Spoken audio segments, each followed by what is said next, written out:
Venezuela, ¿nos escuchan?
Hola, Enrique, buenas tardes, ¿me escuchas?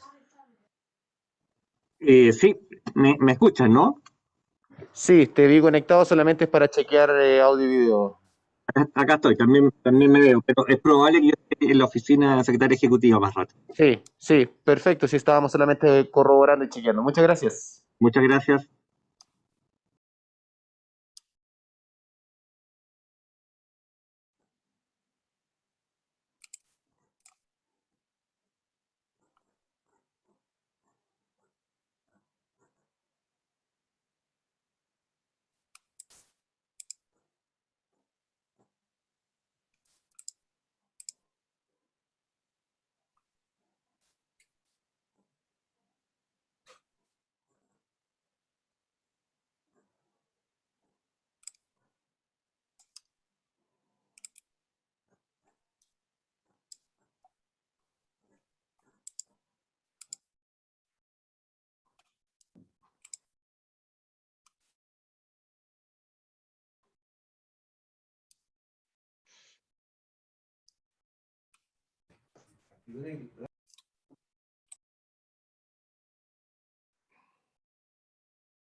Está bien.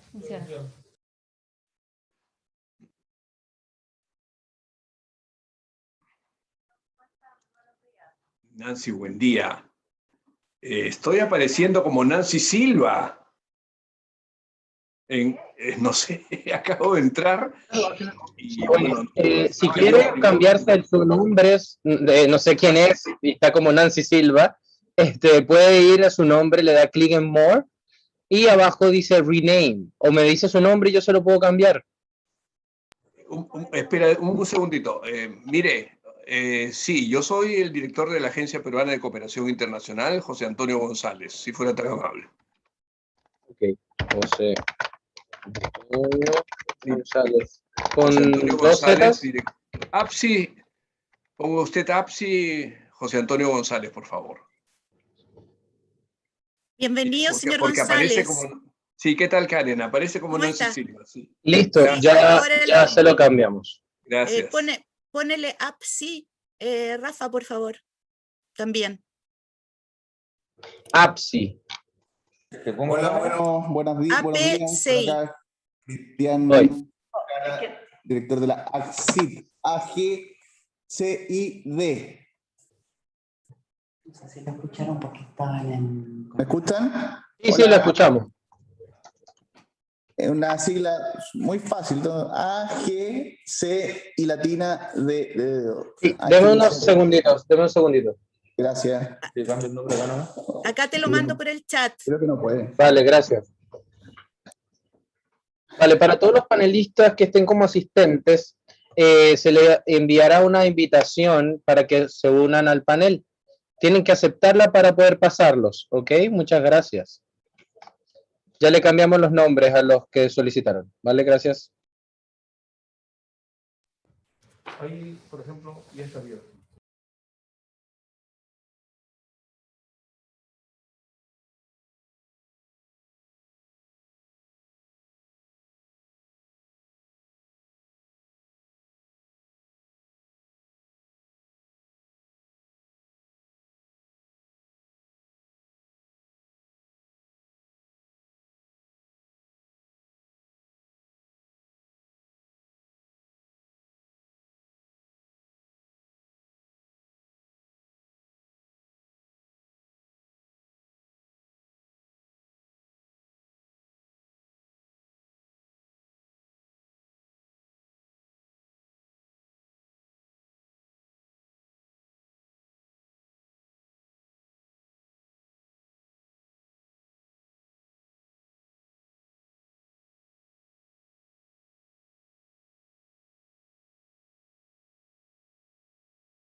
Miss Winkley?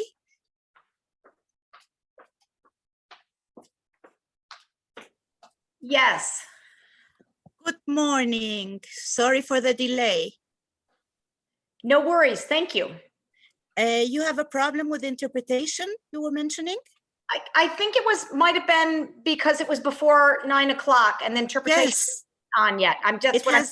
It's not on yet, but if you have any problem, please let me know via the chat.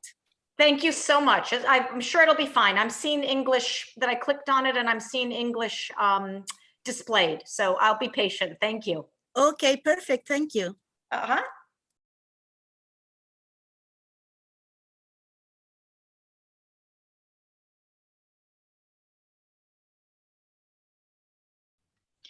This is the English booth. Testing, testing, 1, 2, 3. Can you hear me? I'm one of the interpreters. We are going to be interpreting into English and into Spanish. Can you hear us? English channel.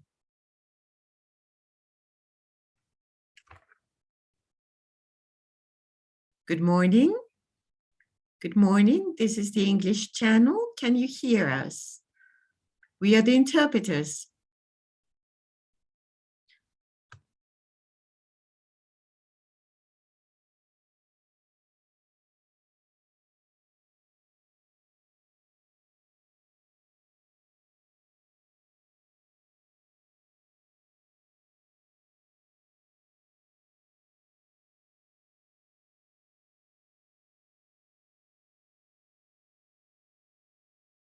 I see. Wonderful, wonderful. Then we are all connected.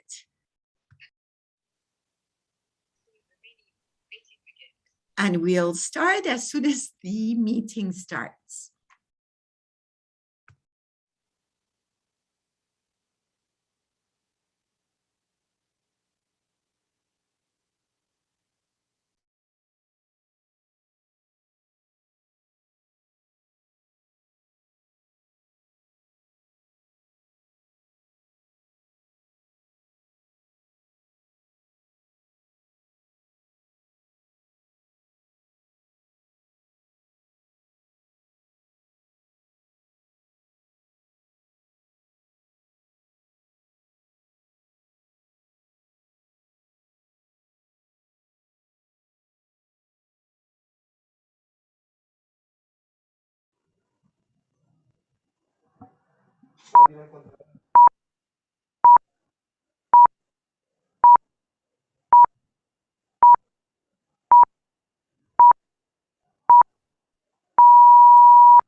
Buenos días a todas. Good morning, everyone. Welcome to the extraordinary meeting of the Committee on South-South Cooperation of ECLAC. This chair is presided by Alicia Bárcena, Executive Secretary of ECLAC, jointly with the Assistant Secretary, Executive Secretary, Mr. Raúl García-Buchaga. Also, at the table, we have from San Jose, Costa Rica, Mr. Rodolfo, Solano Quirós, Minister of Foreign Affairs and of Worship of Costa Rica, together with Rita Hernandez, Director of International Cooperation of the Ministry of Foreign Affairs and Worship of Costa Rica. As you well know, this extraordinary meeting of the committee is convened in view of Resolution 749 approved in the 38th session of ECLAC.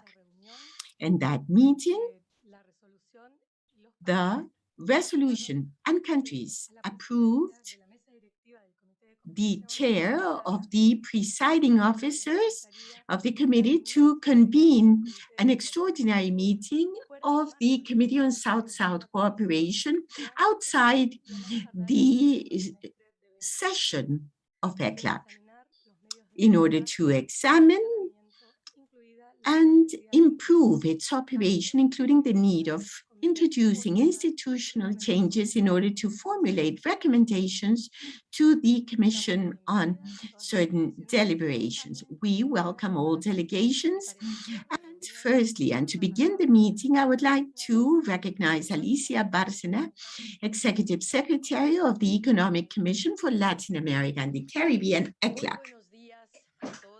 Good morning, everyone. I would like to first greet our dear friend Rodolfo Solano, Minister of Foreign Affairs and Worship of Costa Rica, in the capacity of chair of ECLAC and of the South-South Cooperation Committee. Also, Rodrigo Carazo, our dear friend in New York, and Rita Hernandez, who have contributed, I would say, in such an effective manner for holding this meeting. I would like to greet His Excellency Paul Chet Green, Minister of Foreign Affairs of Antigua and Barbuda, presiding the alliance of the small island states and the community of the Caribbean, CARICOM. His Excellence Joseph from Grenada, Your Excellency Alba Baptiste, Minister of Foreign Affairs and International Trade and Diaspora Affairs of St. Lucia, Your Excellency Ramon Cervantes, Minister of State of Foreign Affairs and Immigration of Belize, Your Excellency Leslie Campbell of the Ministry of Foreign Affairs and Foreign Trade of Jamaica, Your Excellency Joseph Peverell, Premier of Montserrat, Your Excellency Walter Robar, Vice Premier and Minister of the Interior of Bermuda, and Your Excellency, and I greet Carla Barnett, Secretary of the CARICOM community, recently appointed into this very important position. I would like to greet Ragnier Ladotier, Director of the Center for Development of the Organization of Economic Cooperation, OECD. Thanks for being with us today. Dear delegates, representatives, and high officials of the region, representatives of international cooperation agencies, dear delegates of the member states of ECLAC, dear friends of the UN funds and colleagues. Dear friends, receive from everyone the most fraternal welcome to this extraordinary meeting of the Committee on South-South Cooperation, opportunities to renew the development opportunities for renewed international development cooperation in this 479 resolution approved in the 38th session of ECLAC. Our dear friends of our House of ECLAC, dear friends of the Caribbean, we expect with optimism resolutions from debates of these days, and we extend our best wishes for this meeting designed to examine the means in order to improve the operation of the committee, including the need of introducing institutional changes. I would like to reaffirm our commitment and work designed to contribute to the economic, social development of the region, coordinate actions for its promotion, and strengthen economic and social relations among countries and with the other nations of the world. International cooperation has been a driving force for the promotion of economic and social development in most countries. Dear friends, this meeting finds us in a tragic moment. Only 5 days ago, the Haitian people has been struck by another strike of nature. Almost 2,000 citizens have died. Thousands have been injured, and the infrastructure once again has been harshly impacted. When those responsible for cooperation in our region meet, it is to imagine fast channels in order to see two episodes like those impacting the Caribbean. My acknowledgement to Mexico, Argentina, Cuba, Chile, Colombia, Ecuador, Panama, Dominican Republic, Venezuela, and so many other countries that have displayed capacities, collaborations in order to see to that emergency. Haiti needs us everybody, each and every one of us. ECLAC has made available to authorities and the Haitian people our capacities, and we are ready when authorities tell us to conduct an evaluation of the impact with our DALA methodology, and will be very much following anything that we may collaborate. Mr. Foreign Minister Solano, dear friends, today the world is very different from that existing when the 2030 agenda was adopted, the Paris Accord and the high-level meeting of South-South cooperation.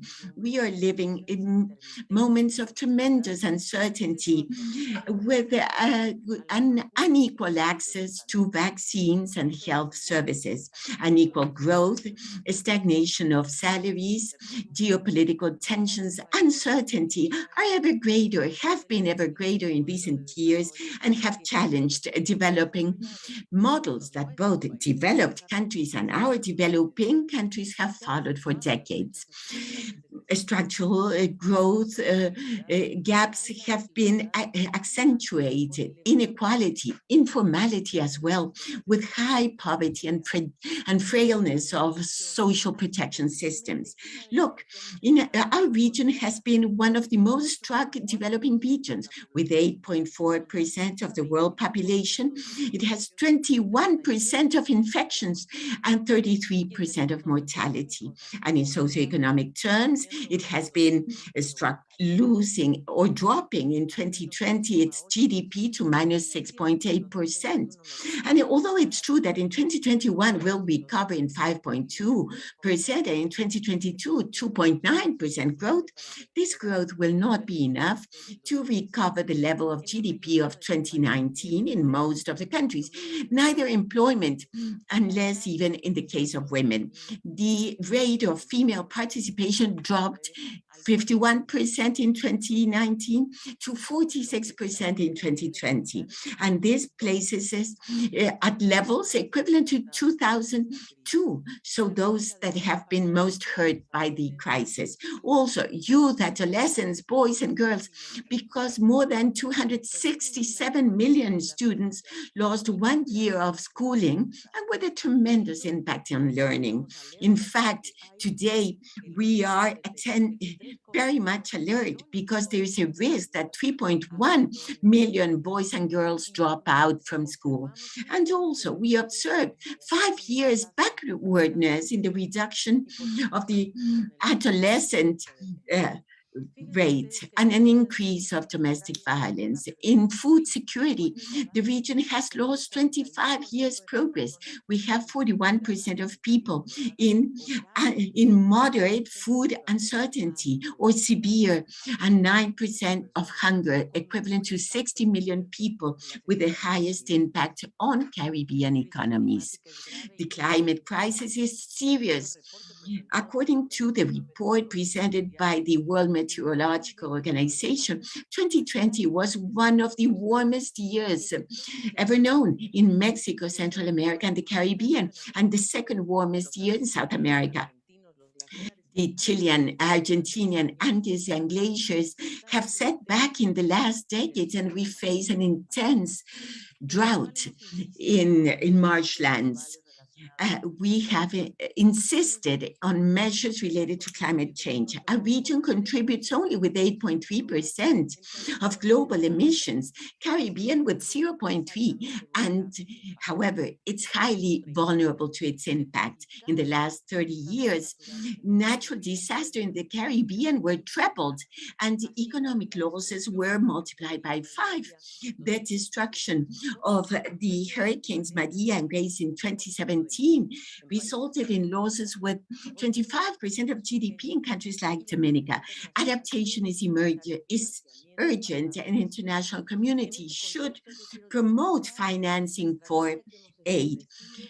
I want to highlight the strategy that we have established with you member states, the strategy Caribbean First since 2018 has become so important to bear in mind the specific vulnerabilities of this sub-region. And that is why, in a way, to promote cooperation and regional solidarity for sustainable and resilient development. In ECLAC, we are proposing the creation of a resilience fund for the Caribbean, dealing with the needs of that region, with a proposal that is financed by debt relief of 12% of the Caribbean debt, equivalent to $7 billion. This can be done, it should be done, and we need to develop similar instruments in Central and South America. One of the unexpected effects of climate change is the reduction of the risk rating by risk rating agencies, considering climate vulnerability as a criterion to reduce the rating at very serious times, because this increases the cost of sovereign debt and interest payment for countries that are highly vulnerable to climate change. Thus, this is something that we need to discuss among ourselves, because we really believe that in order to exercise these recovery plans that are being implemented by developed countries, this also shows us another very strong major global asymmetry exacerbated by the pandemic. Developed countries have announced major stimulus packages, $4 million in the US, 750 billion euros in Europe, reflecting monetary and fiscal expansions contrary to orthodoxy, with very major commitments and green investments in Latin America and the Caribbean. Our stimulus packages are minor, $211,000 billion, but only 3.2% is committing to environmental goals and climate ones. The other asymmetry that strongly impacts us in the region is access to vaccines. The US and Canada have almost 50% of their population with complete immunization, and the EU is in similar levels. In contrast, South America, only 17.2% of the population is covered, the Caribbean 10%, and therefore we need to approach this subject of equity in vaccination. We need to call on developed countries for that.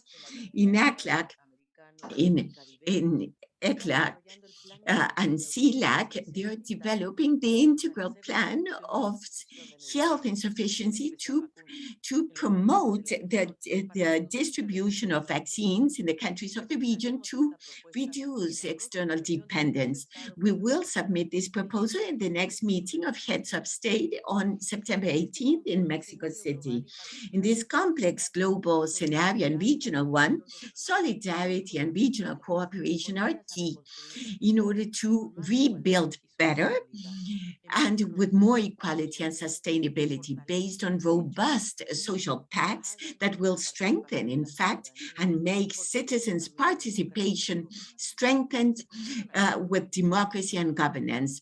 We need international, regional, and national agreements in order to provide global goods like health, climate, security, and financial stability. Latin America and the Caribbean needs to strengthen its regional agreements, deepen intra-regional cooperation, and have one single voice vis-a-vis the world. In this path, we believe that the South-South Cooperation Committee, this committee plays a fundamental role in all countries. The fiscal situation has downgraded and indebtedness has increased. We know that the debt has increased from 68.9% to 79.3%. As a result, our region is the most indebted region in development, and it has the highest external debt service in relation to exports of goods and services. 57%, in fact, of what we receive from imports needs to be applied to servicing the debt, and that's much worse in other regions. That's why ECLAC has proposed 5 policy measures in the short term to address the challenges posed by the financing for development agenda in the short, medium, and long term. These are expand and redistribute liquidity from developed countries to developing countries. Secondly, strengthen regional cooperation by increasing the lending and response capacity of regional, sub-regional, and national financial institutions, and strengthening linkages among them, and also carry out an institutional reform of the multilateral debt architecture, expand the set of innovative instruments aimed at increasing debt repayment capacity and avoiding over-indebtedness. And fifth, integrate liquidity and debt reduction measures into a development financing strategy aimed at building a better future. Building better. That's where the Costa Rican phase initiative, it comes into play. This is an initiative that is very concrete and very specific and could actually be carried out. Now, international development cooperation as a result must evolve towards a multidimensional concept to address specifically the challenges that the countries are facing today, the middle income countries. Now, this is the right time to reconsider the criteria for measuring and classifying development and to request that there be a suspension of the graduation of middle income countries during the pandemic, as well as to evolve towards a multidimensional concept of poverty measurement and the creation of a multidimensional vulnerability index that the Caribbean has requested on several different occasions. Other aspects should be measured as well, such as capacity, knowledge sharing, technology transfer, fiscal and inequality gaps, vulnerabilities. And this shows that our countries are going through different stages in the development process, despite the fact that they are all part of this middle income category. Now, we call for a common approach to address these global asymmetries. And we believe that this South-South Cooperation Committee is able to submit key proposals to the various stakeholders so that we can build a robust agenda. Now, clearly, this is a very challenging task, and it's necessary to carry out deep and fruitful discussions that would lead to working agreements that strengthen the bonds of cooperation and thereby promote a concerted voice of Latin America and the Caribbean. This will allow us to find solutions, innovative solutions, to overcome the crisis and move towards a sustainable an inclusive development agenda that is in keeping with the 2030 agenda and to achieve the sustainable development goals. Now, my friends, every time I reflect on the tasks of this community, the reform and the Committee for South-South Cooperation, I'm reminded of the words of one of the giants of our common humanity. In December 1957, Albert Camus received the Nobel Prize for Literature. And when he was thanking them, he said the following, and I would like to quote, "It has been necessary to forge an art of living for catastrophic times in order to be born a second time and then fight open face, unveiled face against the death instinct that stirs in our history. Every generation believes it is the generation destined to remake the world. Mine knows, however, that it will not be able to do so, but its task is perhaps greater. It consists of preventing the world from falling apart. A world that is faced with threats of disintegration, in which there's a risk that our great inquisitors will forever establish the empire of death. It knows that it should, in a kind of mad race against time, restore among the nations a peace other than that of servitude, reconcile again working culture, and rebuild with all women and all men and women a new arc of the covenant." Now, this is a very inspirational perspective that I wanted to share with you today during the inaugural remarks for this special meeting. And I'm sure that our days will be very fruitful. Thank you, all of you. Thank you to the Executive Secretary of ECLAC. We would also like to greet Ms. Bolañez from Costa Rica, joining us as well today. Now, allow me to give the floor to Rodolfo Solano Quirós, Minister of Foreign Affairs and Worship of Costa Rica, as chair of the Committee on South-South Cooperation. Thank you, ladies and gentlemen. Good morning. Here I am joining you from the Yellow House at the Ministry of Foreign Affairs and Worship of Costa Rica. We would like to express a particular greetings to Alicia Bárcena, the Executive Secretary, Economic Commission for Latin America and the Caribbean, and the delegates of member states, and also special greetings to the various ministers, vice ministers and representatives of the highest authorities of the Caribbean. Their level of representation and participation shows their true commitment to continue to work toward bringing the Caribbean closer and having a more effective and strategic relationship and ties so that we can be included in a very intelligent and logical way into the development plans for our region, something that we must all work on. Now, along those lines, as Alicia mentioned, Caribbean First also must make great stride with specific concrete actions that are more decisive.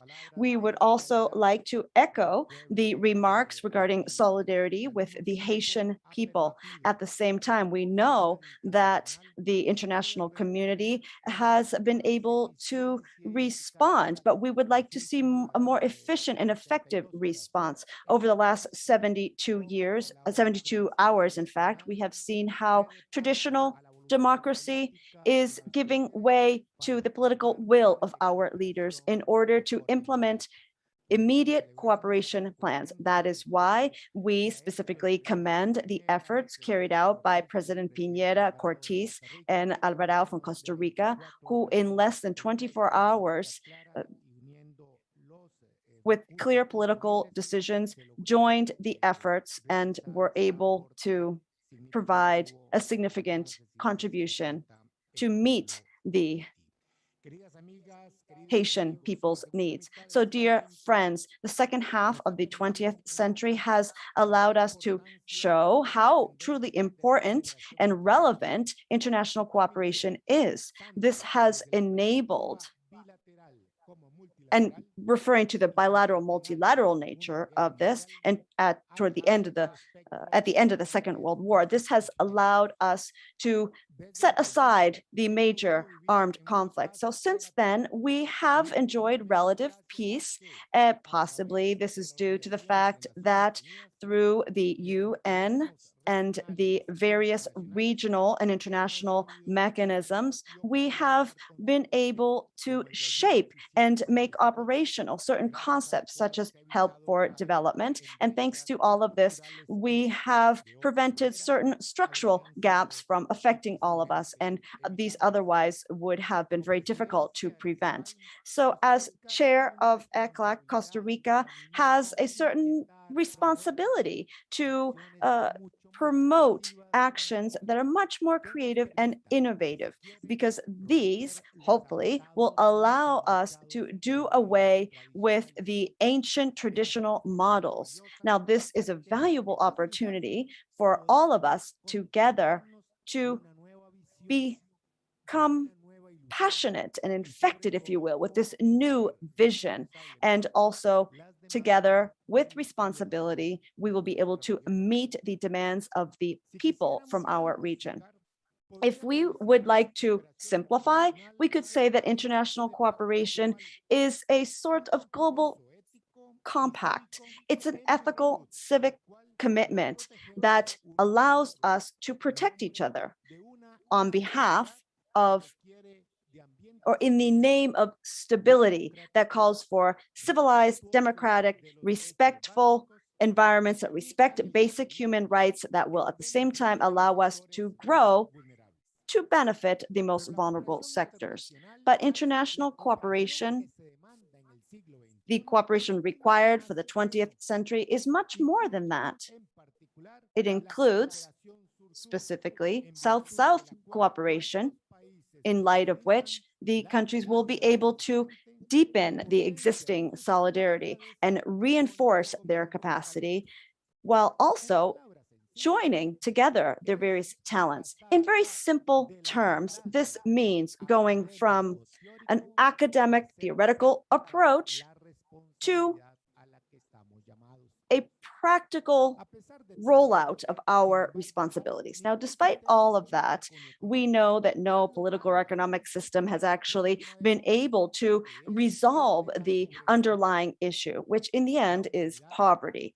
Humanity has searched for many decades, the best way to pull out of poverty those who have less and find a way to optimize their resources to alleviate the situation of 1 million individuals who often live in unsustainable social settings. Now, if we add the global crisis of the pandemic that we're all dealing with today, it would seem as though, well, there's no reprieve. But if we do this, we will realize that this time we are experiencing is quite unique. And as a result, the scope of the challenges we will face in the new future is also unique. Now, we know that nature is a multidimensional phenomenon, and we just can't use economic indicators to understand this. This is a very complex reality that faces us on our doorstep every single day. Now, this makes it necessary for us to take a profound look at how we can address this. We need to come up with unified criteria for international cooperation to do so. Now, after several economic crises that we've experienced in recent years, in addition to analysis of literature and particularly the 2008 crisis, we have seen that there has been a downward trend in international cooperation that has primarily affected middle-income countries when compared to low-income countries. Now, this has made it necessary for the resources that used to be allocated for middle-income countries. It means that they have gone away and they are no longer available to close these existing gaps. At the same time, we have seen a drop in the contributions by major donors. And this concept, well, as a result, we have seen the emergence of this concept called South-South cooperation. This is one of the most significant signs of crucial horizontal solidarity among peers. This shows that the countries are willing to share their best practices with each other so that we can best address the scourges that many of the middle-income countries have had to face. This, dear friends, is extremely relevant because this allows us to give real perspective to the intangible wealth of many countries that actually are found in the form of knowledge and developing best practices in a relatively inexpensive fashion. Now, despite all of that, we know that the pandemic has touched all of our nerves, and many of the countries have been forced to close their borders in efforts to lessen the impact of COVID-19. And at the same time, we have seen how the pandemic has led to noble gestures by countries who are truly motivated by the spirit of cooperation. We simply cannot deny the fact that there is this silent, relevant concern regarding vaccine inequality. This calls for us to reflect upon access to healthcare. And I think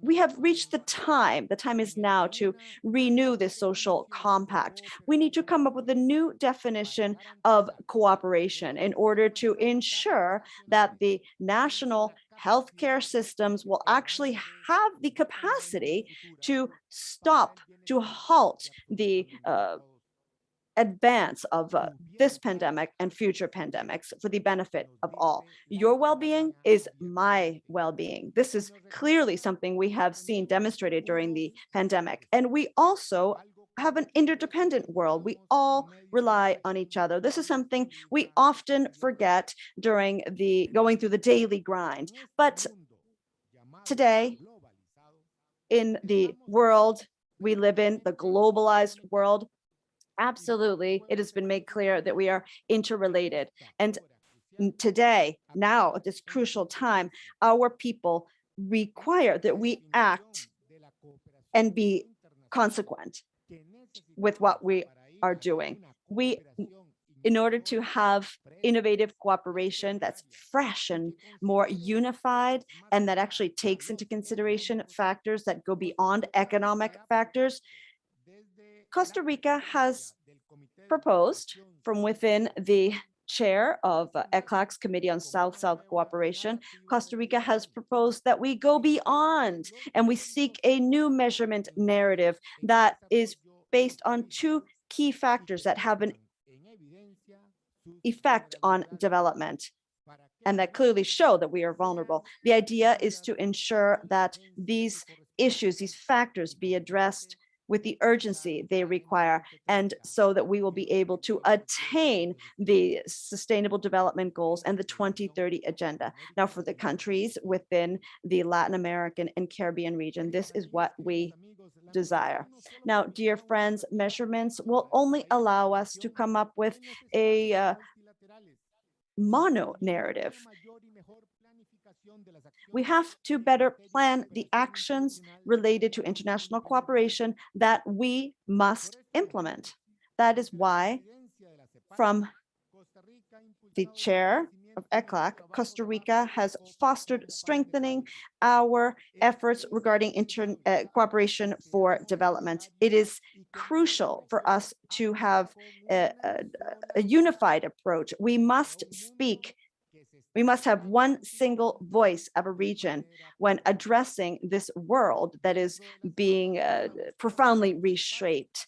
We are constantly looking for new opportunities, new partnerships and alliances for international cooperation that will be more robust and solid. And in doing so, we have decided to accept this idea of institutional transformation of the Committee on South-South Cooperation and work and transform this into a regional conference on South-South cooperation in Latin America and the Caribbean. This will allow us to act much more independently and be more effective than what we have done thus far. This is a very opportune moment that will allow us to face the various challenges lying ahead. So, dear friends and colleagues, today we believe this is the perfect time for us to reinvent ourselves and become agents of change. We know that cooperation has been based on measurements that have gradually led to a lackluster approach. So we have 2 days to delve deeper into the very unique times we are experiencing. And the ECLAC South-South Cooperation Committee needs to embrace this. And the Latin American and Caribbean countries and the committee must become agents of change with regard to this measurement paradigm and to act together in order to seek cooperation that actually is green, humane, resilient, and sustainable. Now, this is in efforts to ensure true transition toward sustainable and comprehensive development that leaves no one behind. To this end, we must reinforce existing mechanisms, and that is why we have called you here today, so that this mechanism will go beyond what we already do, and that this committee will actually become a conference. Thank you. My profound appreciation to all of you for heeding our call to raise your hand and say, here I am willing to work together to change what we've been doing. So we truly hope that the 2 days of dialogue and experience sharing will be very fruitful. Now, if you will allow me, this is not an ordinary meeting, and it must not be an ordinary meeting. Quite the opposite. I would have to say it's nearly historic. And our region, Latin America and the Caribbean, I would like to repeat in capital letters, Latin America and the Caribbean, this region has the opportunity today to speak in one single voice, to come up with solutions to allow us to overcome inequalities and actually attain better levels of development than those that we have had in the past through international cooperation. Thank you very much.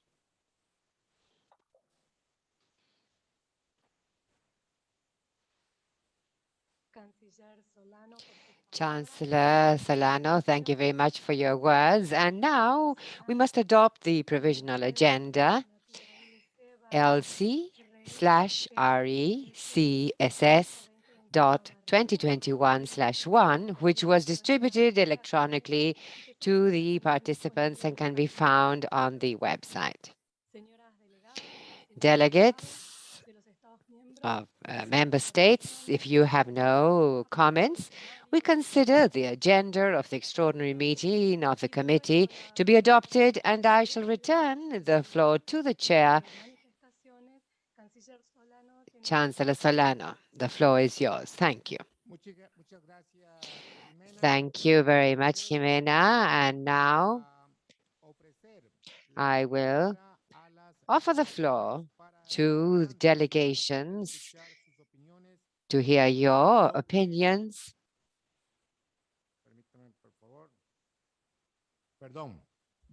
No, I apologize. Thank you. And now we must review item 2 of the agenda.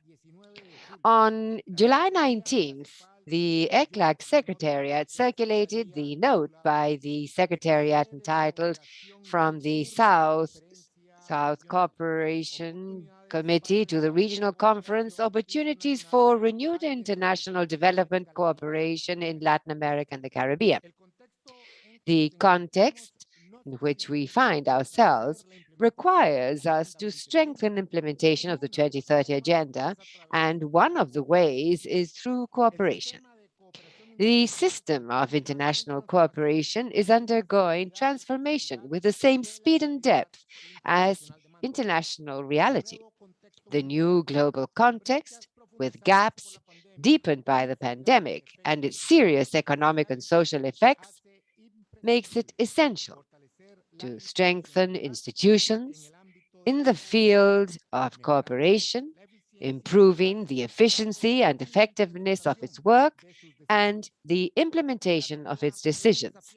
The task is very challenging and requires discussion, agreements, and cooperation actions that allow us to overcome the crises, build a better future with transformative recovery, with equality and sustainability, to move towards a model of sustainable and inclusive development.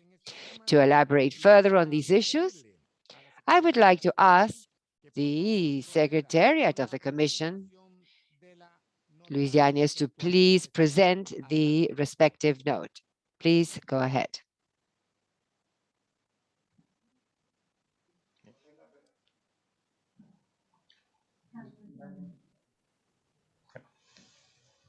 Muchas gracias, Presidencia. Thank you very much, Chair, delegates.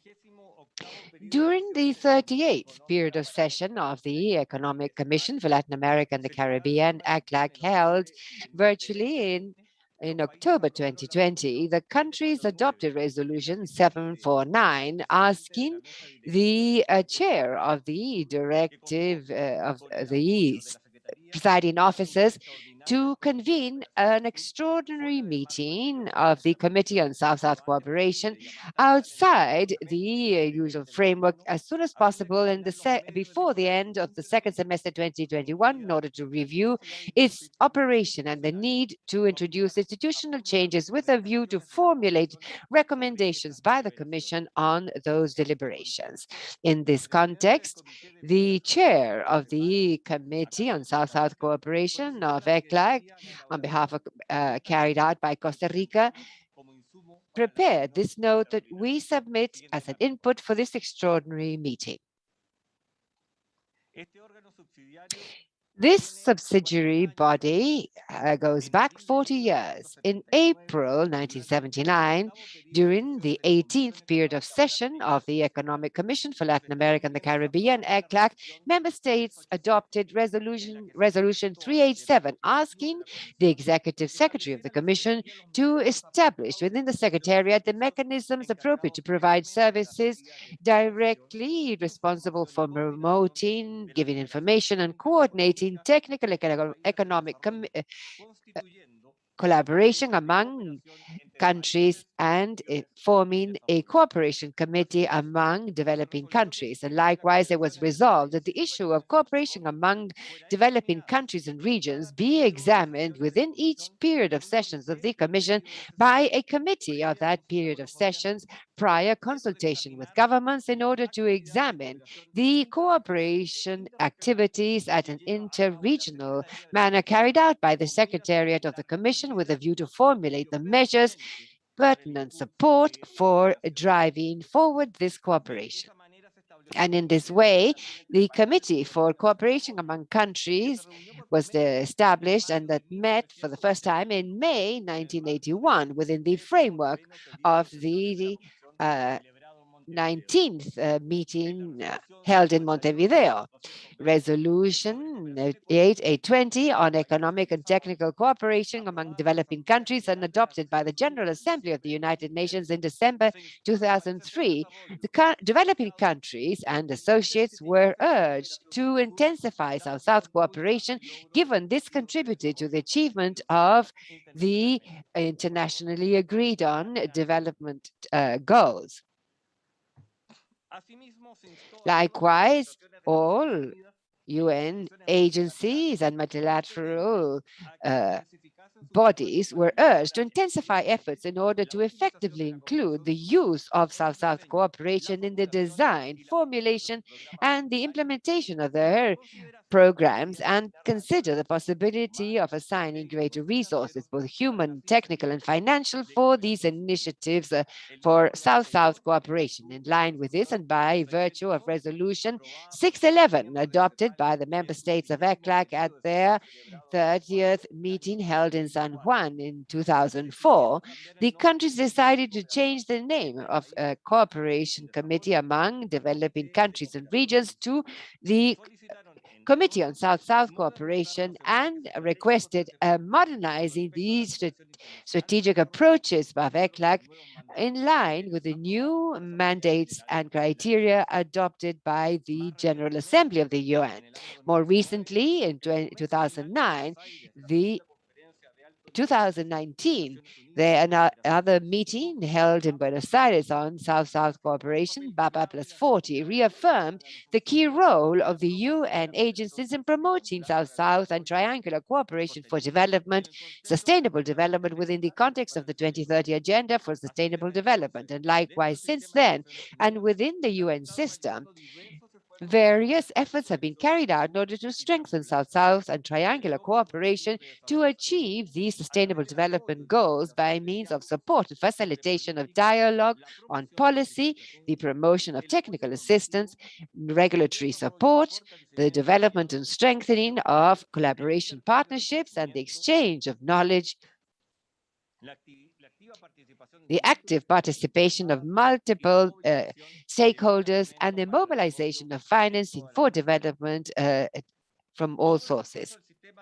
All efforts made by the UN system in order to strengthen the implementation of the 2030 Agenda through South-South and triangular cooperation also occurred within the context of repositioning of the system that led to the establishment of a new generation of teams in the UN in the country and the framework of cooperation, a revitalization of the system, and a significant renewal of the regional approach, including with the creation of the Regional Collaboration Platform for Latin America and the Caribbean in November 2020. The proposal to transform the ECLAC Committee on South-South Cooperation, I apologize that you should not change the screen. I would like to see frame 2, please.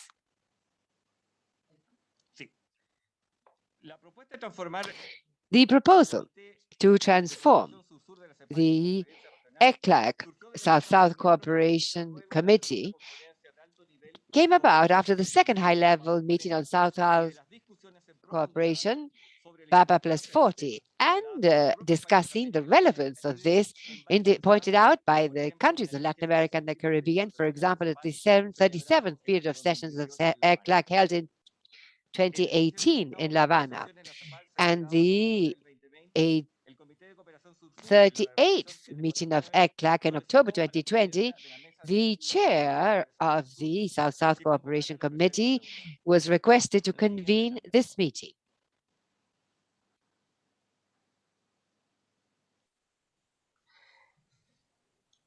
La resolución del comité y los The acuerdos resolution of the committee and the agreements of the presiding officers in these years of existence has implied work by countries in relation to different cooperation activities.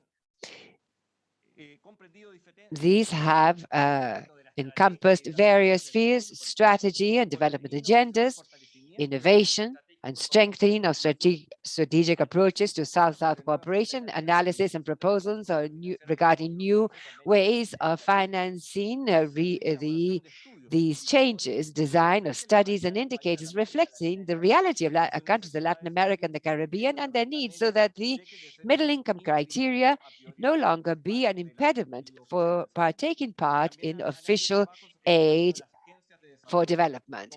And activities have been carried out by development agencies to support the 2030 agenda and others through the Forum of Latin America and the Caribbean on Sustainable Development, Addis Ababa, the Third International Conference on Financing for Development, and most recently, BABA Plus 40. And institutionally, there is joint work with other ECLAC divisions, such as the Economic Development and Financing for Development units, and working with other subsidiary bodies of ECLAC, such as the Regional Conference on Women or the Regional Conference on Social Development or the Statistical Conference of the Americas, and coordination with various entities addressing international cooperation for development in Latin America and the Caribbean. And also there's been an exchange of experiences, both technical and knowledge, studies on the evaluation or appreciation of cooperation, designing of methodologies and indicators to measure the economic and social impact of South-South cooperation, support for countries of the region in the process to calculate the structural gaps, and also studies and publications, such as those that will be presented at this meeting by the Executive Secretary regarding the multidimensional measurements of development, among others. Today, it is necessary to strengthen the institutional structure for South-South cooperation, triangular cooperation in the region within the framework of a renewed international cooperation for development.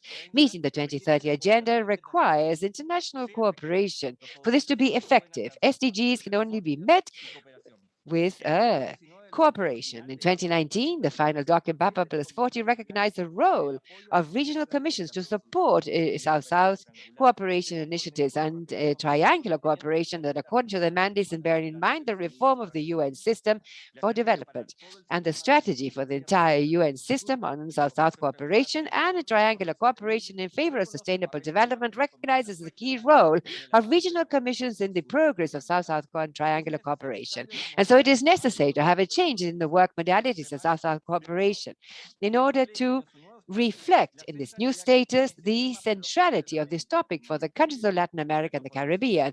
The transformation of the committee to conference will have implications at organizational and substantive levels. There are precedents of changes such to the conference, such as the meeting of the Special Committee for Economic Commission for Latin America and the Caribbean on Population Development in Quito 2012, and the change in name contribute to the following up of the Conference on Population and Development in Cairo in 1994, and the follow-up of the International Plan of Action of Madrid on Aging in 2012. And the same logic lies behind the change in the name of the committee to Committee on South-South Cooperation. Following up on BABA Plus 14 in a more integral manner will also allow the participation of multiple stakeholders and partners of the UN. The moving from committee to conference is coherent with the repositioning of the United Nations for Development will achieve to greater policies and programs of the UN in the region to support South-South and triangular cooperation in line with the strategies for the entire UN system on South-South and triangular cooperation in favor of sustainable development and in coordination with the UN Office for South-South cooperation. The region is very different to what it was when the 2030 Agenda for Sustainable Development was adopted and proclaimed the Decade of Action for the Sustainable Development Goals and the final document Baba Plus 40. Cooperation for development is a fundamental mechanism for solidarity at the international regional level in the time of the pandemic, and this is a way to address the crisis and action. The region requires a common position to face the world's asymmetries and promote international cooperation for development at multiple levels with multiple actors and in multiple dimensions. Latin America and the Caribbean needs to strengthen its institutionality within the sphere of cooperation, improving the efficacy of the work and the implementation of decisions. For this, it is essential that the committee should become a conference. Moving from committee to conference on South-South cooperation, Latin America and the Caribbean, among many positive impacts, will give a greater identity to the South-South Cooperation Committee and will have other meetings, and the makeup of the presiding officers will be independent of the ECLAC period of sessions. Decisions may be adopted on substantive topics and guide work in the two-year period. The meeting every 2 years will have a document for in-depth discussion, and a line of work for the 2 years will include all members of ECLAC and will act within the framework of existing resources.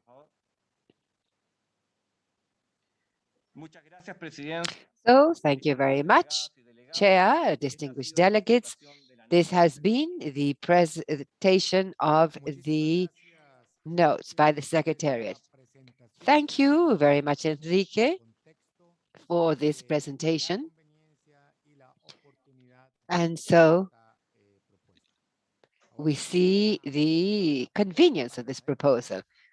And now we will proceed to give the floor to the distinguished delegates, for which I would like you to please express your wish to take the floor, either using the chat or by raising your hand, with the respectful request that your intervention be for no more than 3 to 4 minutes, so that we may make the most of the available time. I see that the delegation of Honduras has requested the floor, so please go ahead.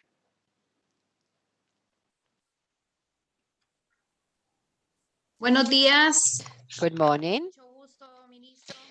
It is a pleasure, Minister Dr. Alicia Bárcena, also our greetings from Honduras.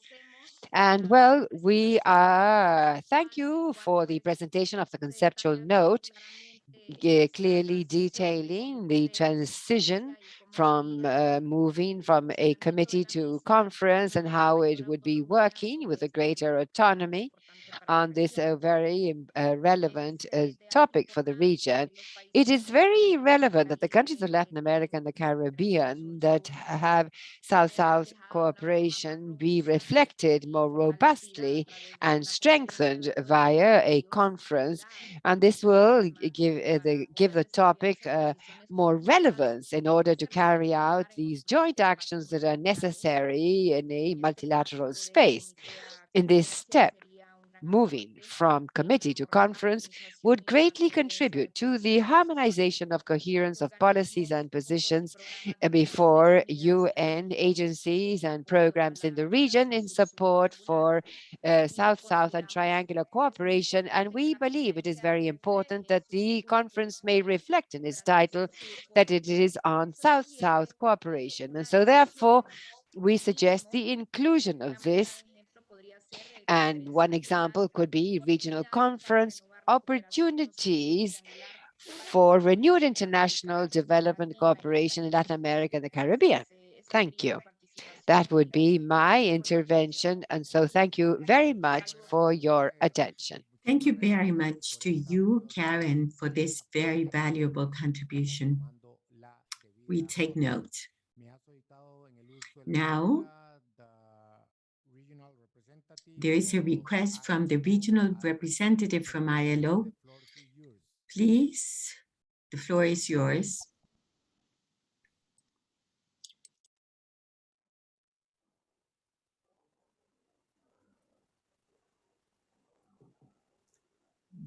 No, no te escuchamos, está mute. We cannot hear you. You've muted your mic, please. Unmute, Mike. Can you hear me now? Now, yes, go ahead, please. Thank you so much. I would like to thank you for the floor, Chair.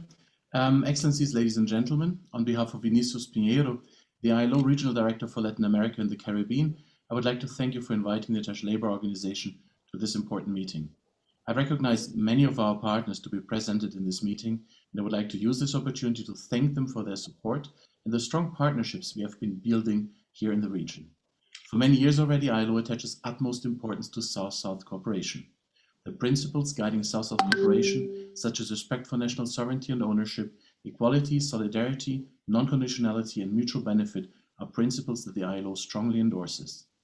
The ILO engages in South-South cooperation through its tripartite structures in terms of the identification, documentation, and dissemination of good practices, the facilitation of exchanges and peer-to-peer learning approaches, knowledge sharing between the social partners and other actors through multi-stakeholder partnerships, brokering agreements and memoranda of understanding, and sharing good practices.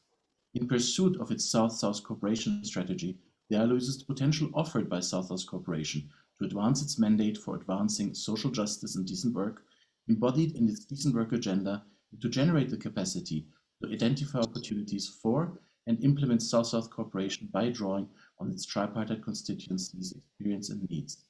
Current priority themes for work with partners from our region revolve around the promotion of fundamental principles and rights at work, such as the abolition of child labor and forced labor, promoting decent work in specific sectors such as cotton, and issues that have become even more pressing through the COVID-19 pandemic, such as informality, youth employment, and technical and vocational training, which has a home within the region in the form of the Inter-American Center for Knowledge Development in Vocational Training Center 4. I would like to thank you for your attention and wish you the best success, not only for this possibly last meeting of the committee, but also for our continued work together. Thank you. Thank you, Martin, for your comments. Ahora tengo el agrado de ceder el uso de la palabra. Now, it's a pleasure to give the floor.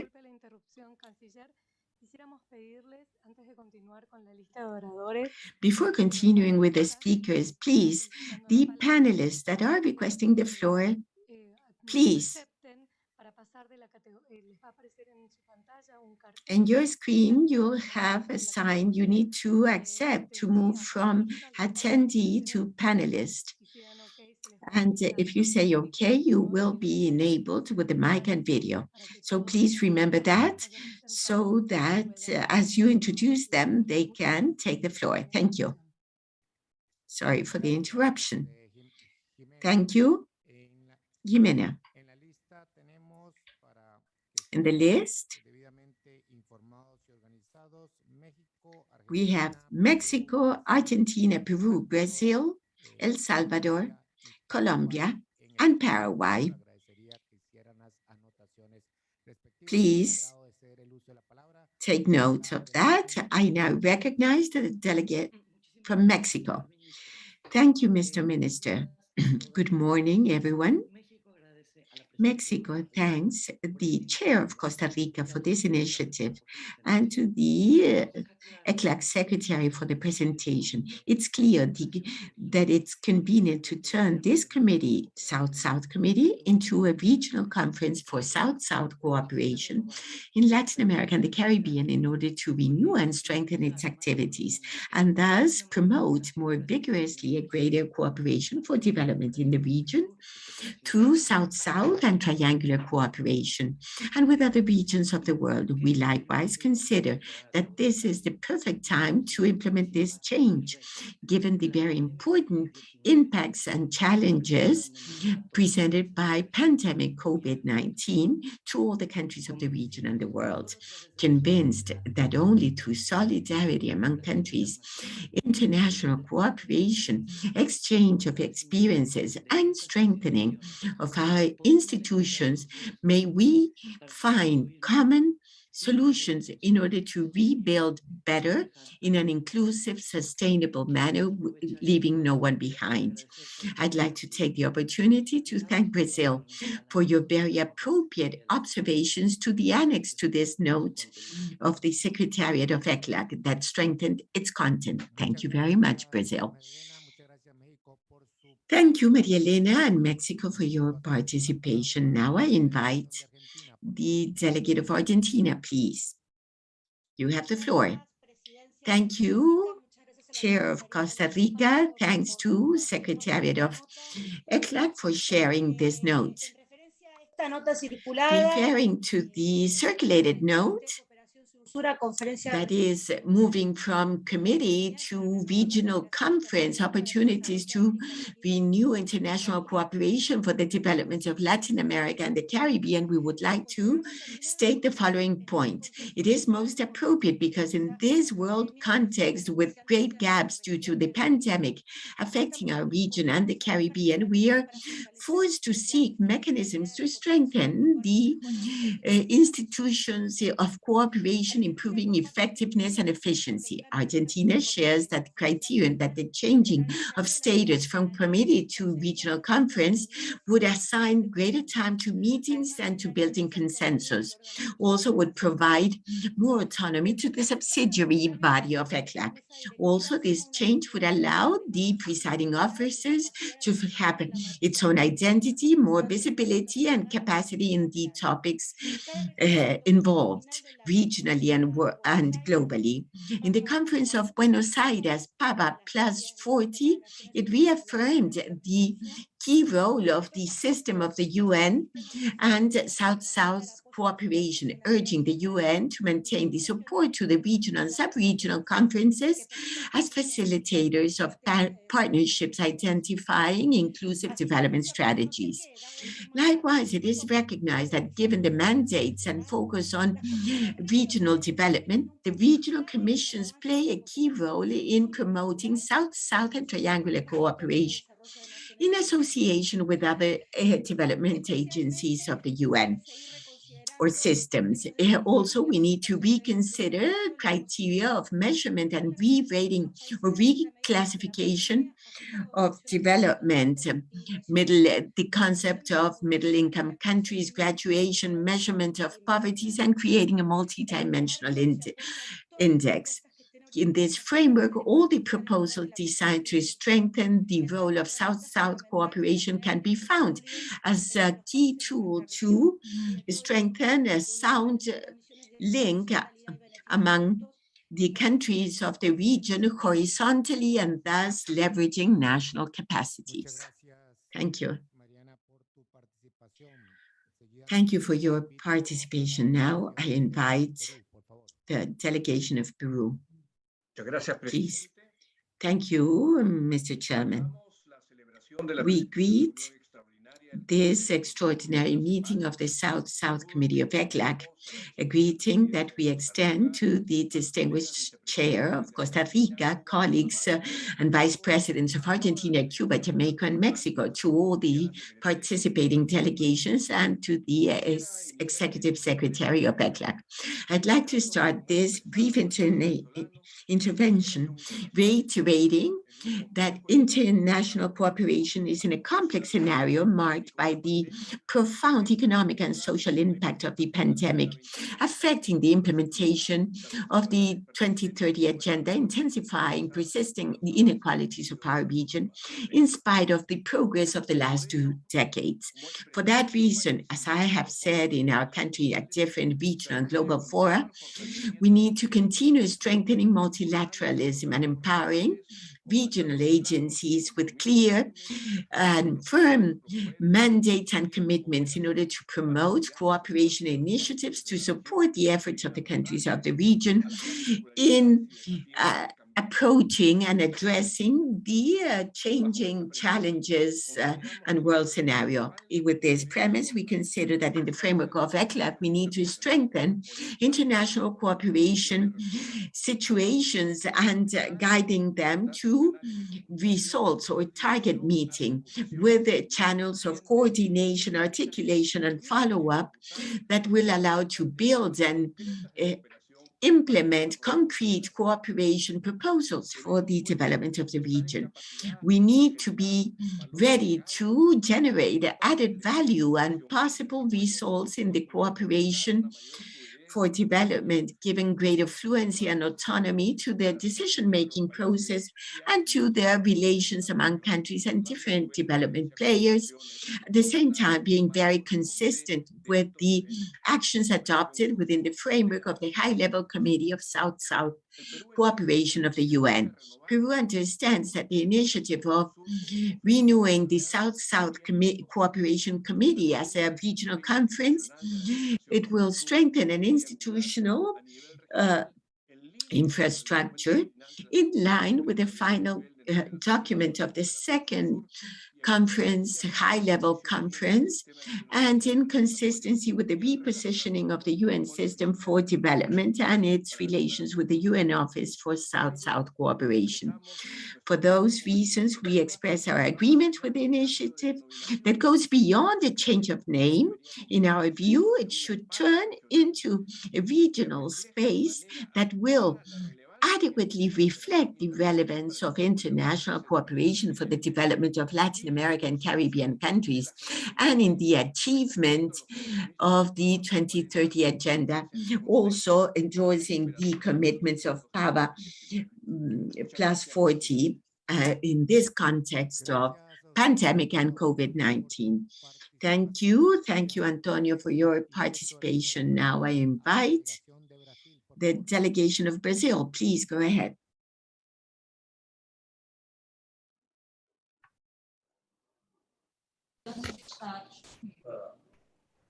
Perdón. Brasil, adelante, por favor. Brazil, please go ahead. Adelante, embajador Pereira, por favor. Fuerte y claro, embajador Pereira. Adelante, por favor. Bueno. Yes, I can hear you perfectly well, Ambassador Pereira. Thank you, Chair. I greet you, Mr. Chairman, and on your behalf, all the members of the presiding officers. I also greet the Executive Secretary of ECLAC, Mrs. Alicia Bárcena, distinguished foreign ministers and high-level authorities of member countries that are with us today, and distinguished heads of delegation of this very important meeting. And we thank the government of Costa Rica for convening this meeting, and also thank you to ECLAC for the support.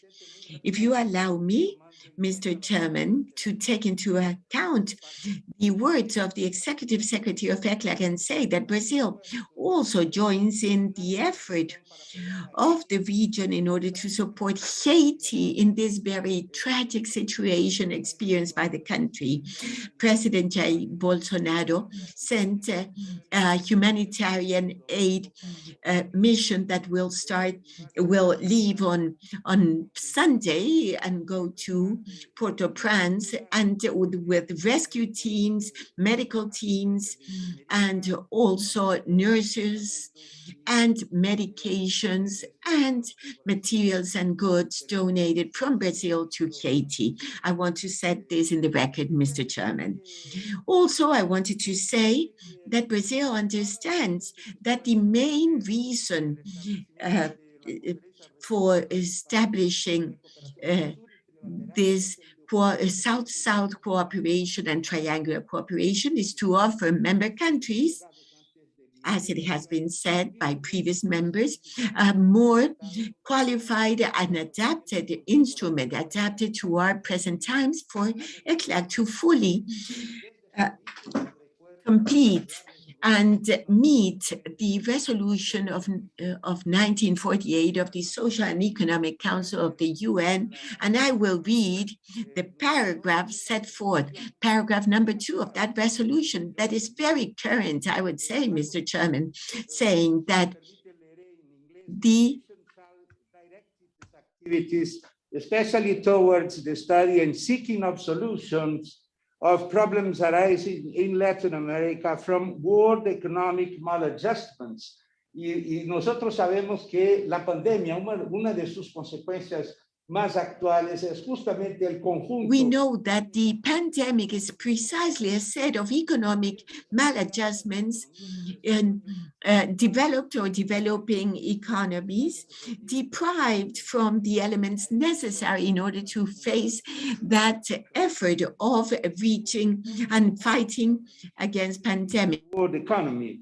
Y with a view, y acá está el punto principal de nuestra actualidad, digamos, en ese mandato, señor presidente, with a view to the cooperation of the Latin American countries in the common effort to achieve worldwide recovery and economic stability. Yo encuentro este mandato de nuestra comisión. I think that this mandate of our commission is totally current, present, and in force, although it was set forth several years ago. So I would say also that a more qualified document or a more appropriate document complying with mandates of origin in the PABA +40 concrete activities in favor of South-South and triangular cooperation.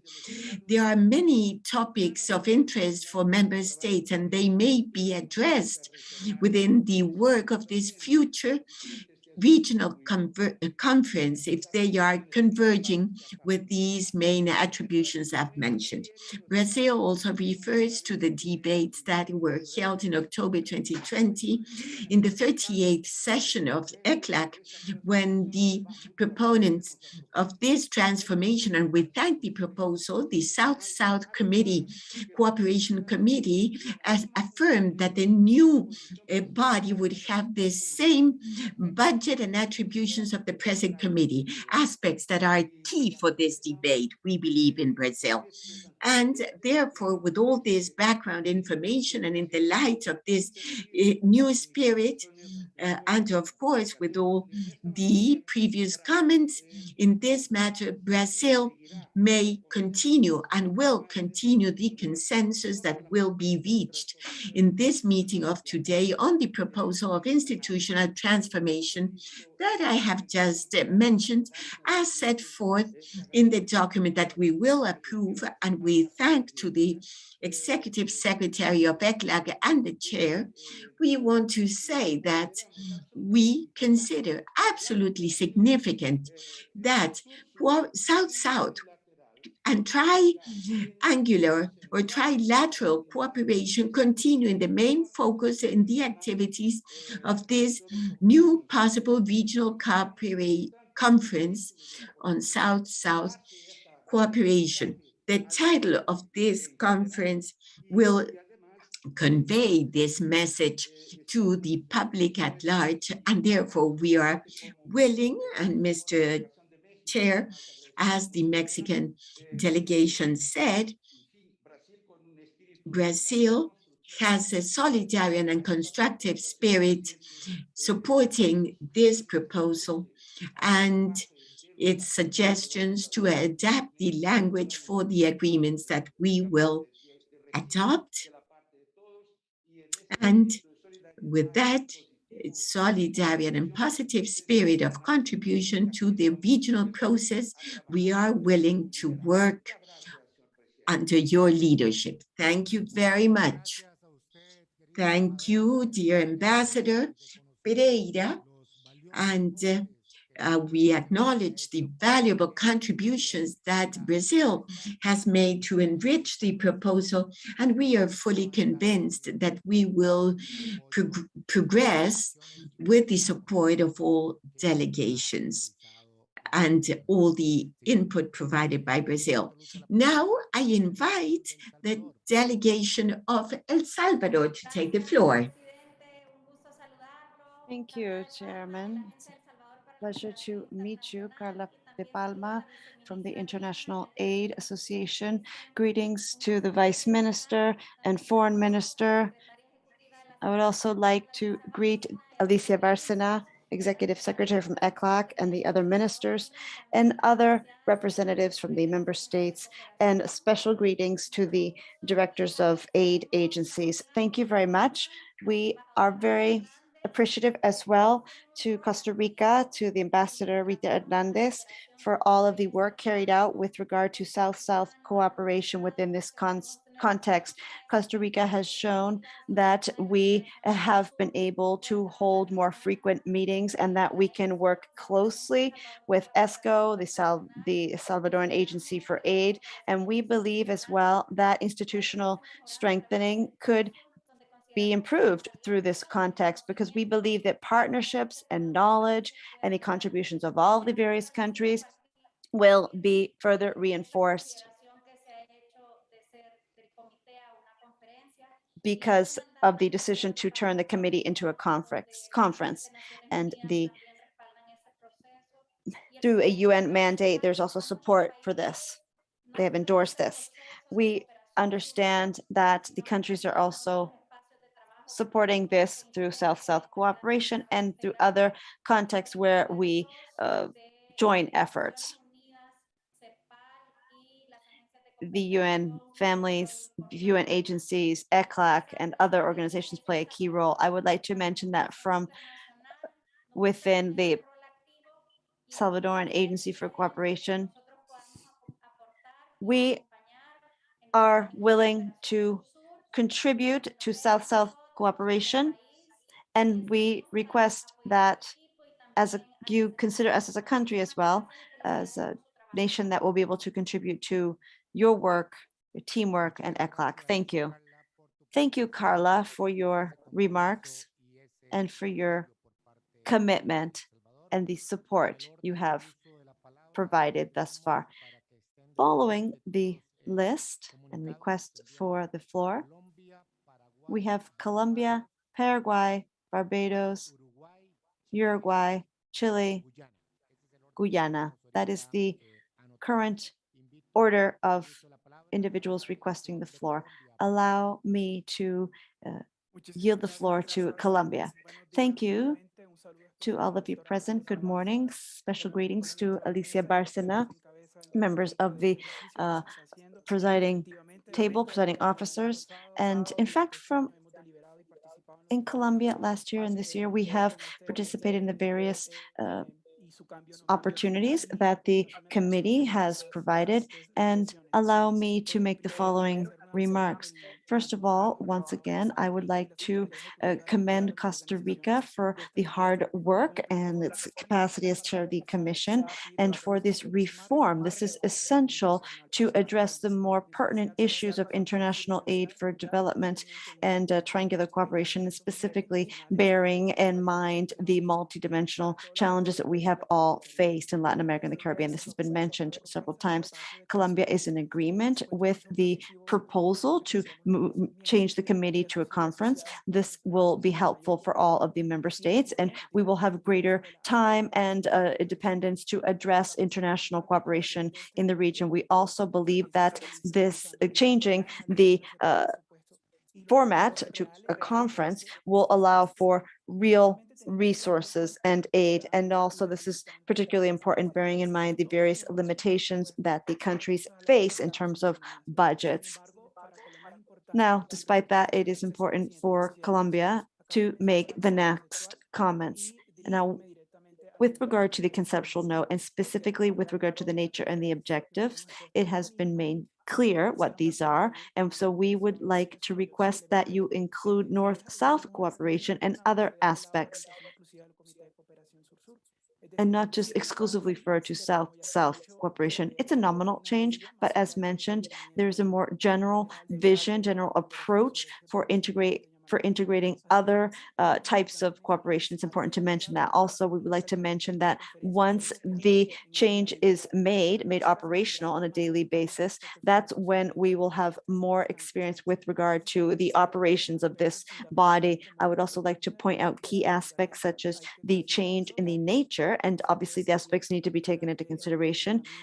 And this is something that we can do along the way and strengthen our work so that the new conference will be able to reinforce existing cooperation mechanisms, whether they're multilateral or other, and prevent the doubling up of efforts that are currently carried out in Latin America and the Caribbean. We would also like to mention that we think it's interesting and positive to see this change from a committee to a conference, because this will be the opportunity for Latin American and Caribbean nations to have an ideal opportunity to address global issues regarding international cooperation. But it's also important to bear in mind everything that we have said thus far, that this will truly occur when we start working collectively on various South-South projects aimed at addressing the challenges we all face today. Thank you for allowing me to speak on behalf of Colombia. I wish you a successful meeting, and I will continue to be here to support the other delegations as well. Thank you for allowing me to speak. Thank you, Mauricio, for your remarks. Next on the list of individuals requesting the floor, we have Paraguay. Paraguay, you have been recognized. Good morning, ladies and gentlemen. Minister Solano, Executive Secretary of ECLAC, Dr. Alicia Bárcena. Thank you as well. Greetings to other high-level authorities. On behalf of Minister Cynthia Pilar from the ministry, we would like to thank you for allowing us to join you. We would like to express our sincere appreciation to those who have organized this extraordinary meeting. We are very pleased to be able to take part in this meeting, and we are convinced that the outcome will be extremely relevant and key to our ability to strengthen South-South cooperation institutionalization. You can hear us, correct? Yes? Yes, we can hear you. Continue, please. Loud and clear. Now, also, it's important to bear in mind the role of South-South cooperation today, and it will continue to have for our countries, particularly during the pandemic. We would like to thank the Executive Secretariat for the notes, as well as the remarks that we have received from Brazil and other delegations who have preceded us. These have enriched the possibility and we appreciate the step in turning the committee into a conference. We also understand that the pandemic has had multi-dimensional repercussions that will be long-lasting, and they are currently jeopardizing the situation regarding equality. We understand that this will also further worsen the various gaps, and given this, we believe it's necessary to have a more profound approach. Paraguay appreciates South-South cooperation, and we have received most of our vaccines through this. And as a result, we believe that this type of cooperation should continue to increasingly contribute to our countries, and we would like to highlight the importance there. Now, the political, institutional, health crisis that the world has faced should be an opportunity, as also mentioned by the dear colleague speaking before me, because we know that now this commitment of leaving no one behind should be more pertinent than ever and should be met and carried out throughout Latin America, in the Caribbean, and elsewhere. Thank you very much to the chair for allowing us to speak. Greetings from Asunción. Thank you for your participation. Now allow me to invite the delegation of Barbados to take the floor. You have been recognized. Thank you very much, Mr. Chairman. Honorables ministros, excelencias, colegas. Comienzo expresando en nombre I would de la like to begin by expressing on behalf of the delegation of Barbados our appreciation to Minister Rodolfo Solano and Her Excellency Alicia Bárcena and their teams for calling this extremely timely and important meeting. I am Francois Jackman, the permanent representative of Barbados to the UN, and I am honored to represent Barbados here at this meeting. underline the deep attachment and commitment of my country to the work of ECLAC and this committee in particular. We especially appreciate the tireless advocacy that Executive Secretary Bárcena, who has, armed with the excellent research products of her commission, brought to light the challenges faced by the countries of our region, including the special challenges faced by middle-income and small island developing states like my own.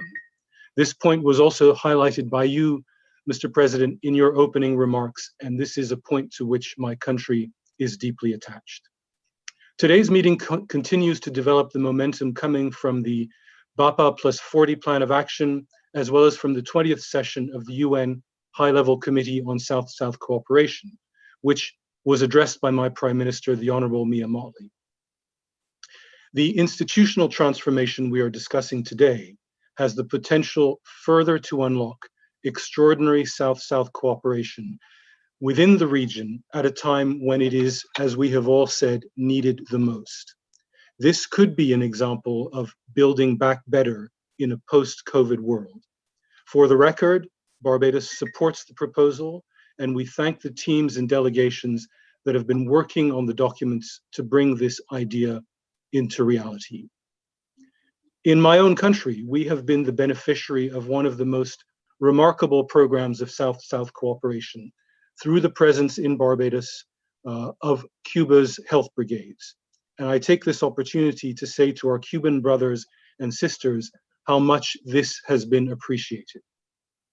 Recent political, economic, and environmental challenges faced by one of our Caribbean member states, Haiti, also demands that we in the region, using the tools of South-South cooperation, lead the way to provide all of the assistance and support that we can.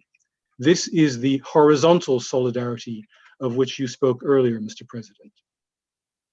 I'm also very much encouraged to find in the excellent work done by the Commission that great importance is attached to the need to reconsider the criteria for measuring and classifying development, and where possible and necessary, moving towards a multidimensional approach to measuring poverty and towards the establishment of a multidimensional vulnerability index.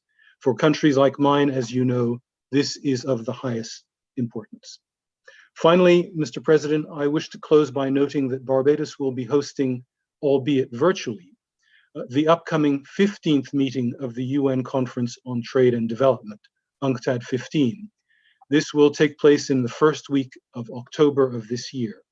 This is one way that, despite our small size, we are attempting to play our role as a full contributing member of the international community. And we look forward to the support of all ECLAC member states for this important global event. Muchas gracias, Presidente. Gracias. Thank you, Ambassador, for your remarks. And of course, please count with us to support this event hosted by Barbados. En el uso de la palabra, invito a continuación a la delegación de Uruguay. Now I would like to invite Uruguay. Thank you. On behalf of Uruguay, first and foremost, I would like to extend my appreciation and greetings to the Minister of Foreign Affairs, Quirós, Solano Quirós, and the Chair, as well as the Executive Secretary of ECLAC, Alicia Bárcena, and their teams for having organized this extraordinary meeting of the committee. First of all, I would like to thank the proposal contained in the conceptual note that has been submitted to the committee. Secondly, I would like to express that we join the consensus to change the status of this committee to a regional conference. That is the most important message here today. We agree with practically all of the concepts addressed thus far. I would like to highlight, as mentioned by Minister Solano Quirós, the importance of cooperation for development And we believe that changing the status of the committee to conference will help here. This new role, this new institutional role will clearly have a significant impact on the South-South and triangular cooperation efforts, specifically given the COVID-19 context. We know that as a region, we need to redouble our efforts to address socioeconomic challenges. Regional problems call for regional solutions, and that is why the role of the future regional conference will be extremely important. Moreover, I would like to mention that this pandemic has made it evenly more clear that there are structural gaps between our countries, and the pandemic has also pointed out that we all face challenges and weaknesses and vulnerabilities that need to be addressed under more criteria that go beyond GDP per capita. We call for a paradigm shift that is very clear. A paradigm shift that will highlight and feature a new narrative to address the multiple factors that prevent us from attaining sustainable development. As mentioned, Uruguay supports the efforts of ECLAC to identify these multiple factors that go beyond numbers and GDP per capita, and we would like to express our support for having a multidimensional approach. In this regard, we also understand that, as mentioned, we must have a paradigm shift and move toward real sustainable development. And we believe that the change of status of the committee to regional conference will aid us to do that. And we join the consensus to support this change. Thank you, distinguished minister and executive secretary. Thank you, Alejandro, for your remarks. You have once again made it very clear that we have a new context and path forward. Chile has been recognized.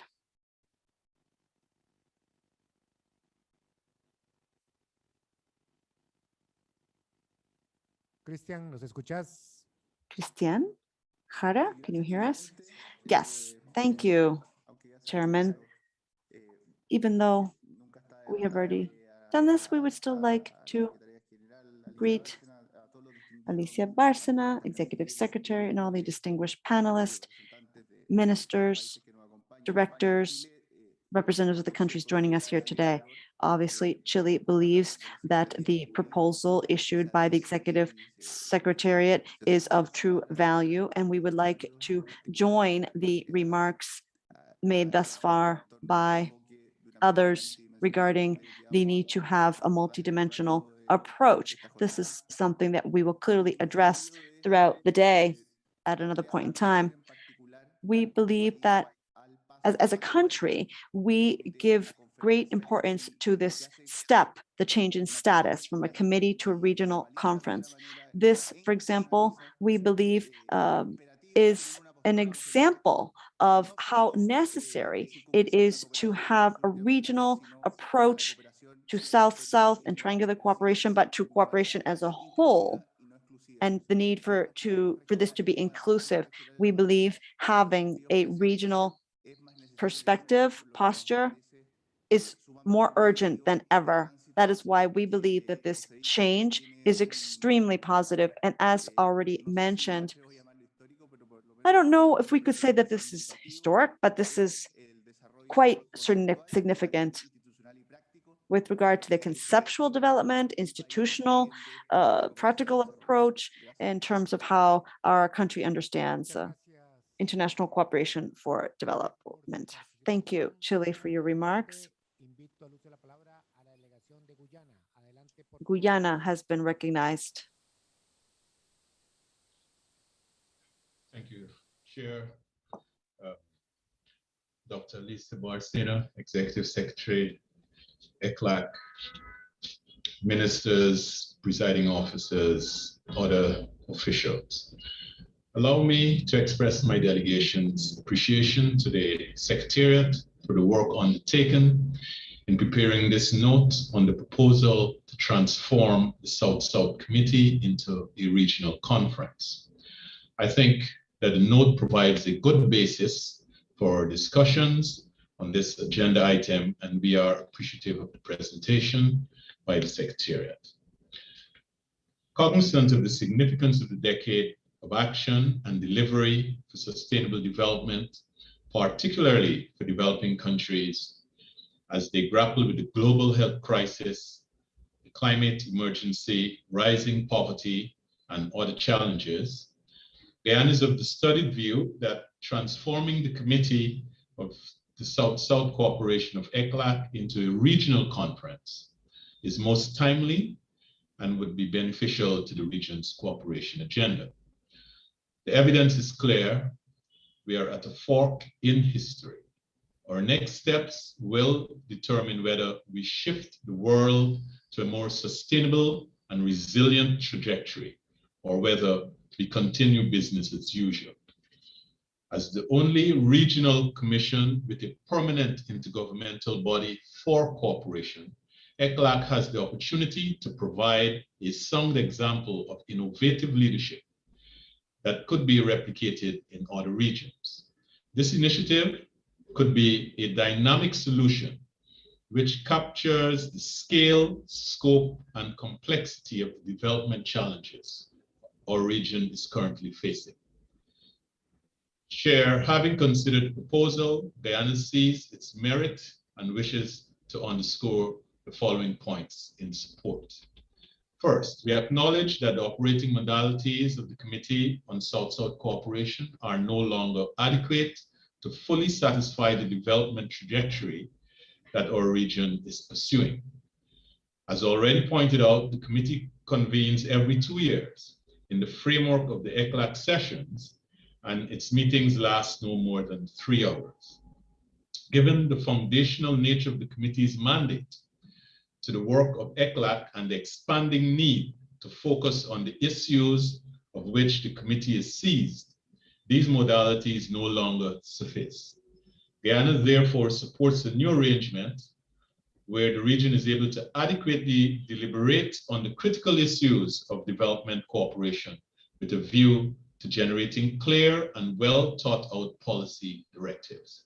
Secondly, Guyana is of the view that current global realities dictate that our region deepen its coordination where relevant to respond effectively to these realities.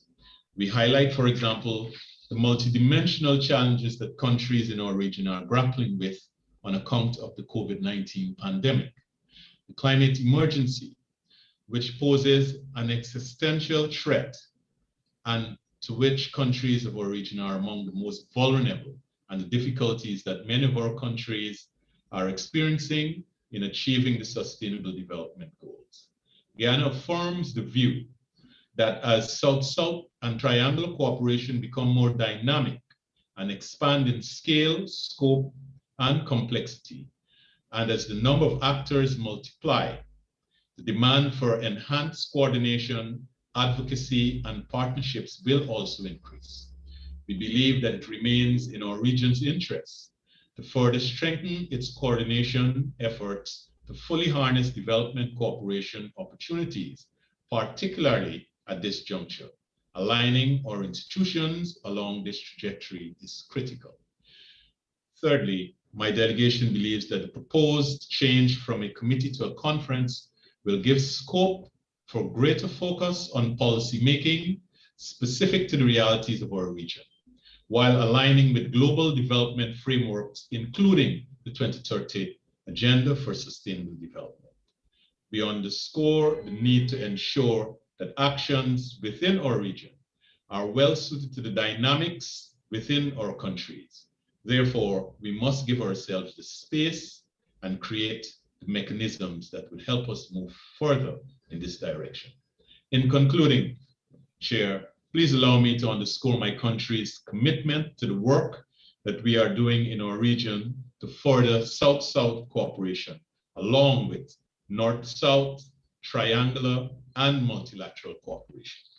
Further, please be assured that Guyana intends to remain constructively engaged in this process. I thank you.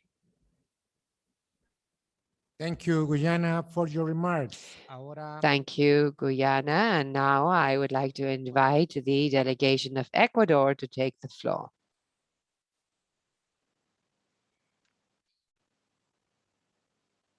Señor Canciller Chancellor Rodolfo Solano, Mrs. Alicia Bárcena, delegations. First of all, I would like to thank you on behalf of Ambassador Montalvo from Ecuador for the organization of this space, and our thanks also by the Office for International Multilateral and South-South Cooperation.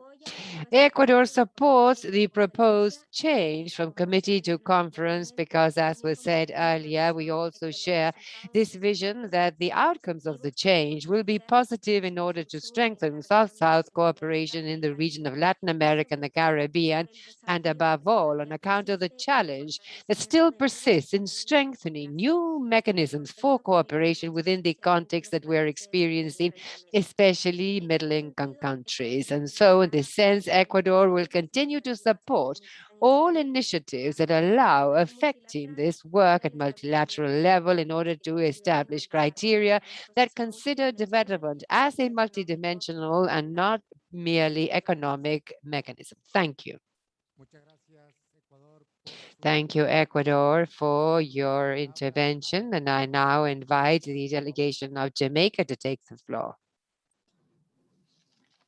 Thank you very much, Minister, Executive Secretary Bárcena, other presiding officers.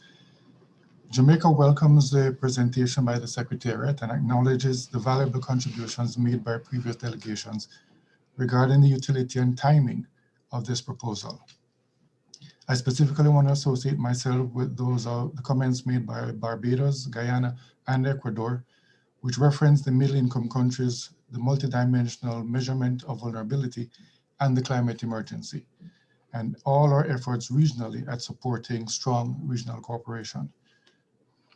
We appreciate, moreover, Costa Rica's efforts to move South-South cooperation and triangular cooperation up in the hierarchy of support mechanisms available to member states. We also believe it is very timely that so quickly after BAPA plus 40, we can now move forward with a concrete proposal such as the one presented by Costa Rica at this meeting.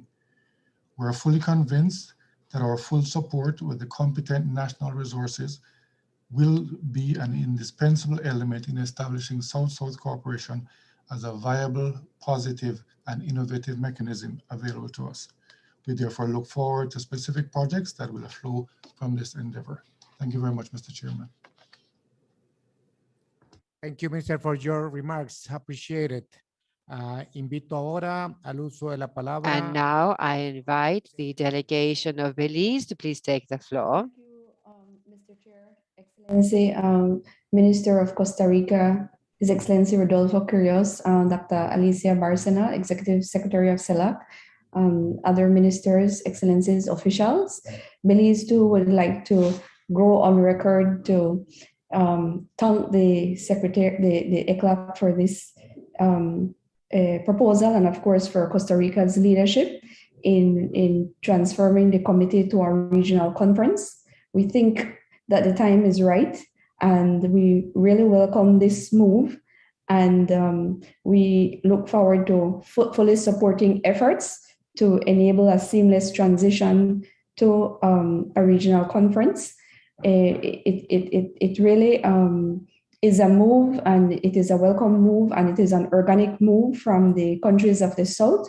And we have heightened the expectations, and we will work closely to ensure that South-South cooperation is given its utmost priority within this setting. Thank you very much, Mr. Chair. Thank you, Orla, for your remarks.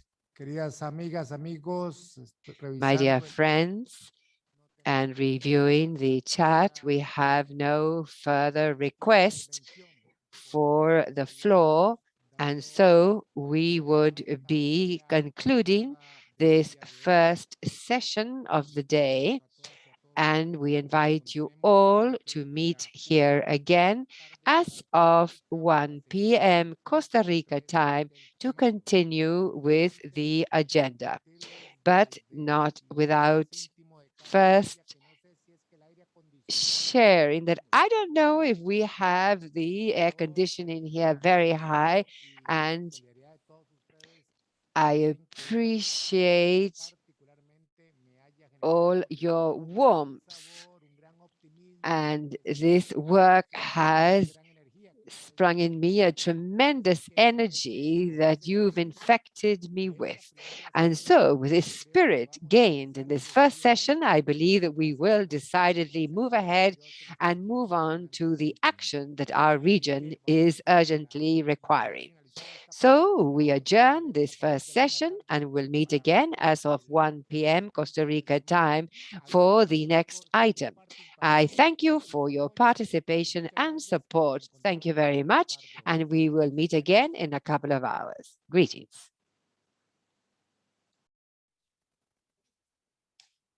Alguien que me apague la cámara ya.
Quiero saludar a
Buenos días a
start your video?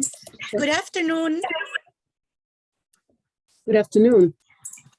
Hi, Director. Nice to meet you. Very nice to meet you as well. Thank you for connecting early. Just we wanted to test your video and audio and see if you don't have any problem. Okay, I was going to have you on my Bluetooth thingy. Oops. Now I start my audiobook. Sorry. Okay. Can you hear me well, or? Yes. Okay. We can hear you well. We can see you Okay. as well. Okay, good. Okay, super. Thank you very much. If you Thank you. have any problem, please let me know via the chat, or Okay. Helia has my WhatsApp number, so she can contact me if anything happens. Great. Thank you. Okay, thank you very Bye. much. Goodbye. Bye-bye. Hi, Karen. Hi. Can I also test mine? It's Gladys. Oh, Gladys, nice to see you again. Yes, sure, go ahead. Can you turn on your video, please? I'm trying to, okay. Oh yeah, I see where I can do that. Okay, yeah. How are you? Fine, how are you? Fine, thank you. Good. Nice to see you again. Yes, thank you. So I will have a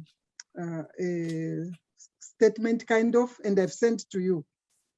Did you? Okay, great. Thank you very much. That's super. Yeah, I So we just can, sent to you for the interpreters, yeah.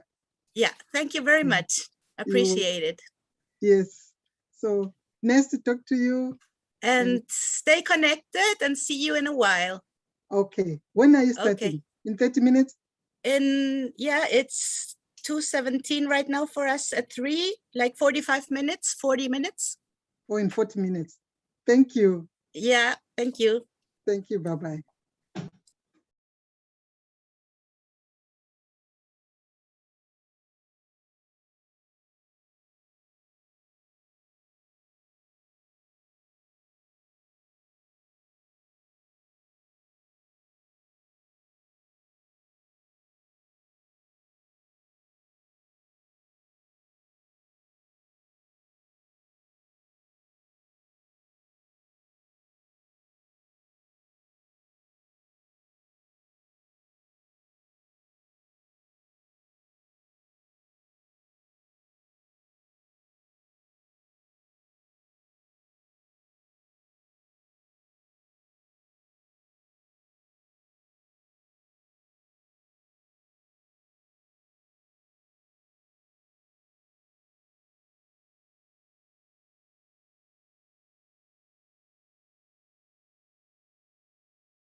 Hello?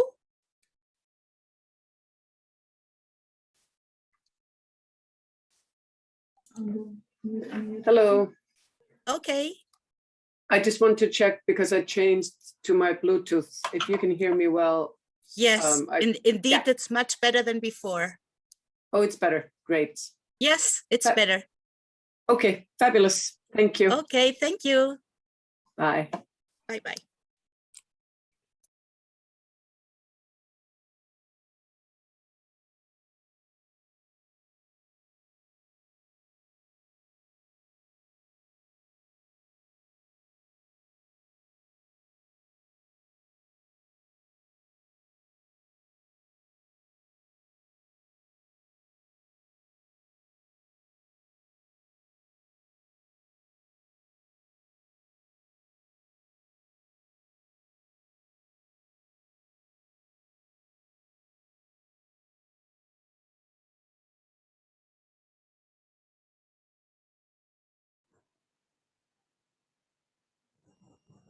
Uno, dos, tres, prueba de audio.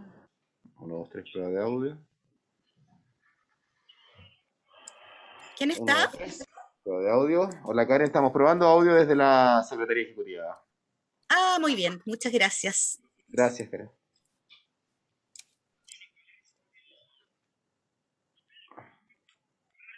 1, 2, 3, 4, 5, prueba de audio, Secretaría Ejecutiva. 1, 2, 3, 4. 1, 2, 3, 4.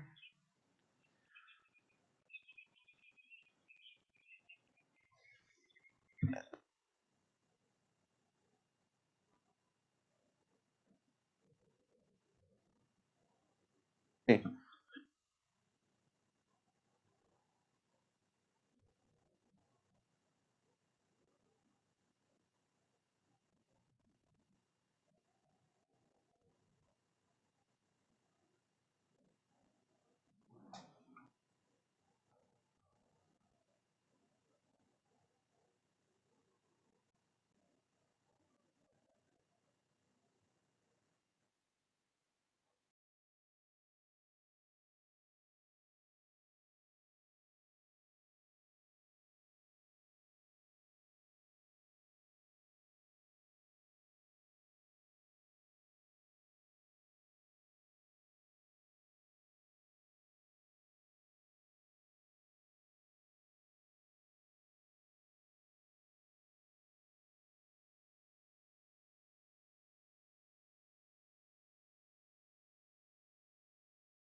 Quiero saludar a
Señor Rodríguez. Sí, buenas tardes. Buenas tardes, bienvenido. Lo estábamos esperando. Gracias. Sí, es que como en la agenda tenía que empezaba a la 1, pero no hay ningún problema. Aquí ya estamos. Muy bien, Lo que gracias. sí, no vemos su cámara, señor Rodríguez. Sí, para probarla también ¿Ahora? y salir de eso. Ahí está, perfectamente. Gracias. Vale, muchas gracias. ¿La apago o la dejo encendida? Si quiere, apágala mientras que comienza. Ok, perfecto.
Buenas, nosotros tenemos entendido que es a la 1 que arrancamos, ¿verdad?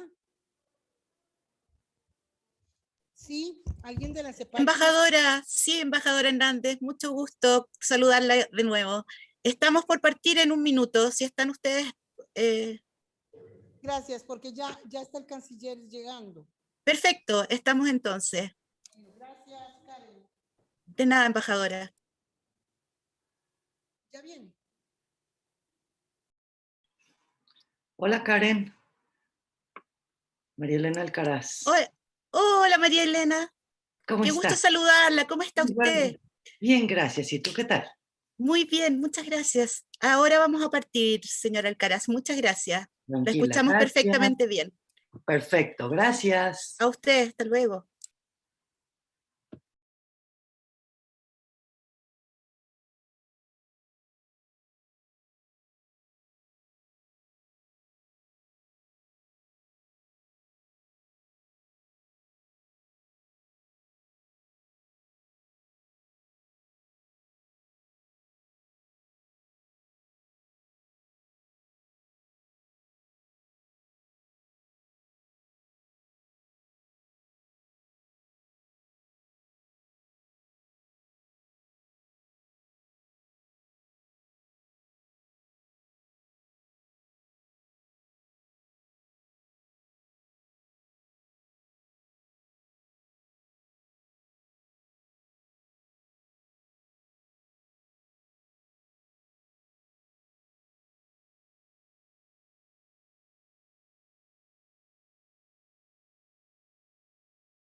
Buenas tardes.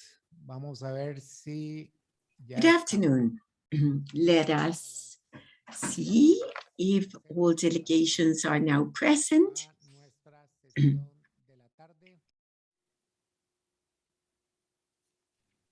So as to resume our afternoon session. Technical team, do we have everyone connected? Yes, Ambassador, you can go ahead. Foreign Minister, please go ahead.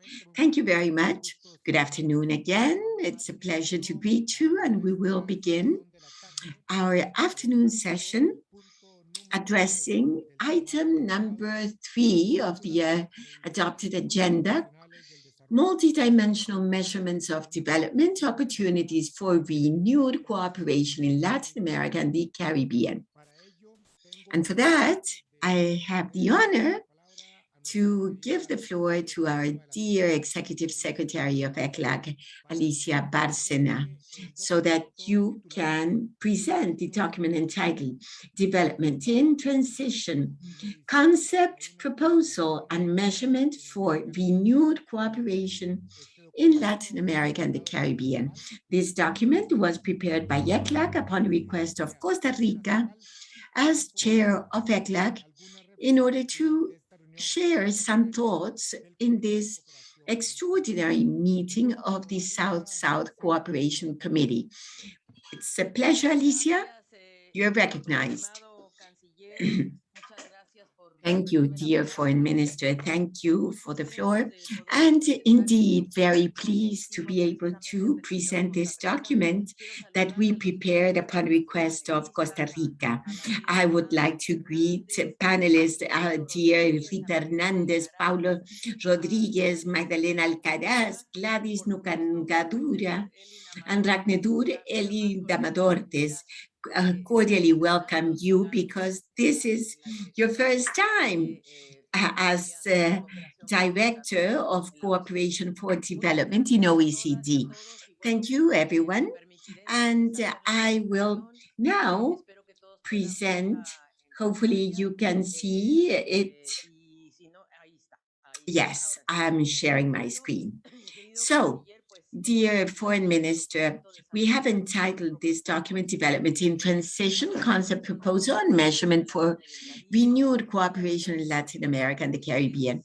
And truly, what we want, yes, what we want is simply tell you that the COVID pandemic, what it has done is exacerbate the economic, social, environmental vulnerabilities in Latin America and the Caribbean, and a middle-income region with serious structural gaps, and has turned it into the most heavily impacted region of the world, with insufficient growth and inequality, labor informality, low productivity, and environmental downgrade, and effects that really last, and something that exacerbates global asymmetries between center and periphery. Access to vaccines, for example, the wealth that has been much greater in developed countries as compared to ours, climate change and financing for development.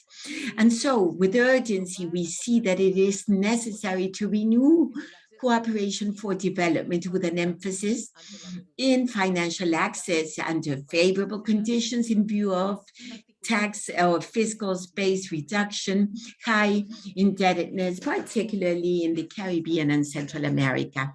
So what is it that we call development in transition?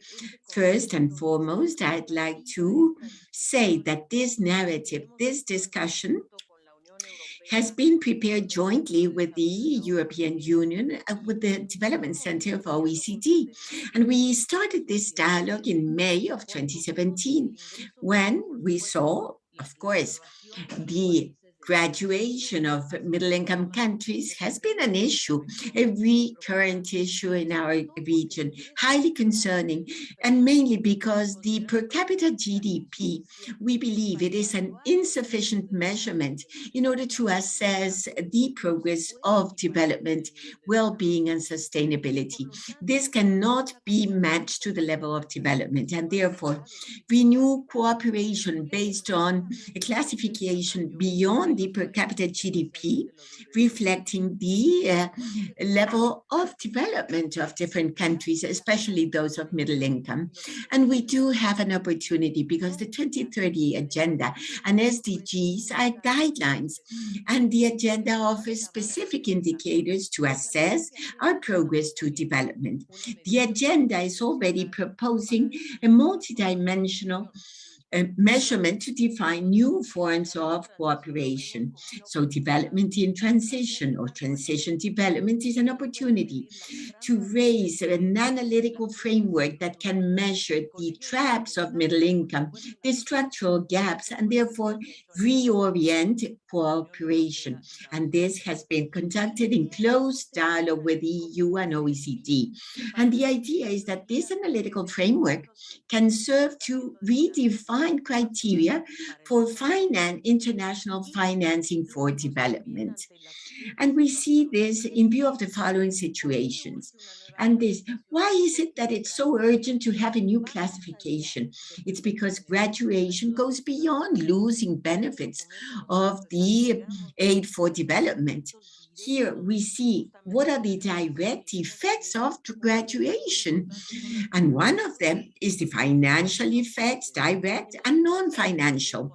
And in the financial effects, there is a contraction of flows of concessional loans and donations, a decline in the financing of fellowships and academic training, contraction and displacement of flows focused on specific sectors, change of the terms and conditions of financing for non-concessional development.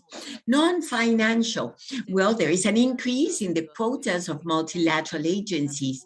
There are difficulties to mobilize resources for triangular and South-South cooperation. And there is a difficulty in leveraging the funds for science and technology. There is an end to trade preferences.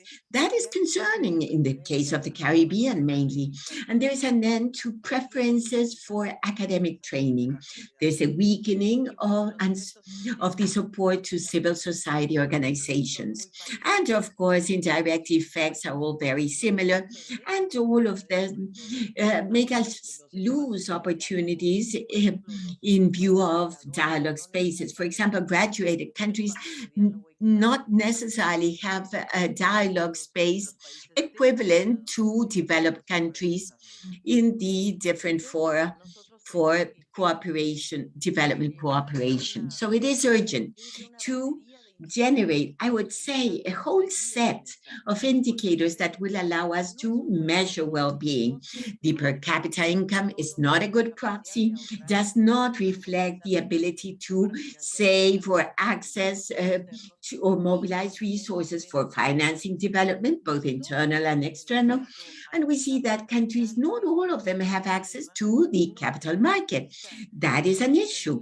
The graduation does not guarantee access to other sources of financing. Very much to the opposite. The middle-income countries are not being sufficiently taken into account. The size of economies is an important limiting factor to mobilize internal resources. And many of these countries are exposed to natural extreme phenomena, Central America and the Caribbean, that call for additional solidarity and support in order to address climate asymmetry. And also because development is not a linear phenomenon, it is multidimensional. So we have analyzed 3 frameworks that have been proposed throughout this time in order to rethink development in middle-income countries. and how, to some extent, adapt, modernize, and update criteria for allocating resources.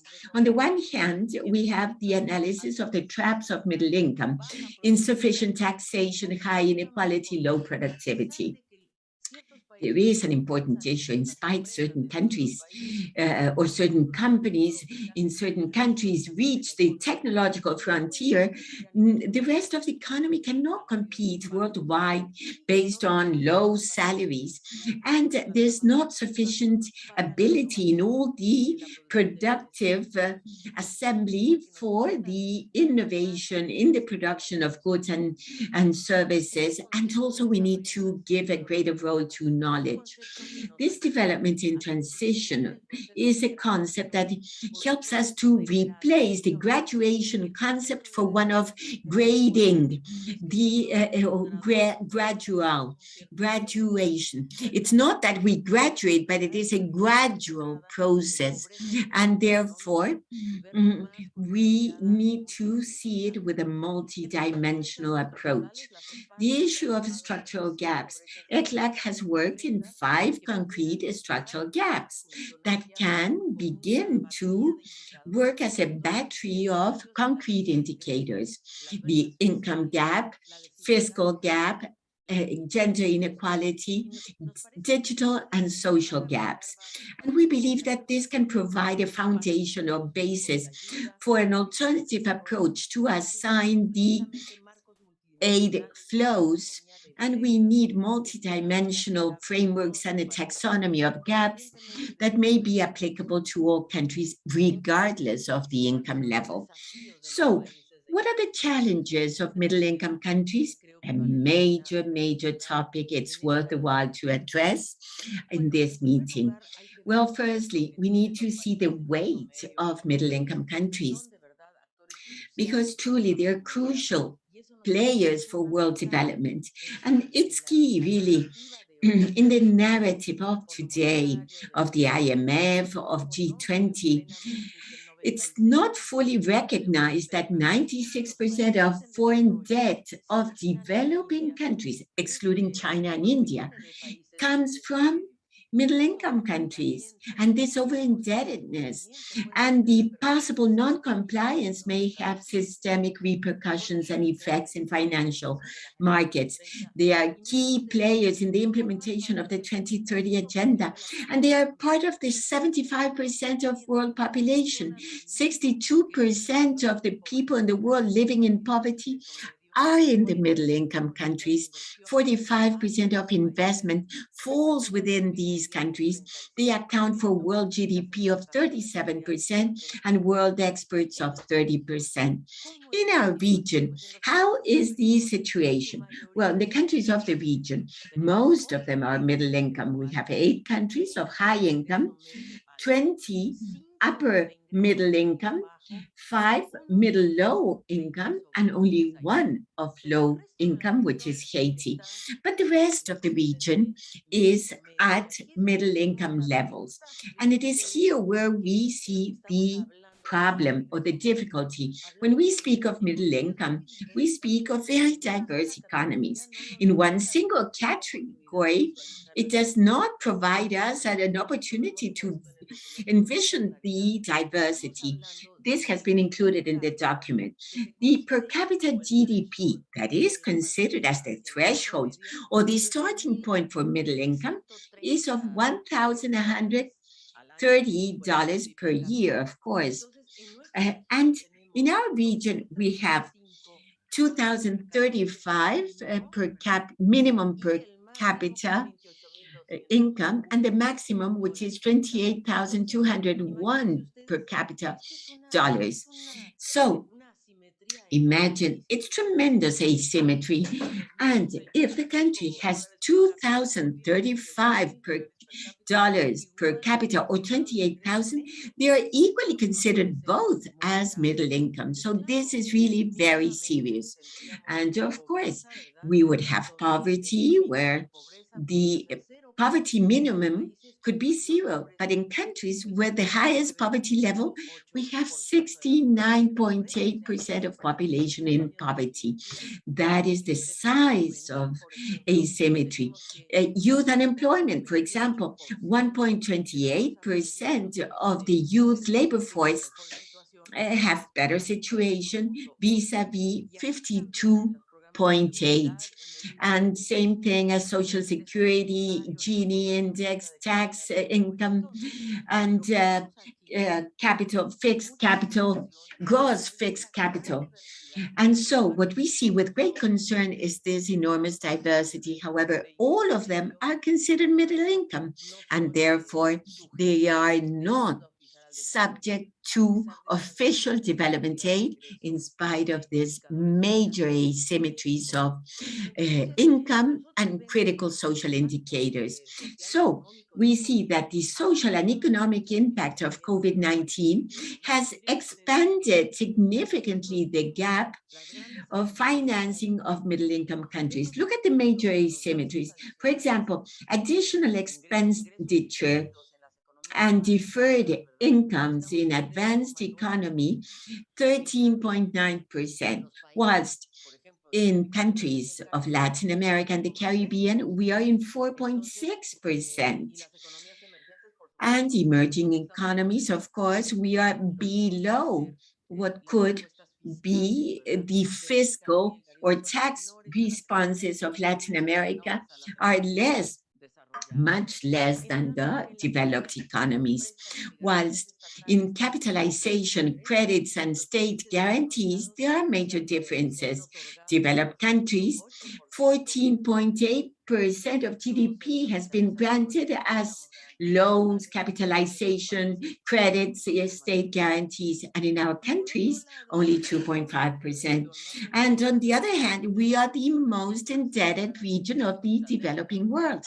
We can see that our debt has grown from 58.8% in 2019 to 68.6% in 2020, 10 percentage points, almost 10. And in that situation, middle-income countries have increased 11.3 percentage points, and low-income countries only 4.1 percentage points. So we, as Latin America and the Caribbean, we are closer to global middle-income countries than those of low income.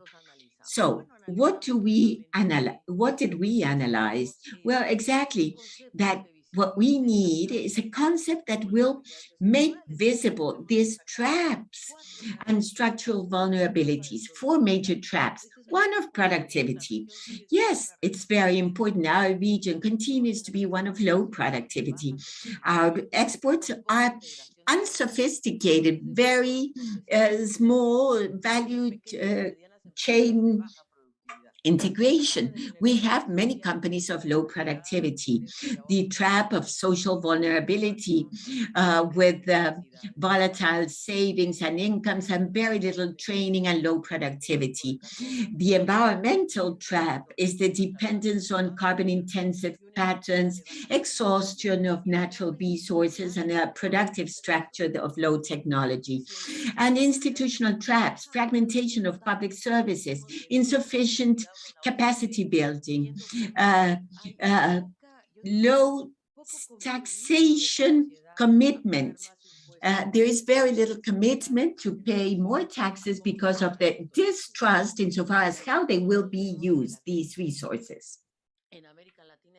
Therefore, regarding the crisis in Latin America and the Caribbean, we believe that obviously there's no doubt that the structural gaps have become broader. We've seen the changes, and yes, we expect recovery in 2021, close to 5.2% growth, and in 2022, 2.9%. Even so, this will not allow us to get back to the development level that we should have. Let's take investment, for example. We are the region that has the lowest percentage of GDP earmarked to investment, 16 point odd percent. 17.6%, where the global average is roughly 26%. For example, emerging nations invest 35%, and we are at 17%. That is very far below the global average. And so we are going through the 2021 reprimarization process in which exports are at 22%. They'll increase their prices by 22%, but it's not because of, well, it's mostly because of extra volume. And also we have seen a drop in direct foreign investment.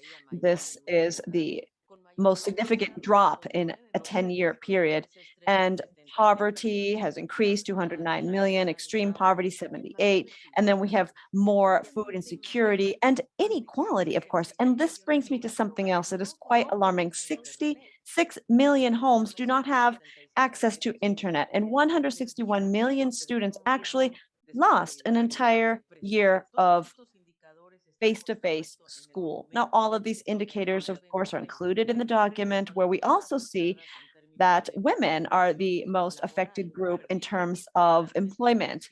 18 years of progress have fallen by the wayside. And also what we see here is that our region has made a great deal of effort. For example, public spending earmarked for the pandemic has been quite significant.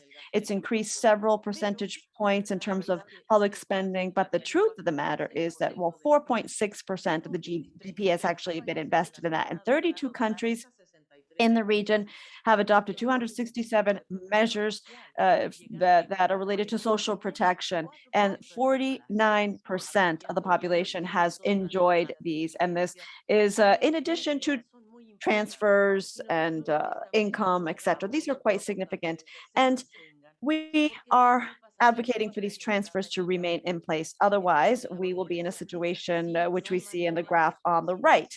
If we do not ensure the continuity of these transfers, poverty could increase from 209 to 220 million, and abject or extreme poverty to 92 million. Now, if there were to be 50% continuity of these, the poverty would remain the same, but extreme poverty would increase 4 million. And of course, if we are able to have 100% continuity, we would be able to continue to mitigate poverty quite significantly. So there's another issue that has come to the fore with regard to the pandemic, and we see that there are issues regarding spending for environmental issues. We saw that this dropped. It wasn't that high in 2016. You can see the figure 0.4, but it's dropped to half that, to 0.2%. Now, this shows that that the environmental issues are losing gain their foothold in budgets. And of course, 50 economies have announced quite significant fiscal measures, and they refer to $14.6 billion, but only 297 billion of these are for green recovery. It's actually 14.6 trillion, and only 297 billion are for green recovery and 230 billion for clean energy. So this is interesting. And our region is also losing its voice.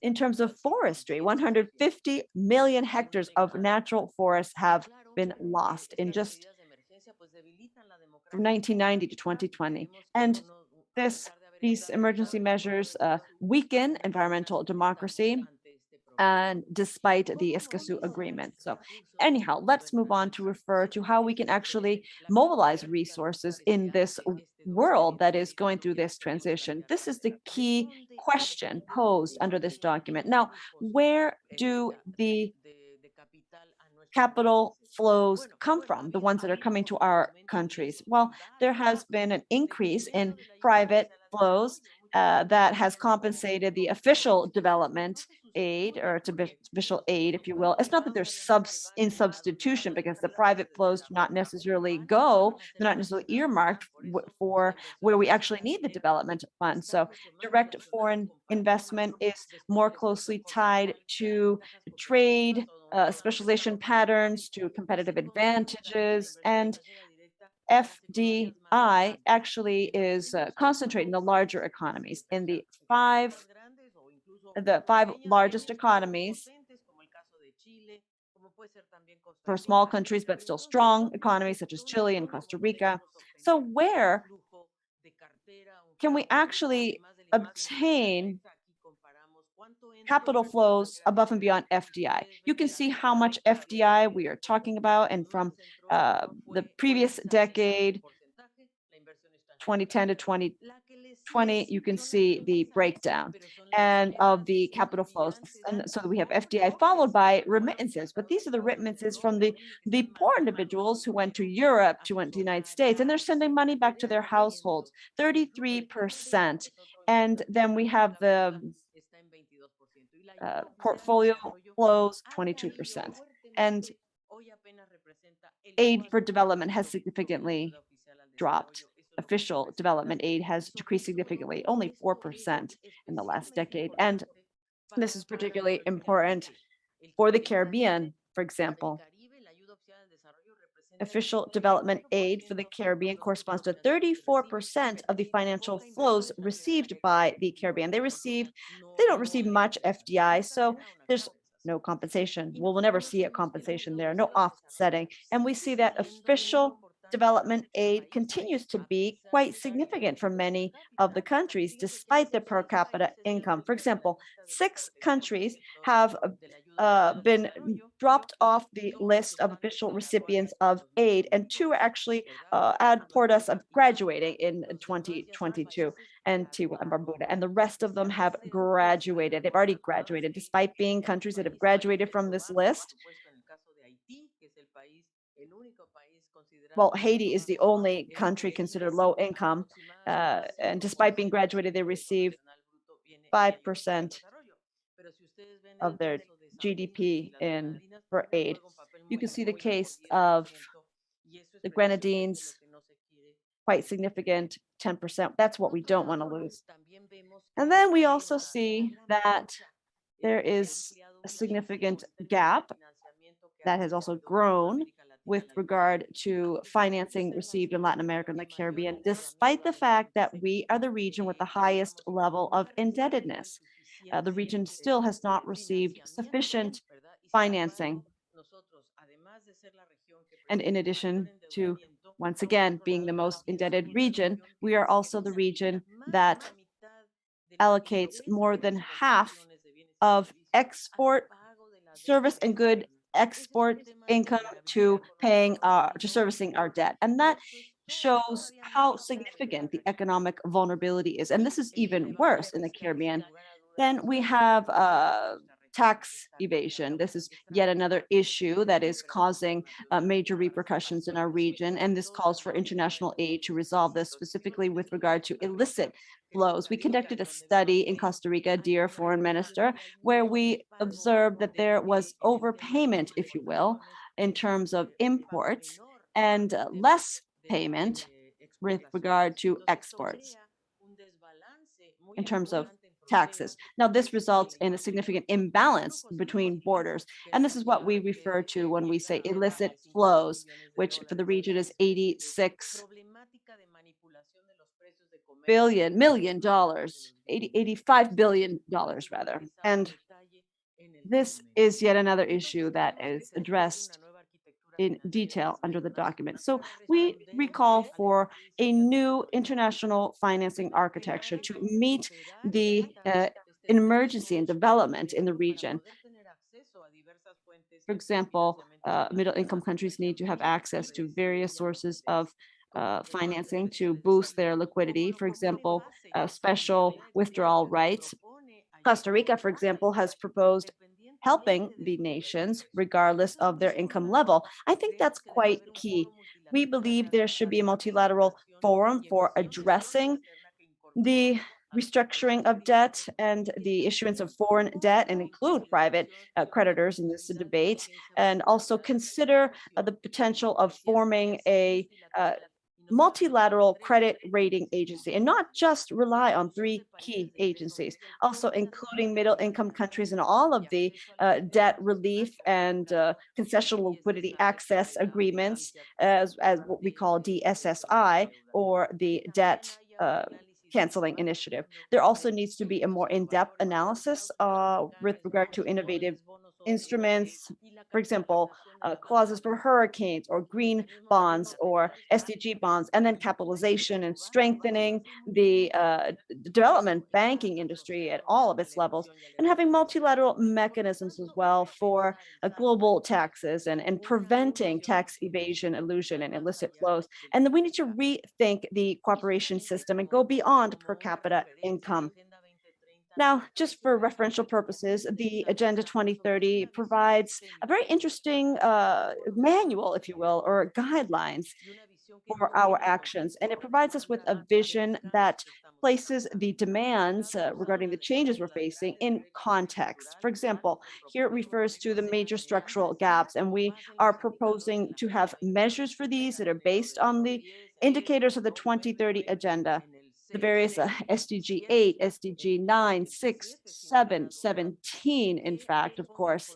And also, we like the agenda because it provides perspective regarding development and transition, which is a gradual process. Also, the agenda allows us to secure more inclusive cooperation and further strengthen regional cooperation.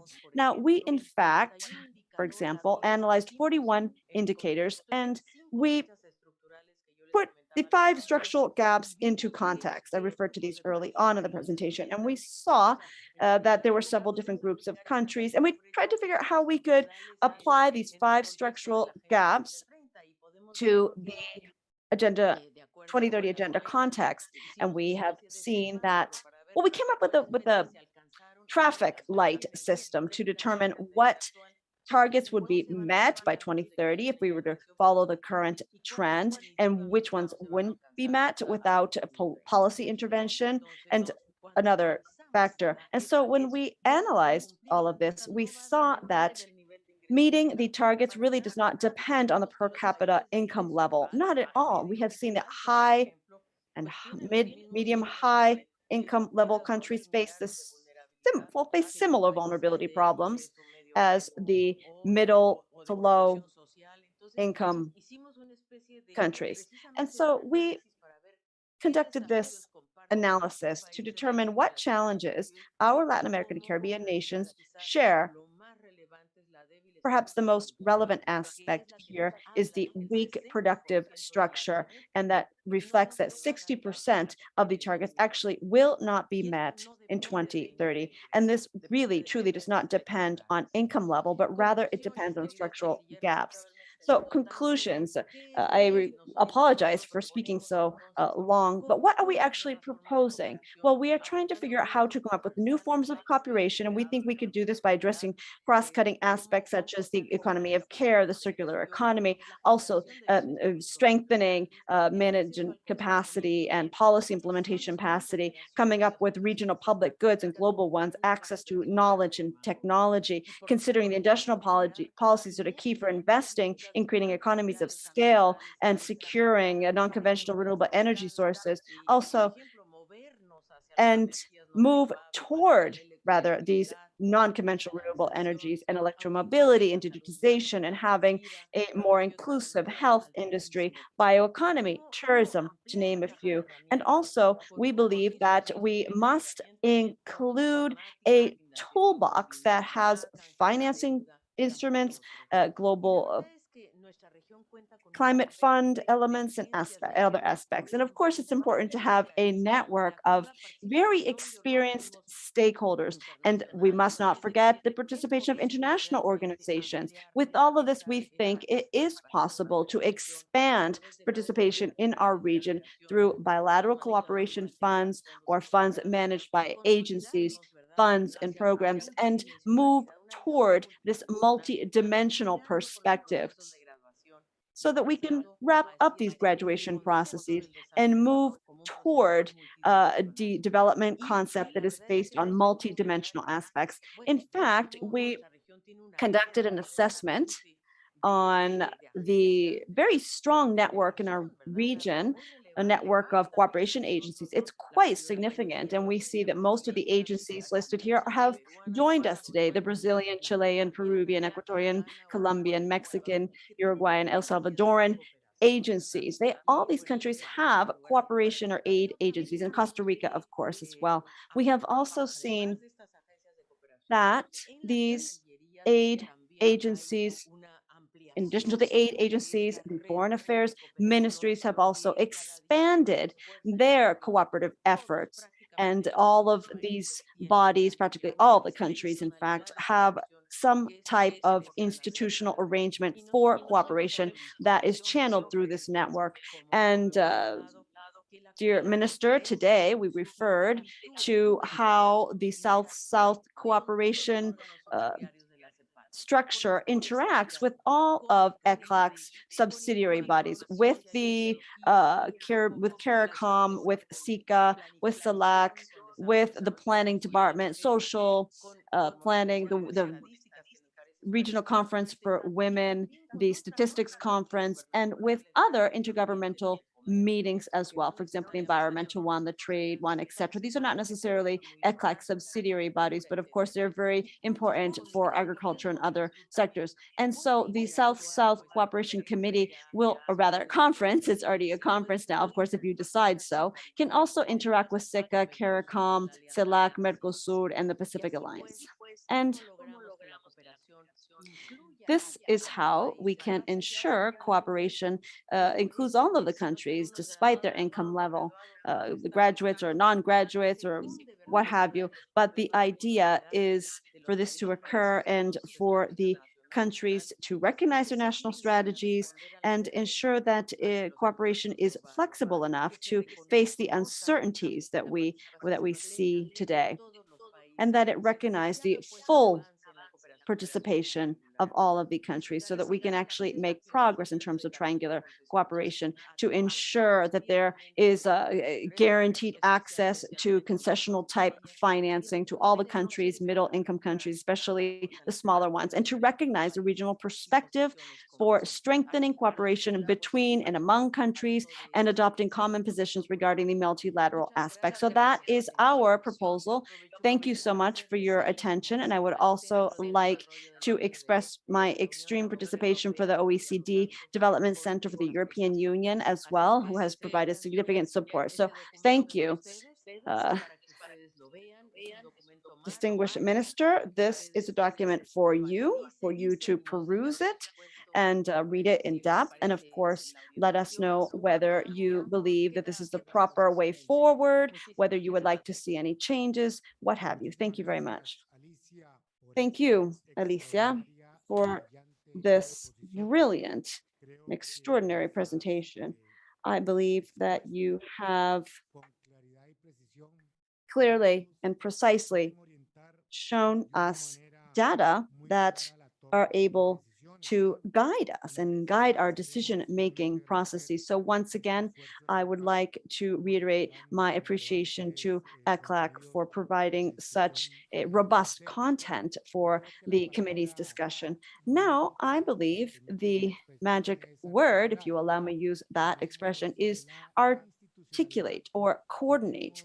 And we have the data, we have the knowledge, we have the institutions, and we have a financial infrastructure as well that I believe could be the premier regional response for us to meet these goals. I would just like to remind you that international cooperation is key to secure more sustainable, inclusive development for all of the inhabitants in the LAC region. This is a region with a middle income that is currently undergoing transition toward development, a region that continues to have key structural gaps and has been one of the regions most affected by the health crisis, as well as the economic and social effects of that. So now we will launch a panel consisting of 5 experts. They each have 5 minutes to refer to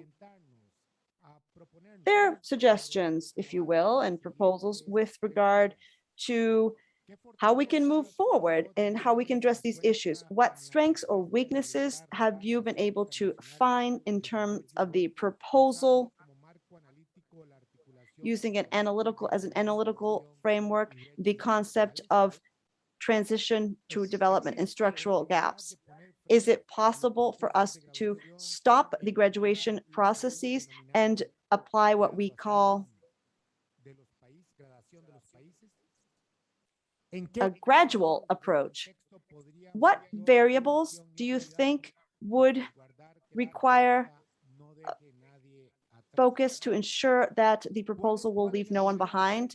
What do you think the key, most relevant factors could be, or that we should strengthen, specifically in terms of knowledge sharing and in cooperation between countries and within countries within the LAC region or other regions? And finally, how can we actually make progress as a region with regard to consolidating measurements that are more appropriate and effective, such as, for example, a universal vulnerability index that would recognize the multidimensional complex development process and that would allow to guide international aid to generate new instruments and come up with a more appropriate resource allocation that is in keeping with the country's specific needs.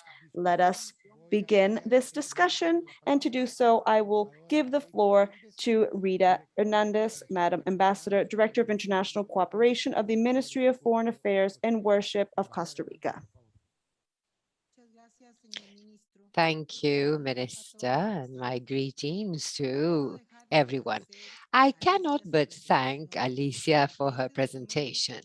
This document that provides information on the situation in our region, data and outlooks that during this time of the pandemic and possible solutions to the challenges that lie ahead in order to overcome our gaps.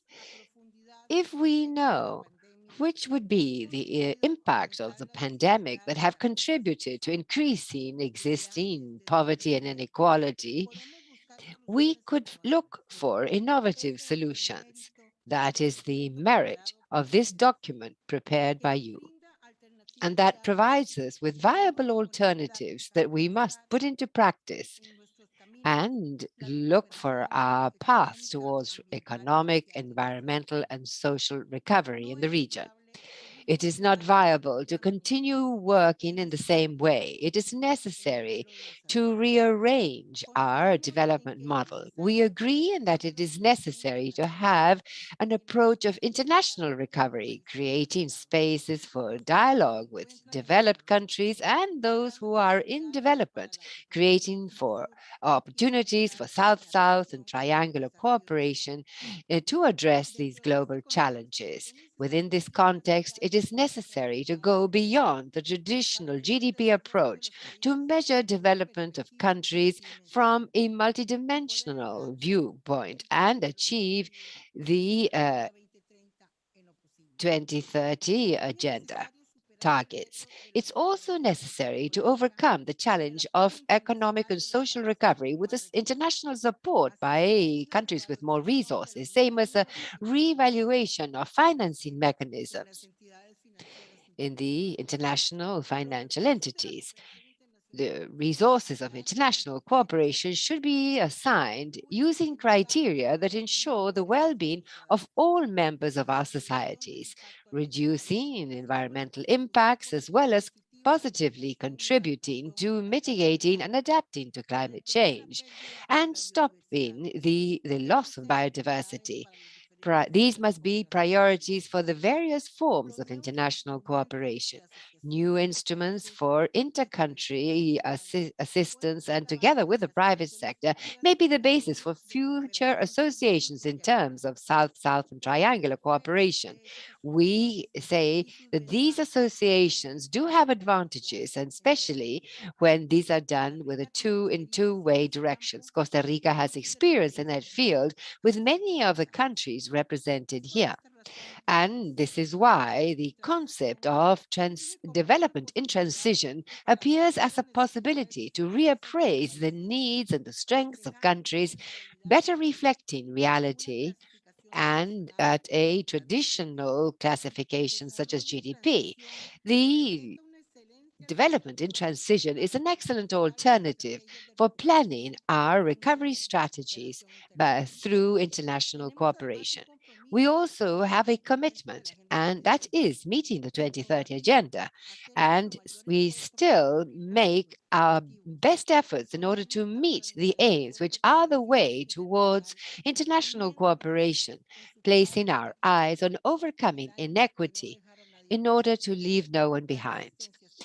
Technical assistance, technology transfers, capacity building are something that we can share to be mutually enriched without leaving aside new priorities that we emphasize on in terms of the environmental crisis and necessary attention to fiscal crises created by the pandemic and consequent need to mobilize domestic funds and additional funds.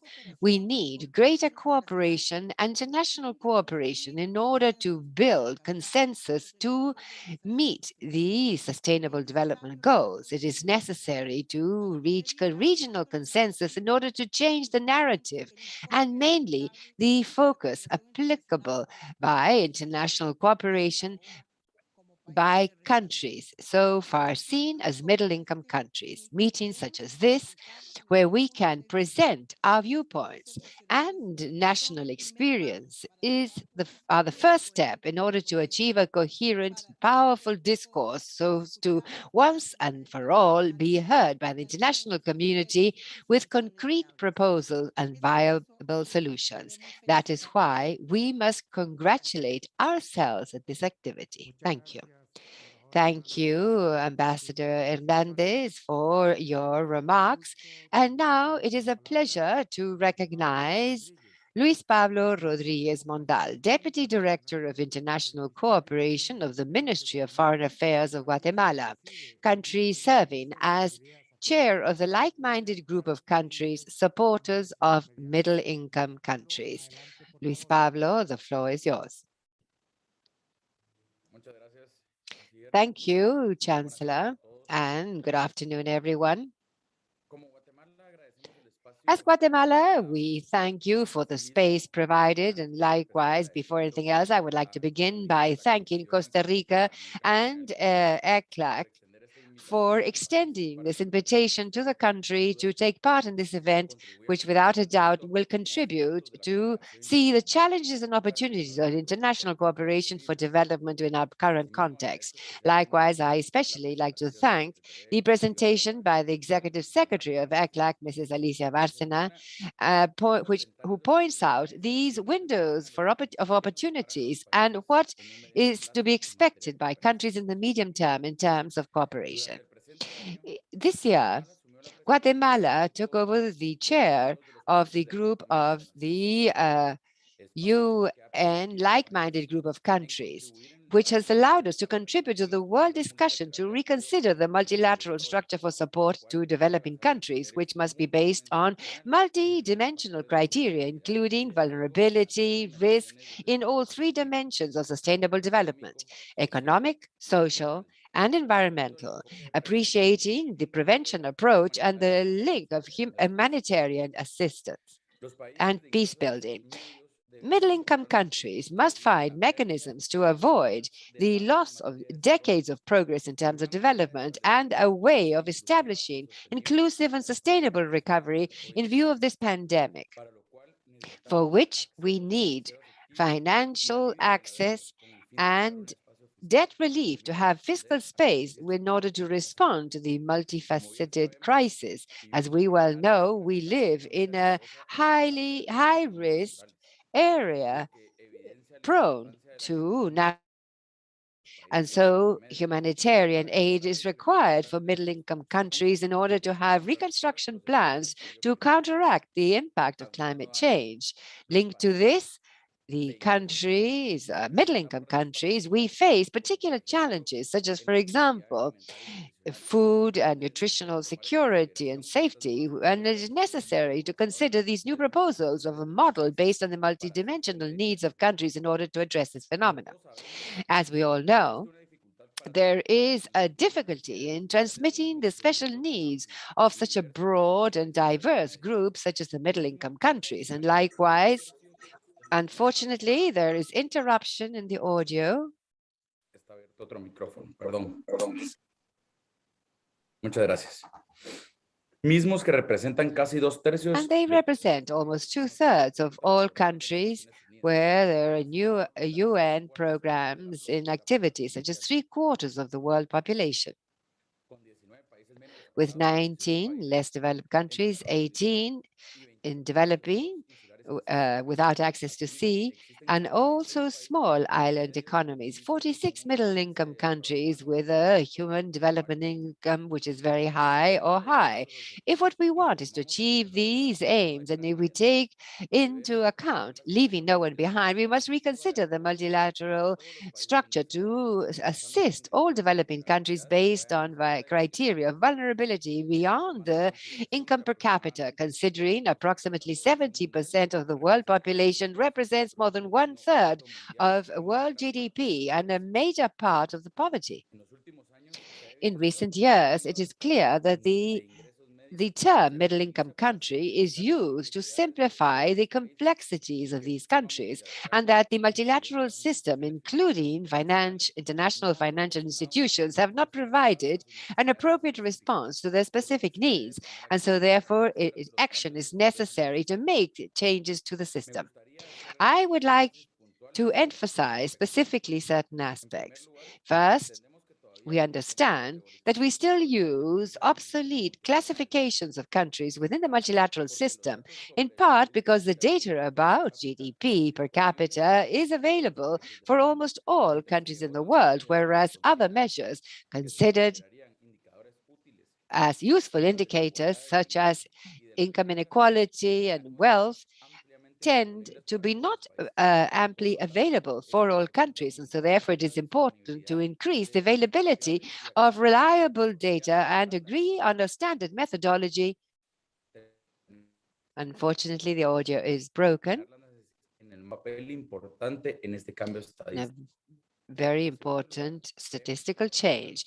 We believe that the UNDP has an important role to play and fluid flows to ensure that graduated or recently graduated countries may not face any difficulty in their development plans, including access to financing in acceptable terms.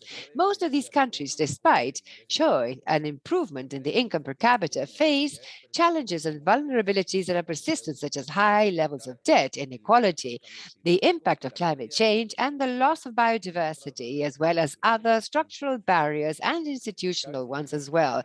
We should point out that as income per capita exceeds certain thresholds, access to official aid for development and public finances down faster than they can offset with a rise in fiscal revenues and a reduction in public expenditure. And third and last, we highlight the solidarity of middle-income countries with developing countries that is reflected with the financial technical support of technology transfer and the creation of capacities that are clear through South-South and triangular cooperation. We believe in the relevance of platforms to exchange knowledge and the essential role of South-South and triangular cooperation for middle-income countries, and that play the double role of providers and receivers of this sort of aid. We believe that a greater participation by middle-income countries in international cooperation initiatives could have a multiplying effect that would contribute to meeting our aims. We must facilitate initiatives for South-South and triangular cooperation, considering that these modalities have a tremendous potential impact on middle-income countries, recalling that this does not substitute traditional cooperation. But before ending, I would like to repeat the commitment by Guatemala to contribute to world efforts to reformulate sustainable development models with multidimensional measures. And once again, I thank the organizers for the invitation to be part of this event. Thank you. I thank you, Luis Pablo, for your contributions. And now I invite Maria Elena Alcaraz, Coordinator of International Development Forums of the Mexican Agency for International Development Cooperation. The floor is yours.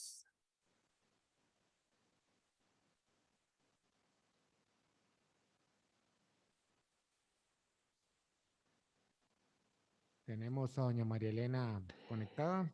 Is Mrs. Maria Elena connected? Yes, she is. I apologize. Ambassador. Minister, I apologize. Thank you. Yes, go ahead. Well, good afternoon, everyone. And I thank the committee for the invitation and also the Executive Secretary of ECLAC to be part of this segment as a speaker of this extraordinary meeting of the Committee on South-South Cooperation. I agree fully with the position adopted by Mrs. Bárcena, and it is essential to Costa Rica as chair of the committee. It is necessary to have a change in paradigm in measuring development used currently by agencies such as the UN and the OECD, exclusively based on income per capita of countries, and turn it into a multidimensional measurement that takes into account the various capacities and vulnerabilities of countries, particularly the middle-income countries, such as we are classified, the vast majority in Latin America and the Caribbean. That is, development in transition to redirect the cooperation that countries require. Mexico, same as ECLAC, uses all international fora that it takes part in to put across this urgent need or to co-assist in the declarations made in this regard in representation of the regions such as LULAC, as the colleague from Guatemala just said, and the different UN meetings, and especially I mentioned the high-level meeting on middle-income countries called an adjustment of the system for the development assistance held in New York on June 17th and last July the 2nd. Same as the regional event in Latin America and the Caribbean during the 20th period of session of the High-Level Committee on South-South Cooperation at the UN held on 1st through 4th of June. And some countries of the region had an opportunity to express our views, as well as the joint presentation at ECLAC with the OECD and the European Commission regarding the economic outlook for Latin America and the Caribbean in 2021. Likewise, in the Political High-Level Forum 2021 of the UN held on 6th to 15th of July in New York, and where I highlight the event offered by ECLAC on the same topic, multidimensional measurement of development, and where the Secretary Bárcena reiterated the urgent need for a change in paradigm in measuring development to move on to a multidimensional approach, recognizing the vulnerabilities and also the differentiated needs of countries, and show in this way their different realities.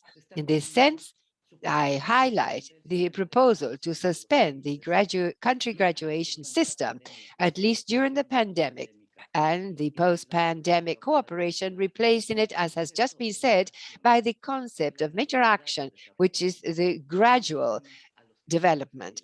And both things that have been referred to, or Minister Solano referred to, because a single income per capita of countries puts across an erroneous idea of our development capacities, of our vulnerabilities, and also of our financing needs by multilateral institutions under fairer and more flexible conditions.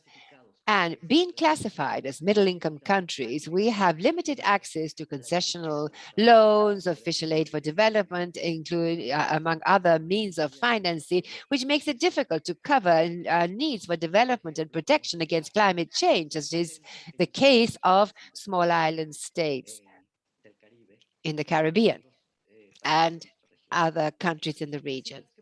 The figures provided this morning by Secretary Bárcena, as well as Chancellor Solano, regarding the lags that have been expressed on account of the pandemic in the region, increased fiscal debt by almost 10%, the rise in spending to respond to urgent needs during the pandemic, food insecurity, the impact on women and girls, inequality, the impact on formal and informal employment contributing to the rise in poverty. All of this, together with a marked reduction in official aid for development that is given by the more developed countries, and in view of the gaps in the development in our region and that have deepened as a result of the health emergency, must make it clear to us that in order to turn around what we have suffered in all spheres, we require an international cooperation system for development that is more equitable and inclusive, that allows us to have sustainable regional recovery with a gender perspective and that allows us to resume our road towards meeting the SDGs of the 2030 Agenda. And therefore, Mexico made an effort since March last year to put up in the international agenda the relevance of equity in access to medication, medical teams, and vaccines in order to face this pandemic. That was 17 months ago, but today, developing countries are facing an unequal system in terms of access to vaccines, despite the promises and the support expressed by developed countries through equitable distribution through the COVAX system, and in many cases, depending on the direct assistance by other countries. But also we've witnessed and been participant of solidarity in our region in order to mutually support each other.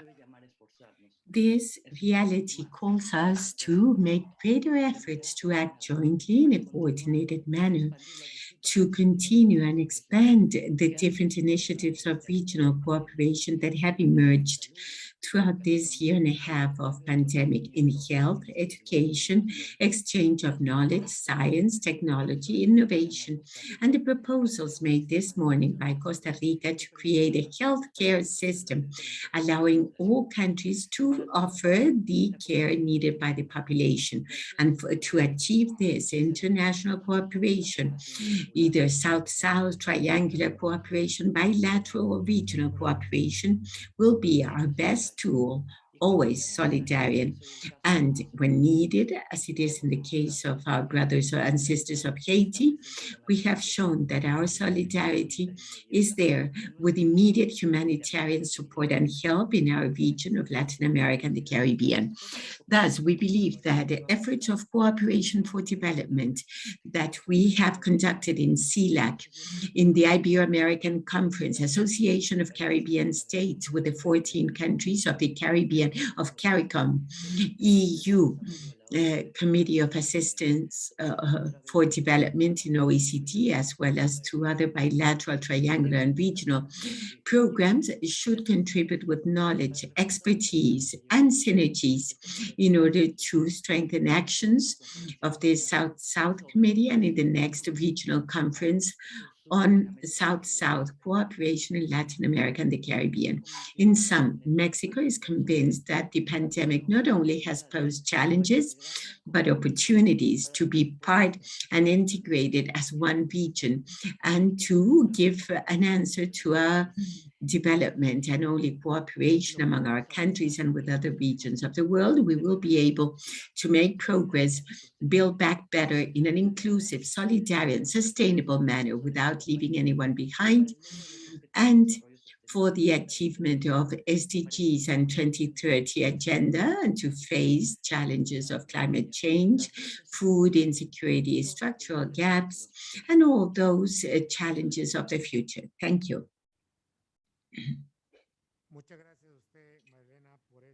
Thank you, Maria Elena, for your participation and valuable comments.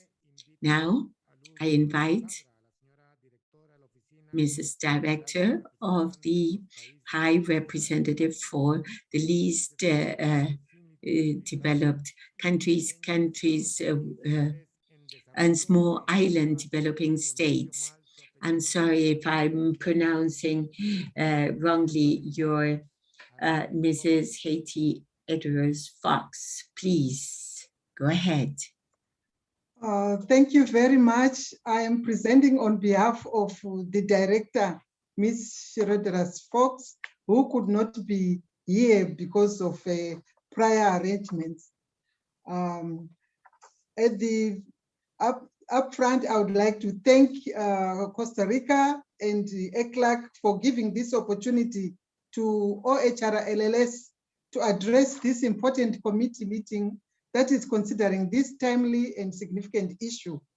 The proposal for renewed international development cooperation based on an approach to development needs that goes beyond income-based classification and graduation criteria, and that also captures both the vulnerabilities of countries and the multidimensional nature of sustainable development, is indeed important and critical.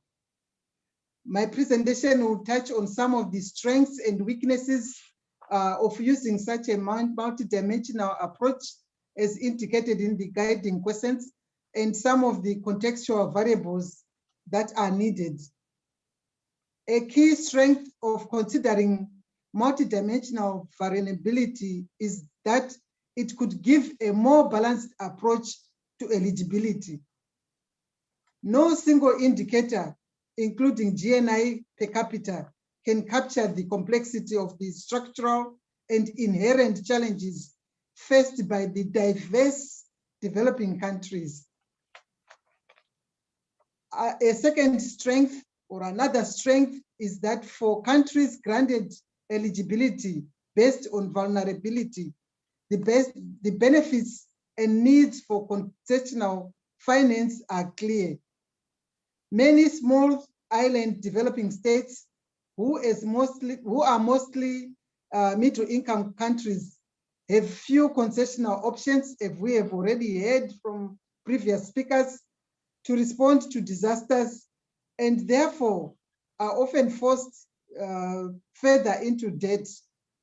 So this use of the multidimensional vulnerability criteria will help such countries. Small economies are strongly affected by external economic shocks, which we have seen clearly from the impact of COVID-19 on, for example, tourism in the Caribbean. Also, least developed seeds face compounding vulnerabilities, which have already been highlighted in earlier presentations, including multidimensional impacts on social, on health, and natural, all resulting from disasters. A challenge to overcome, regardless of the eligibility criteria, is that the pool of concessional financing is too small. Development partners must comply with and expand on their own commitments, such as to increase development aid to 0.7% of the GNI, and climate finance should increase to $100 billion per year. A weakness could be if eligibility is expanded in such a way that the least developed countries are worse off as a result.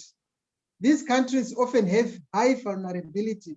However, if the overall pie remains the same, it could be cut into pieces for the poorest countries.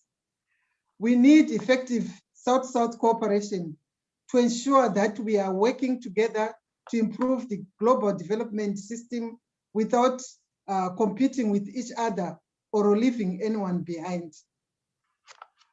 On the question of what contextual variables would you prioritize in order to ensure that the proposal leaves no one behind?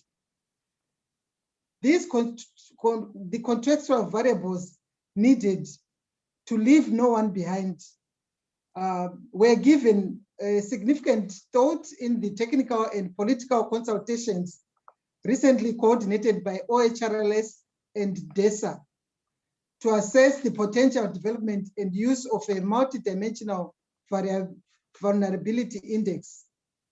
The final recommendations of the Secretary General will be released shortly in his report on the implementation of the Samoa pathway. A key consideration is that the Multidimensional Vulnerability Index, or MVI, should cover all UN member states and focus on factors to vulnerability for all developing countries. For the index to demonstrate the relative needs of, for example, the small island developing states in the Caribbean and the landlocked developing countries in South America and other vulnerable countries in the region, it must be balanced towards the vulnerabilities faced by all and refrain from bias towards particular groups. Another variable to ensure fair coverage is multidimensionality. The three pillars of sustainable development, social, environmental, and economic dimensions should be reflected. Furthermore, cross-cutting indicators must also be included, such as size of the country, landlockedness, remoteness, climate change vulnerabilities, and others. Getting the balance between different challenges right will be difficult, but an imperfect index will be more comprehensive than relying only on income. Furthermore, the importance of separating exogenous factors was stressed by many. This means factors beyond the present will of member states increasing vulnerability, such as exposure to earthquakes, should be isolatable from endogenous factors, such as discrimination against discriminatory national gender policies. Endogenous factors can still be included, such as through performance measures or resilience elements of the MVI. An important reason for this is that some international financial institutions and donors have expressed concerns about including indicators which could cause moral hazard or result from inadequate policies. However, the distinction between exogenous and endogenous factors is not necessarily clear and remains a political question. Furthermore, some MVI approaches include debt, while others do not, with reference to moral hazard and debt indicators being endogenous. However, the conditions offered for loans, especially interest rates, either bilaterally, multilaterally, or commercially, are exogenous factors.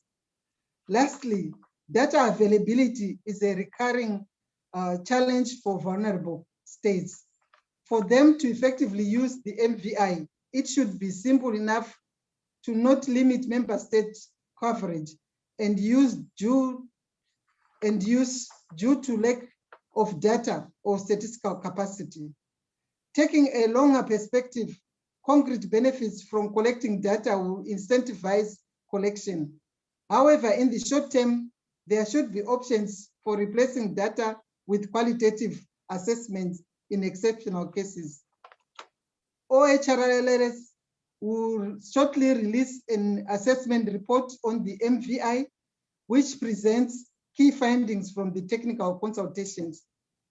This will hopefully be informative for this work in the Latin America and Caribbean region.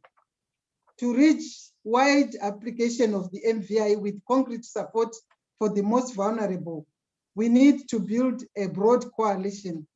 OHRLS looks forward to working with you all to ensure that the needs of vulnerable countries are addressed with commensurate action and financing. I thank you. Thank you. Thank you, Madam Gladys Mutagandura, on behalf of the Alto Representante para los países menos adelantados, los países en desarrollo sin litoral. Thank you very much for representing the small island states, the least developed countries. Thank you for your participation. Finally, I would like to recognize the recently appointed director of the Center, Development Center of the Organization of Economic Cooperation and Development, OECD, Mrs. Ragendur Arnadoter. Please go ahead. You have the floor. Thank you very much, Mr. Minister. Ladies and gentlemen, let me begin by telling you how happy I am to be here. It is such an honor for me to be invited to speak to such distinguished audience and to be in this esteemed group of panelists, particularly when you look at it that it's my 4th day on the job. And what a great opportunity to meet, even though it's virtually this time, all of the most important development actors in Latin America and the Caribbean. And I also want to especially thank Alicia Bárcena and ECLAC and the Costa Rican hosts for organizing this event. And also I want to thank ECLAC for its great cooperation with the Development Center throughout the years. And I, of course, pledge continuation of that good cooperation in the future. In my short intervention, I was to touch upon three main points. The first one is that we cannot miss the opportunity to rethink international cooperation in light of the COVID-19 crisis. International cooperation needs to rise up to these challenges. We need more of it, and we need updated forms of supports and partnerships, not only to exit the current crisis, but especially to build forward better. My second message will be to discuss in the beginning that how we must update the criteria and the toolbox for international cooperation. For instance, what are we doing on the well-being front? And lastly, my third point that I wish to make is that by joining forces and working together towards harmonizing the different proposals and efforts, that is the key to going forward. If you will allow me, Mr. Minister, to start by my first point. The unfolding of the COVID-19 pandemic and the subsequent health and economic crisis have revealed the fragility of the multilateral system and of international cooperation. We have been too slow. We have seen national interest prevailing on international commitments, and we continue witnessing difficulties in getting a shared solution to vaccinate the whole world. The world needs to be more prepared and coordinated to face global challenges. The COVID-19 pandemic and its subsequent waves have accelerated previous trends, including in the area of international cooperation, where we were already having a debate on how to update the toolbox for international cooperation for development in the light of new development challenges and a changing global geopolitical context. In fact, together with ECLAC and the European Commission, we at the OECD Development Center have been working since 2017, as has previously been mentioned, on how to update international cooperation for development in light of the changing needs and aspirations of Latin America and the Caribbean.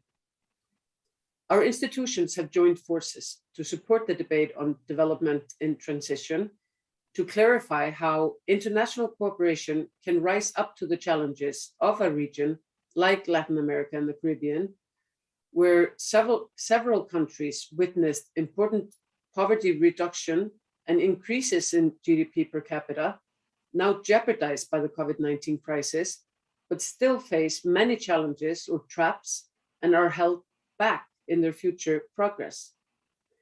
Unlocking these traps requires international support to help the region overcoming issues such as deep inequalities, limited fiscal space, poor regional integration, inadequate infrastructure, and a production structure still focused on primary commodities and extractives that exacerbate the environmental pressure on the region, in addition to the vulnerability to natural disasters. Our Latin American economic outlook for this year, 2021, that we published jointly with ECLAC, the European Commission, and CAF, the Development Bank of Latin America, will table proposals for an inclusive and sustainable recovery in the region. It focuses on how to improve social protection mechanisms and increase social inclusion, unleashing the potential of regional integration and strengthening industrial development, all supported by a renewed pact and a social contract to restore trust in governments while empowering citizens. It stresses the need to promote sustainable and adapted macroeconomic frameworks to finance the recovery and the importance of a renewed international cooperation to support these policy actions. My second point that I would like to discuss is that to begin, we must update the criteria and the toolbox for international cooperation. For instance, what are we doing on the well-being front? Development is a multifaceted process. It requires a multidimensional approach and coordination across policies at all levels. Latin America and Caribbean countries, as we have been hearing in this panel, face complex challenges that require an update in traditional forms of international cooperation.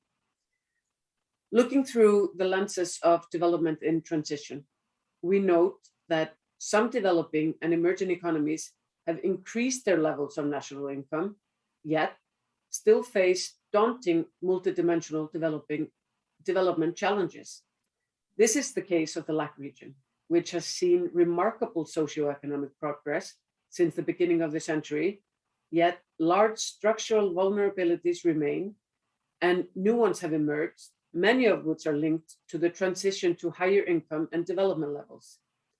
There's a need for more comprehensive approaches that ensure coordination across policies at all levels, international, national, and local. Recovery policies need to outline local opportunities for responding to development traps and seek ways of improving global public goods to reinforce national agendas, all in the context of the United Nations 2030 Agenda. Indeed, the last editions of our Latin America Economic Outlook called already for a new vision of international cooperation as a facilitator to support improving domestic capacities and efforts. Increases in GDP per capita are not automatically correlated with well-being improvements. This is particularly relevant for the LAC region, where most of the countries are upper middle income countries or even high income countries, as for example, Chile and Uruguay. So what is there to do and how do we do it? As part of the development and transition efforts, the OECD Development Center and the Center on Wellbeing, Inclusion, Sustainability, and Equal Opportunity, WISE, in collaboration with the European Commission and ECLAC, have joined forces with LAC countries to adapt a well-being measurement framework to the particularities of LAC countries and identify how to include it in their policymaking. This project has provided a platform for political and technological dialogue.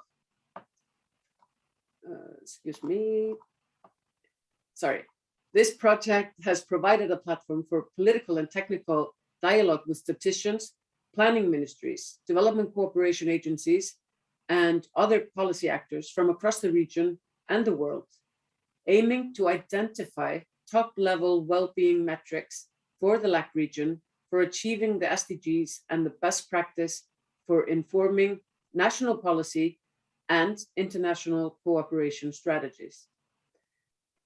The work stresses a key message. To promote further well-being, several inequalities should be addressed, including income, subnational, and gender inequalities. The LAC region remains the most unequal region in the world, and more than half of workers remain informal. These characteristics make the impact of the COVID-19 crisis in the LAC countries has been asymmetric, affecting particularly informal households and the most vulnerable population. The first House Life report for the LAC region will be launched at the end of October and will present headline indicators, case studies on their policy use, and general results with the ultimate aim to contribute to the debate on new indicators by offering insights on how to have more impactful policies and more effective development strategies centered around well-being. Lastly, I would like to emphasize my third point, which is that by joining forces and working together towards harmonizing the different proposals and efforts, that is the key to go forward. The COVID-19 pandemic has impacted a world already affected by severe challenges, climate change, geopolitical changes, and disruptive technologies. Supporting societies and the economy to navigate the current uncertainty and mitigate the major losses needs to be matched with investing for better futures.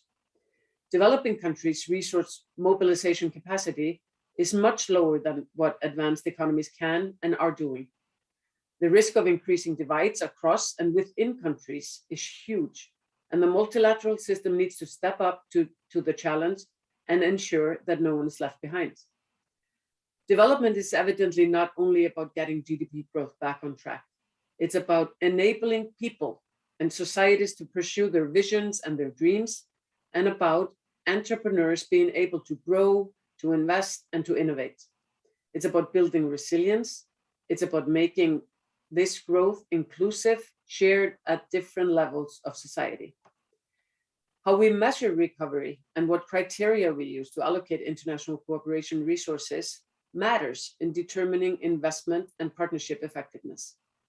The multiple ongoing efforts to improve development measures and international cooperation resource allocation are welcomed. And we are happy to, together with ECLAC and other partners, to continue supporting having forums such as this one today, where we can gather, listen, and understand the priorities of the developing countries in order to update the toolbox for international cooperation for development. This is what development in transition does. Rethinking indicators is critical in advancing the development in transition narrative. It's vital for reimagining an international cooperation that includes LAC countries on an equal footing, regardless of their development level, contributing to actively shape the region's recovery.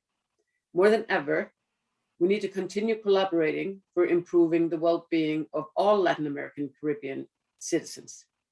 I thank you very much for your attention, and I sincerely look forward to working with all of you in the future. Thank you.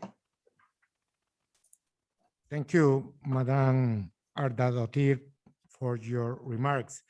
Quiero agradecer profundamente la participación en este segmento de los expositores. I would like to sincerely thank you for your participation. Thank Rita Fernandez, Maria Elena Alcaraz, Gladys Mutangadura, Ms. Arma Totur, Luis Pablo Rodriguez Mondal. Thank you for your valuable contributions. Now we will begin with statements by the delegations, but prior to that, I would like to summarize a few key aspects that one could glean from these contributions. First of all, we have data, we have information for decision making, and these need to involve a comprehensive approach. We need to be pragmatic, and we also need to draw up action plans that would allow us in the short and mid-term define the cooperation priorities that we have discussed, while at the same time ensuring that these will bring benefits to the most needy countries.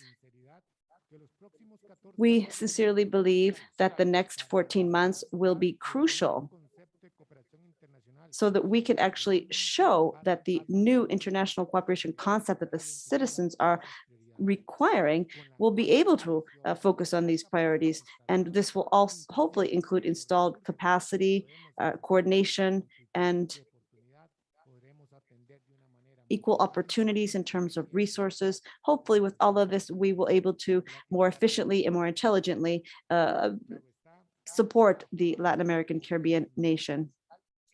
Teamwork is essential. That is ongoing. And this is a commitment that the chair will be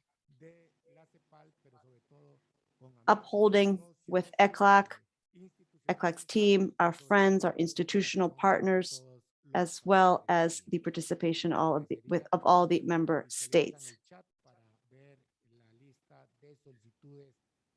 I would like to now refer to the chat to determine which countries are on the list. And I would like to request some support in this from the secretariat. Yes, Mr. Minister, first of all, Colombia has requested the floor and followed by Paraguay. Thank you. Let us go in this order: Colombia, Paraguay, and Brazil, based on what I've seen in the chat. Colombia, you have been recognized. Good afternoon. This graduation process represents significant challenges for the developing nations, specifically with regard to access to international cooperation. As a result, we need to continue to strengthen South-South cooperation and make it more professional and increase the number of projects and the quality of projects related to triangular cooperation. Now, in Colombia, through the aid agency, we have identified that in order to include a larger number of beneficiaries from South-South cooperation, we will need strategic partnerships that would allow for us to secure more financial resources. Within this context, we are prioritizing resources from our agency, our aid agency, in order to set up strategic partnerships with regional bodies such as the Pacific Alliance, CAN, the Mesoamerican Group, and other international or regional bodies such as the IDB. We want to ensure that these will contribute to measurement mechanisms. We are also strengthening our technical and financial resources for South-South cooperation. We are working with the European Union and GIC as well to develop a mechanism for South-South cooperation to be funded by these bodies. The idea would be to have an equitable contribution.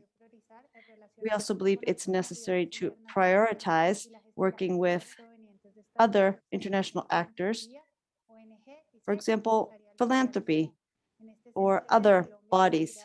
In that regard, through our aid agency, Colombia has implemented a mapping, characterization, support management, and trust relationship strategy to do so.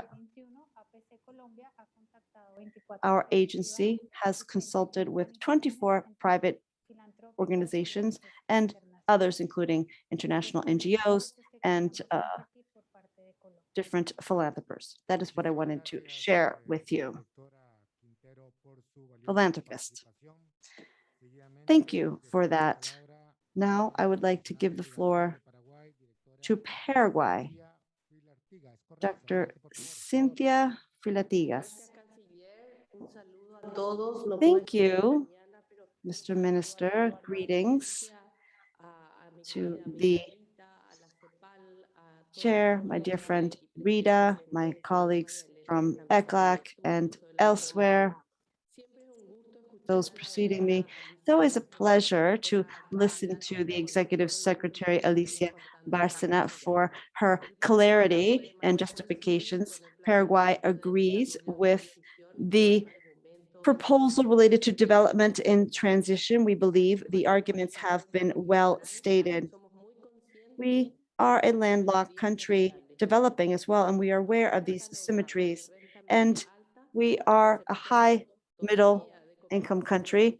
And so the traditional aid sector, even though we do value that significantly, we also believe it's a strategic pillar to support our national aid initiatives. And that is why, since the beginning, we have been present.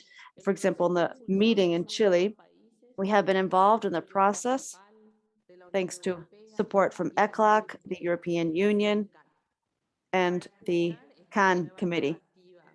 In order to adopt this new international cooperation narrative and develop new measurements, tools, and mechanisms for us to attain what we aim to attain with regard to this new era of international cooperation, we have been active from the Foreign Affairs Ministry in Paraguay. We want to state that even though we do not have an international aid agency, we are truly focused on strengthening our institutional arrangements for international aid through several different actions. For example, we are fostering an international aid policy. We are generating data. We are also coming up with a more optimal donor map and setting up a state network of stakeholders as an initial step to having a more coordinated international aid system.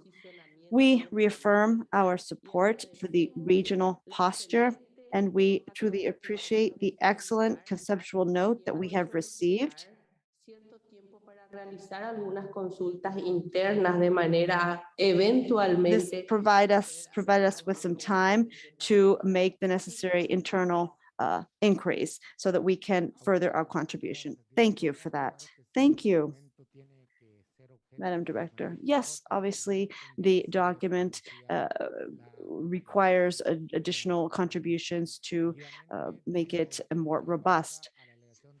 Nonetheless, we appreciate Alicia's contribution. Brazil, you have been recognized. Thank you very much, Mr. Minister. Allow me to refer to your most recent remarks, to make my remarks. I would also like to express Brazil's appreciation to the Executive Secretary of ECLAC for the high quality study that she has just presented. I believe that one of the merits of this study is that it specifically allows us to find in a single source such a wealth of information related to economic and social aspects regarding development in our region. I also believe that it's very important to bear in mind this important data meeting, as already mentioned, was supported by the OECD and European Union. I also wanted to make mention of our disappointment because as far as I can recall, the member states have not, ECLAC member states have not been consulted. We have not been requested to contribute to this interesting document and resource. So important that I'm sure it will be used within the new institutional structure that we will be adopting perhaps today. And this will be considered one of the foundation documents for the upcoming debate on socioeconomic development under the new perspective, under this innovative concept that we call development in transition. I wanted to say, following these initial remarks, that I believe it is very important to mention that Brazil has synchronized its international aid policy with the concept of exchanging between Latin American and Caribbean nations. We're all members of ECLAC, and we have all exchanged knowledge with regard to socioeconomic development. Now, along this path of exchanging and sharing knowledge, South-South cooperation conceived and led by our nations has been useful and vital and diverse and adaptable and has yielded positive results that we have all pointed out. Brazil believes that the Committee of South-South Cooperation and its potential regional conference, its successor, should maintain that initial key purpose. Brazil also understands, dear chair and colleagues and friends, that the ECLAC study should be interpreted, and this is what I am referring to when I refer to your remarks,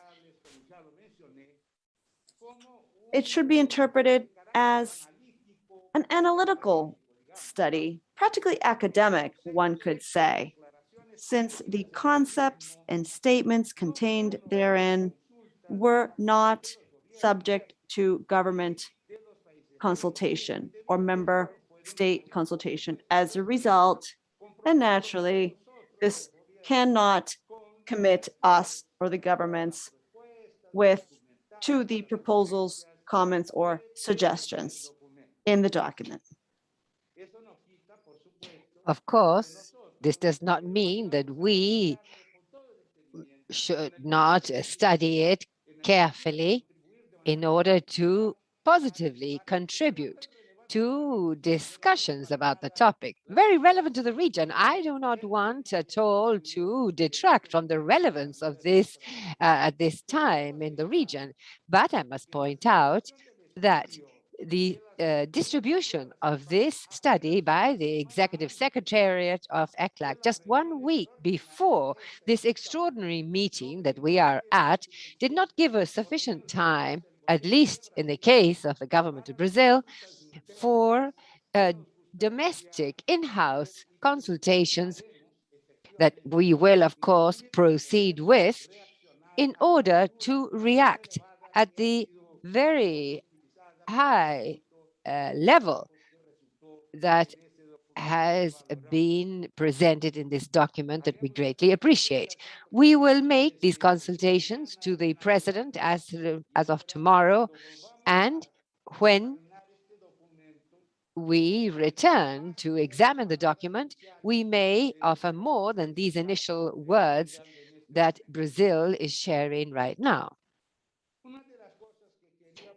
One of the things that we did want to point out, Chairman, is that we have a concern which is very important to us and that we wanted to share with all our friends from the countries of the region. The possible practical implications of an apparent compartment-like division of Latin America in comparison to other developing countries in other parts of the world that may be interpreted at least based on a very quick review of the ECLAC document, and all the lack of a multilateral agreed on definition of the concept of development in transition. This is not something that contributes, and I will add in my words to aim specifically at this point, that may contribute, I would say, to our discussion, in the sense that it is evident that we do not find in the main resolutions of the General Assembly of the United Nations a system to which this belongs to, resolutions that address this issue of development. We must also recall that the concept of development in transition, and this is very relevant to bear it in mind, was not drafted by the countries of Latin America and the Caribbean, nor with reference to our own needs. Our needs due to the implementation of another concept, as was mentioned here, that was not created here either, the concept of gradually doing things, or the graduation concept, which was brought to us from other parts of the world. And these two concepts in REACT show different approaches to our realities proper to our region. I would say that this concern can unfold in a way that I will explain here because it is of concern to us. The origin of the concept. This, for us, is of great concern with regard to, for example, the concept that is essential to all of us, there's no doubt about it, of the sovereignty of the countries of the region. When they start relating the issue of development in transition to other concepts that likewise are not totally outlined nor defined, nor has the content, intellectual content or political content been defined, such as global public goods, or, as I've already found in certain occasions, a supposed need to formulate in Latin America a new social compact, and also the implementation of another very interesting concept, without a doubt, that could be here as a global citizen. And in turn, the proposal of a leveling, to a certain extent relevant, between public and non-public actors, such as the hypothesis of the weakening of the capacity for political and institutional coordination by the governments of the countries in the region and their efforts toward social and economic development, also suggest a concern quite serious, at least in terms of Brazil, because we understand that the economic and social development process of the countries is the primary responsibility of precisely these very governments and their respective governments in exercising their citizenship. And this is recognized by the final document of the meeting in Buenos Aires, adopted by acclamation by the international community in 2019. And so Brazil is concerned with this exercise of reinterpreting the paradigms of international cooperation that deviate from some of the basic principles of multilateralism. For example, respect for the sovereignty of countries and the non-imposition of conditionalities, or stating the horizontality that should characterize multilateral relations among countries, as occurs here in this condition, and also is at the basis of South-South cooperation, which is what ultimately unites us in this. Notwithstanding this, Chairman, Brazil has repeatedly expressed its interest to take part in any discussion that allows identifying concrete strategies that would allow, in turn, the countries of Latin America and the Caribbean to maintain and expand their access to flows of international cooperation, regardless of their nature. Once again, we do this in line with this commitment to continental solidarity, and we're very grateful to many of the expressions made here in this first day of this meeting in that sense. It is precisely in this sense of the solidarity and the opening to negotiation and seeking consensus, Chairman, I would like to recall, because here we are members, but we're not all members of the General Secretariat. But I would like to recall and mention the content of the special communication on the promotion of a multidimensional approach to measure the sustainable development transition in countries, which I understand is a core element proposed for consideration right now. This special communication was adopted by consensus by the heads of state and government of half of the ECLAC member countries, which are the countries that at the same time, and there are a lot of us in that category, we are countries members of the Iberian American General Secretariat, and in April, we're at the summit in Andorra. In this communication, allow me, Chairman, to quote this, it highlighted the relevance of continuing dialogue among member states and relevant interlocutors of international cooperation regarding the concept of development in transition, supplementary to the categorical classification based on income per capita, together in order to move to get ahead together and according to the commitments adopted by the international community and multilateral conferences with regard to the criteria for measurement, as allocation of international cooperation for development, and the most appropriate mechanisms to accompany the countries that so desire in their transition towards sustainable development, urging the system of classification and graduation to be reviewed by the country or of the countries that identify themselves as of middle income and overcome the restricted classification of a development based solely on economic factors. End of quote.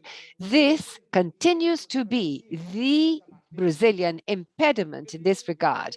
And I believe that it offers, and I say this very clearly, a very good basis for us to have the possibility, an opportunity to open up a discussion with other countries that are not here, but that are part of the same type of concern that has brought us together at this session. Chairman.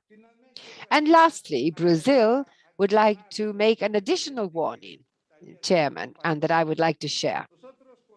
We consider that the approach applied to the concept of development in transition may depart the Commission from its topmost function, which is to identify and promote practical actions for the expansion of South-South cooperation, interlateral within the region.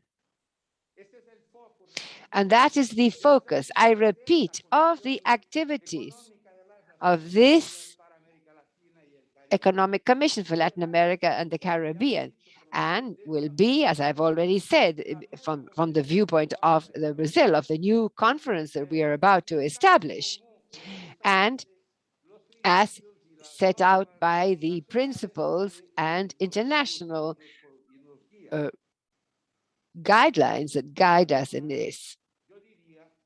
And also, I would say that our main concern, and this is universally applicable to everyone who attended the Buenos Aires meeting, who signed the final document. Well, signed, no, that we acclaimed the final document. The Panama plus 40 in Buenos Aires in the Argentine Republic. This was, of course, endorsed by the UN and was the South-South cooperation and triangular cooperation in all forms within the panorama of international cooperation as a whole. Why am I saying this, Chairman? Because we here must be attentive from the viewpoint of Brazil, where that South-South triangular cooperation may move to a second place to the concept of development in transition and collateral ideas. Now, I believe that we must seek to preserve the access by all developing countries in the region, regardless of their income per capita, to mechanisms for international cooperation and financing for development. That undoubtedly is a matter of collective interest, and Brazil is very much inclined to take part in that very relevant discussion, Chairman. But we understand that that is a matter of an economic nature that must be considered within the specific perspective. And so in that sense, we consider that ECLAC has many good conditions, Chairman, to mobilize specialized support from the member countries to identify objective criteria for measurement. So beyond income per capita, considering, as we have done, the multidimensional nature of development and structural gaps in Latin America and the Caribbean very visibly put across in this study that we are considering. Technical collaboration by ECLAC chairman could provide references and technical and material content to the discourse, questioning the current criteria of graduation applied to the official aid for development, because that is what this is about. And so this should serve as a subsidy, and this is the point connecting to the one I mentioned at the start, and planning and the expansion of South-South cooperation and multilateral cooperation, because which I say is the focus of our interest and presence within this meeting, chaired by Your Excellency. And lastly, I wanted to say, among us, Chairman, we do not apply graduation criteria in this region. Among us, we do not graduate. And it is us, the same countries, that are subject to this imposition of a graduation system, and we are suffering the consequences. We did not ask for that system, Chairman.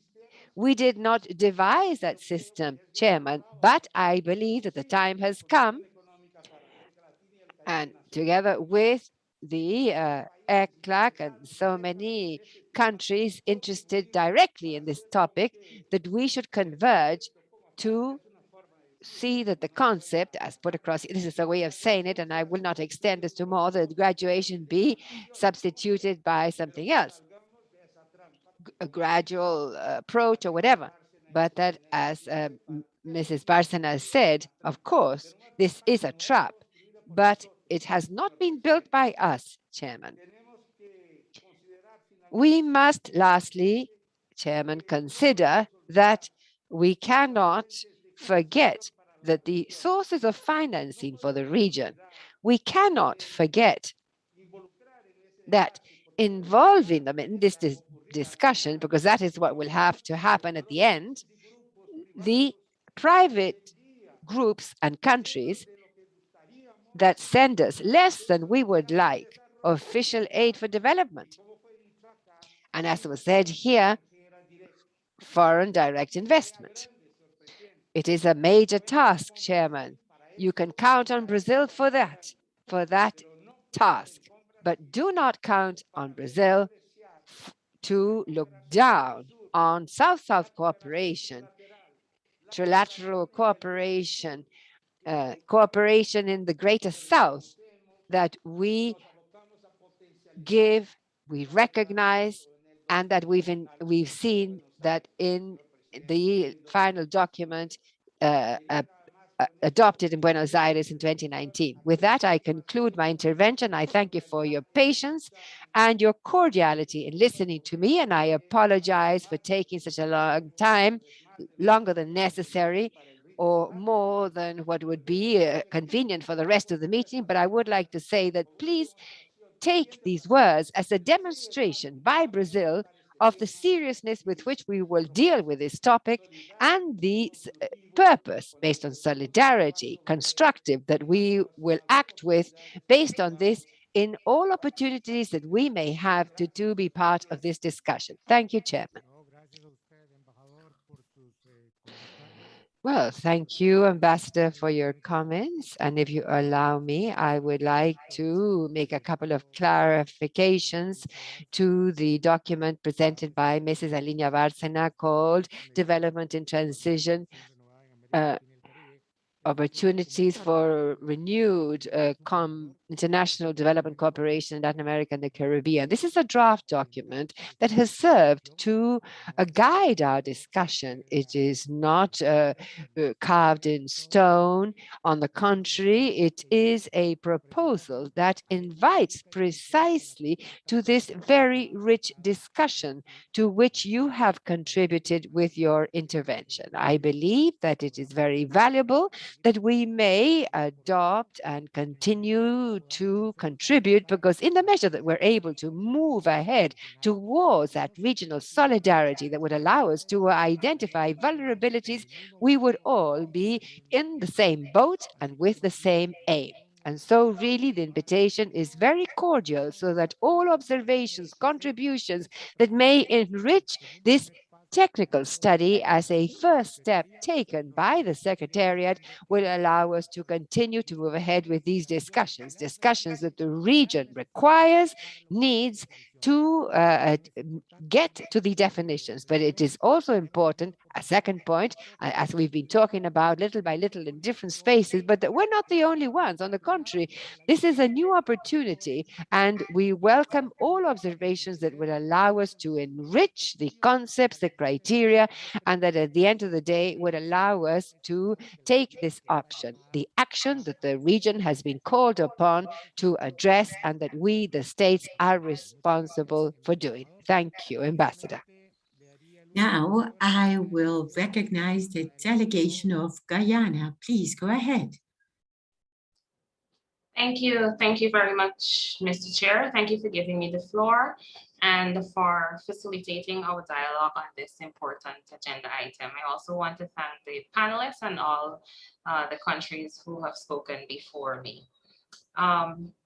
I'd also like to thank the Executive Secretary of ECLAC for the very comprehensive presentation of the publication Development in Transition, and to commend her and team for their work in putting together this very solid study.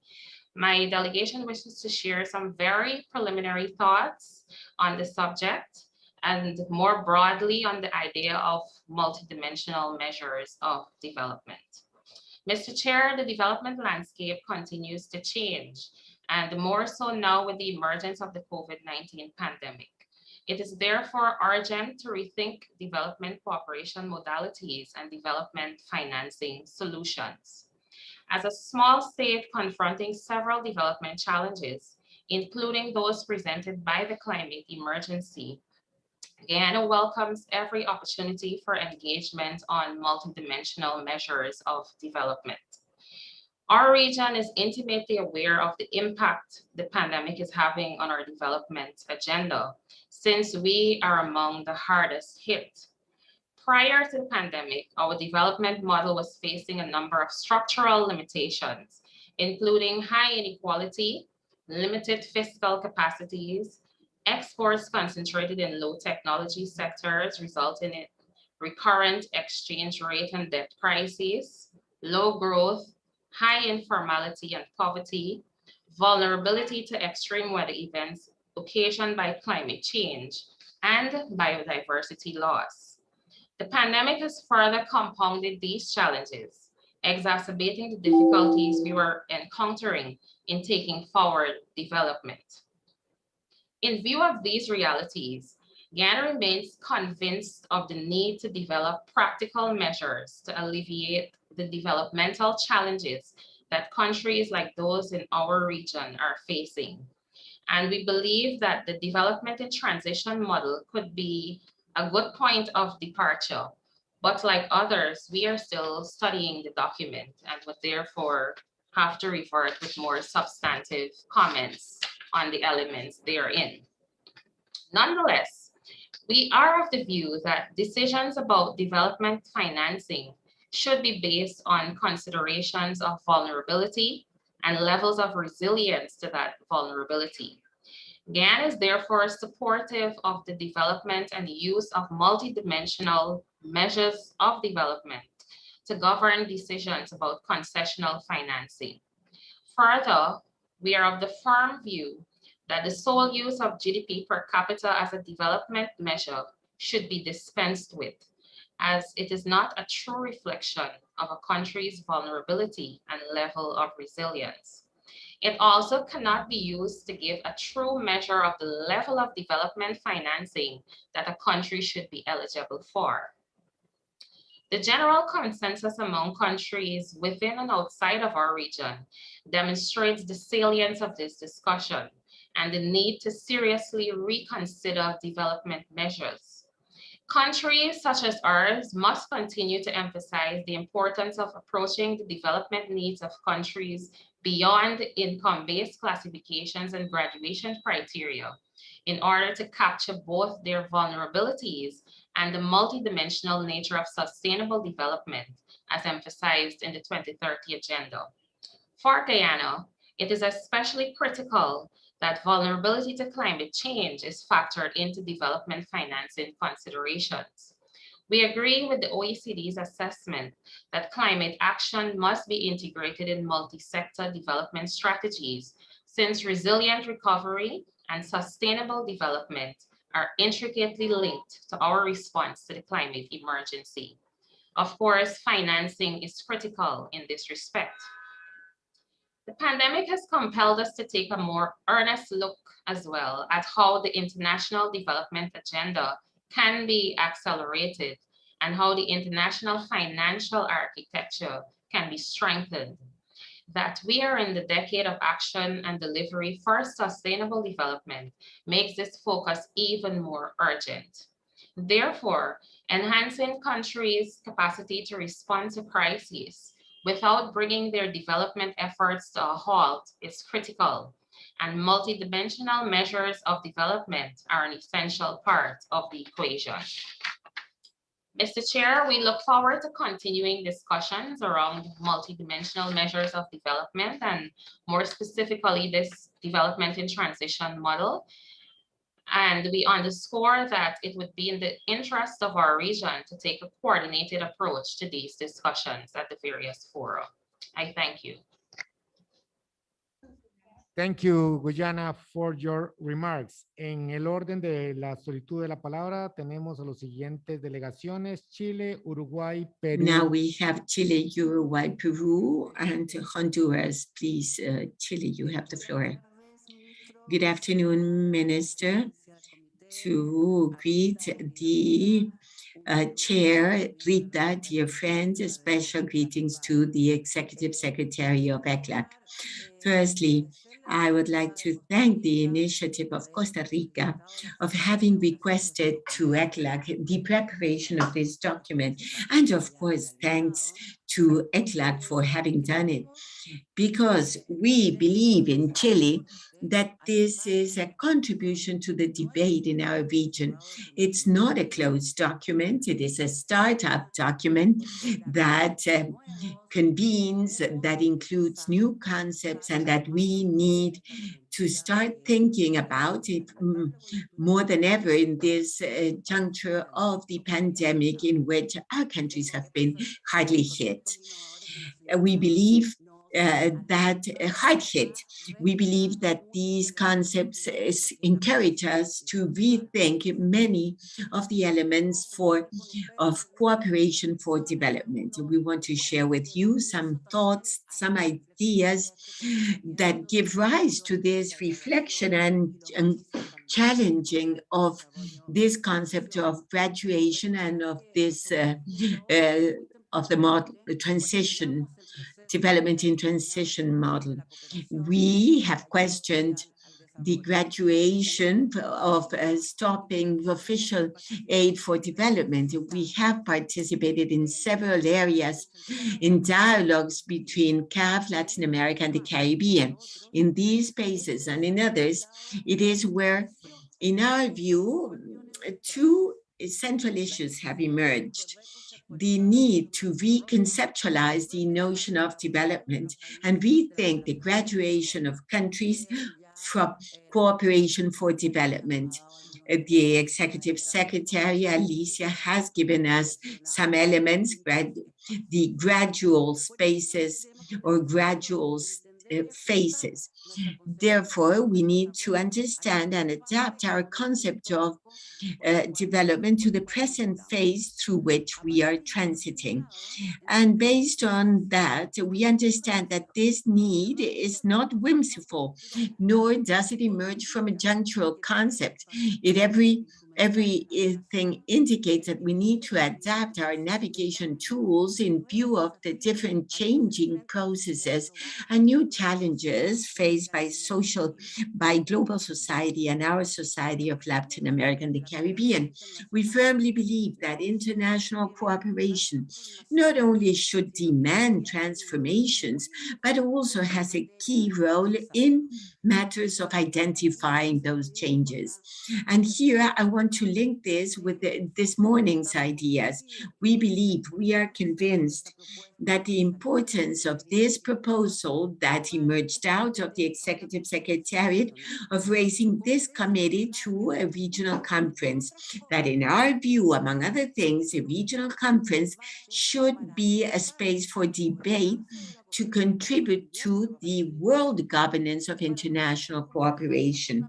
For us as a region, South-South and triangular cooperation is fundamental. Of course it is, but it's also fundamental to have one single voice in those spaces where decisions are made of what is to be done or not done in international cooperation for development. That is why we underscore and applaud the initiative of turning this committee into a regional conference that may be accountable for what the region thinks in these areas and towards other spaces. We believe it is a historical opportunity, as the foreign minister said it this morning. We believe it is extremely important.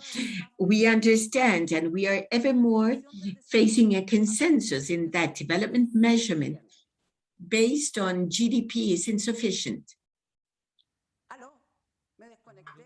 No, adelante.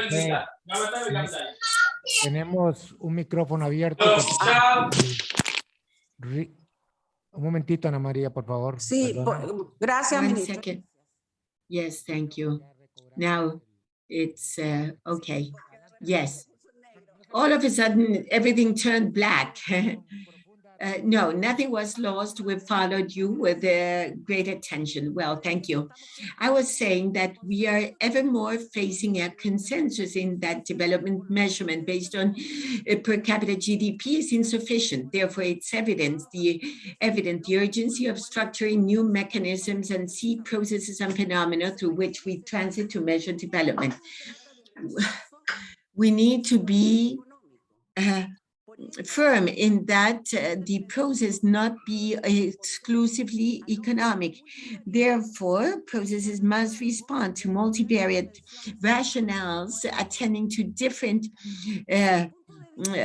phenomena. The viewpoints set up by the development in transition of the document presented by ECLAC, for us, it is a key progress in this undertaking. That first, as to the complexity of the phenomenon, it proposes restoring cooperation among countries on an equal plane, prioritizing national strengths, expand the battery of instruments for national cooperation, include the participation of a broad range of players and modalities that are important in the region, like South-South and triangular cooperation. There is no opposition in being able to reflect about development in transition, because that will also include the new modalities of cooperation. It is a matter, in fact, of being able, in the global context, to reach out to greater democratization of decisions around international cooperation for development. Thank you, Mr. Minister. Thank you, Ana Maria. Yes, precisely. That is the intent of being able to discuss, debate broadly with all the available information to reach a good destination point. I thank you. And now I invite the delegation of Uruguay. Please go ahead. Good afternoon. Greetings again.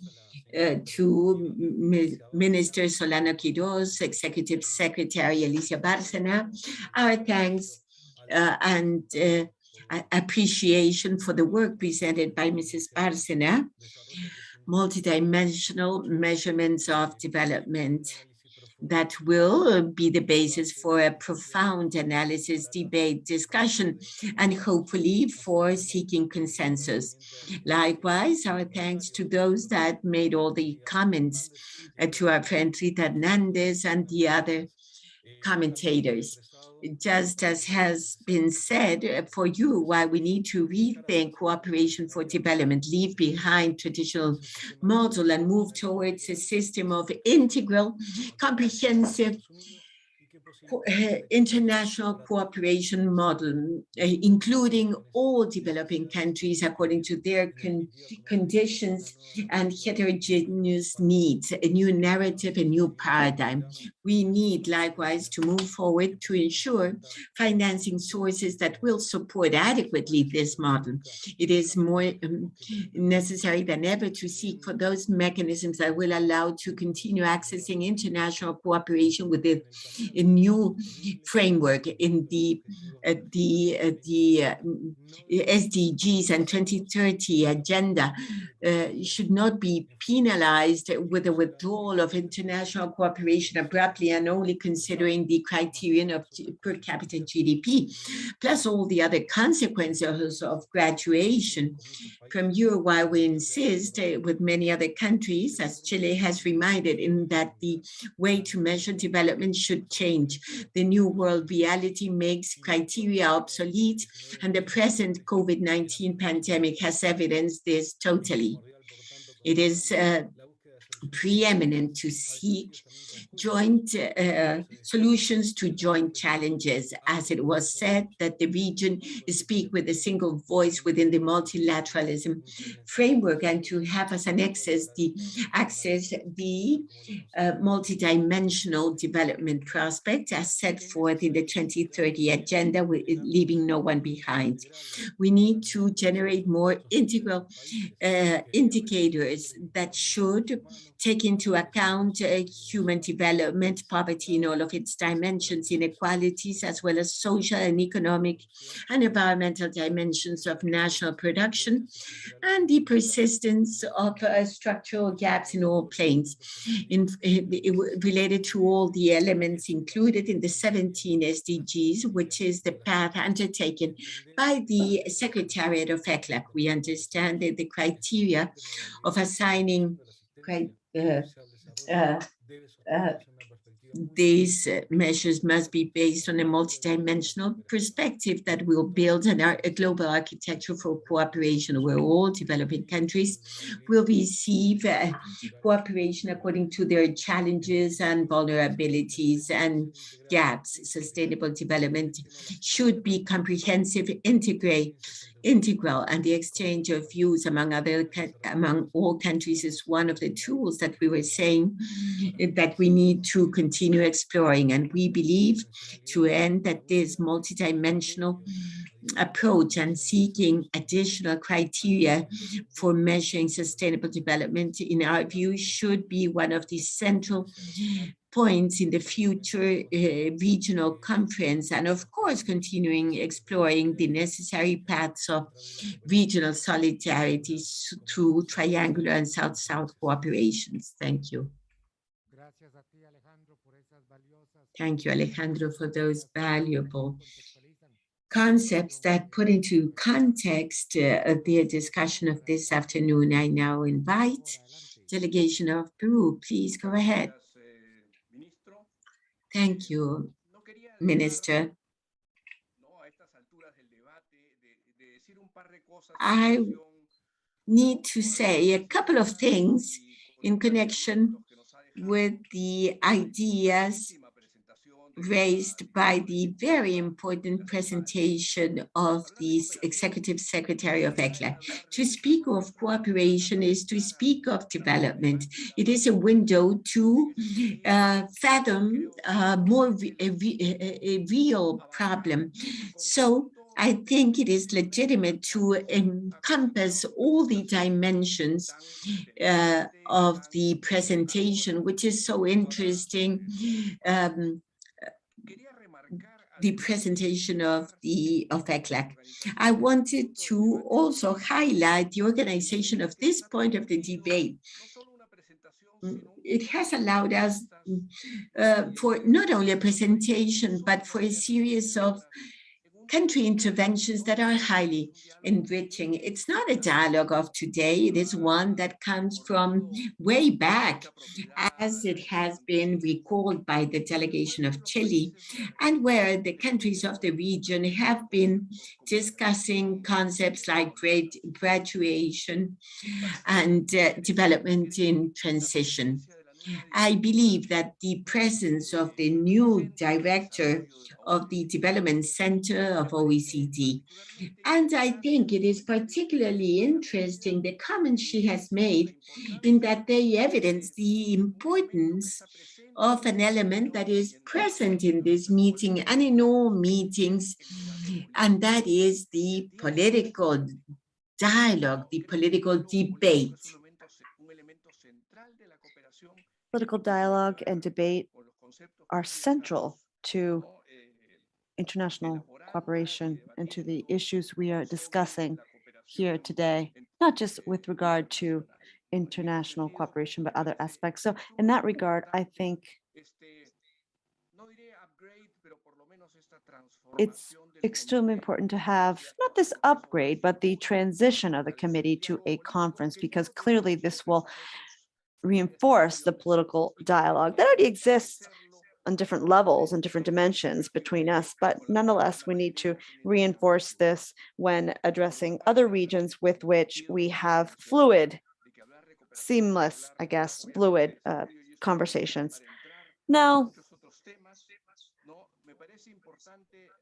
let me refer to other key aspects. For example, financing of development and the development agenda.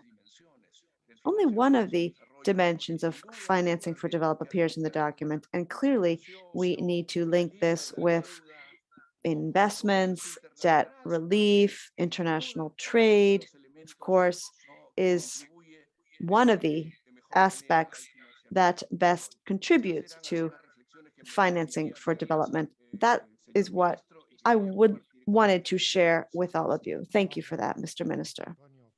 Thank you, Jose Antonio. Thank you for remarking on the participation of the OECD. We believe that has led to significant contributions. Honduras has been recommended. Thank you, Mr. Minister. With your permission, I would also like to greet my dear friend Rita Hernandez. I would also like to greet Alicia Bárcena, the Executive Secretary, and commend her for her excellent presentation and the report on development in transition. She referred to many different regional multilateral aspects. Now, middle-income countries continue to face a series of challenges that should not just be addressed using income, per capita income as a measurement point. We know that we need to find new ways to address development given the lack of access or loss of access to development funds. As a result, it's important for us to seek out more appropriate and effective mechanisms to shape cooperation. We believe that the multidimensional poverty index should be the basis for measuring development in transition to address the structural inequalities and the gaps resulting from the pandemic. The pandemic and also the impact of climate change, we believe, are a perfect example of the threats and dangers that middle-income countries face now and that have resulted in steps back with regard to our attainment of the SDGs in the 2030 agenda. It's true that this crisis has further exacerbated structural inequalities and has made it urgent for the middle-income countries to condemn certain efforts and to work together on innovative responses that could emerge from this conference or committee and through South-South and triangular cooperation that we would like to further reinforce. For our country, triangular cooperation has been a key cornerstone for strengthening our capacity, and we are fully committed to continue working on fostering this. So thank you, and those are our remarks. Thank you, Wendy, for your remarks. It appears that we do not have any further requests for the floor by the delegations. Therefore, I would like to request that dear Alicia take the floor to remark on some of the comments that we have heard thus far. So Alicia, please begin with your final considerations.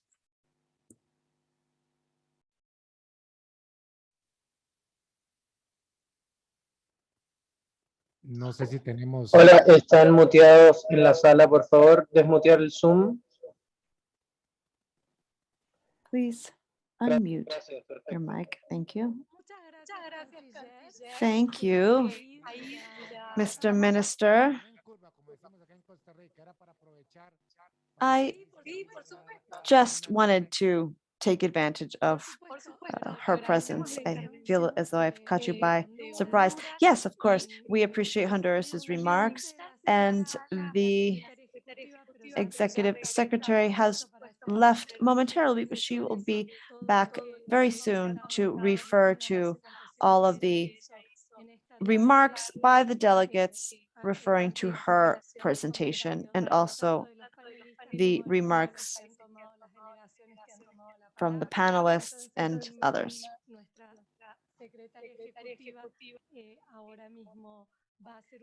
And our executive secretary will be providing us with some comments along the lines of the document that was presented. Thank you for that.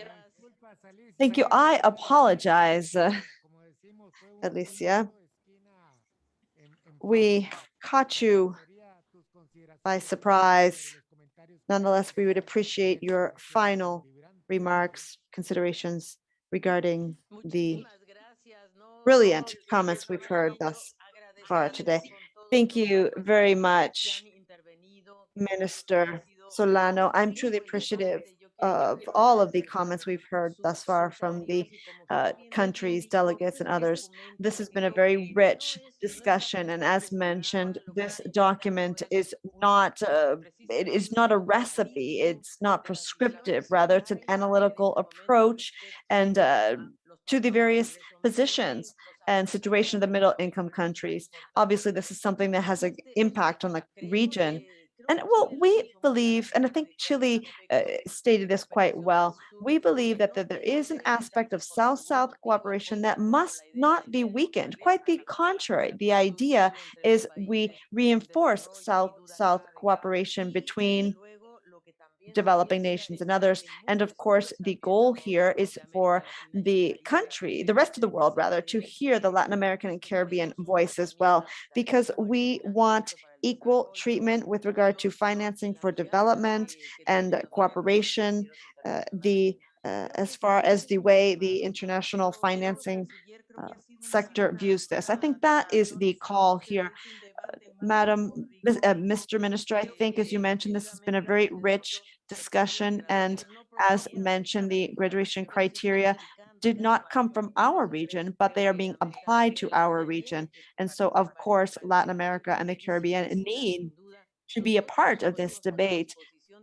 It's quite clear, obviously, that we are here to support you to make progress with regard to the multidimensional poverty measurement, to work with you side by side. And we believe that this committee or conference, it's already transformed from a committee into a conference if you approve this. We believe that this will be an opportunity to make progress in this debate, and it's an opportunity for us to work together to build toward this. And at ECLAC, we are always here listening to you, lending you an ear so that we can have a very rich debate.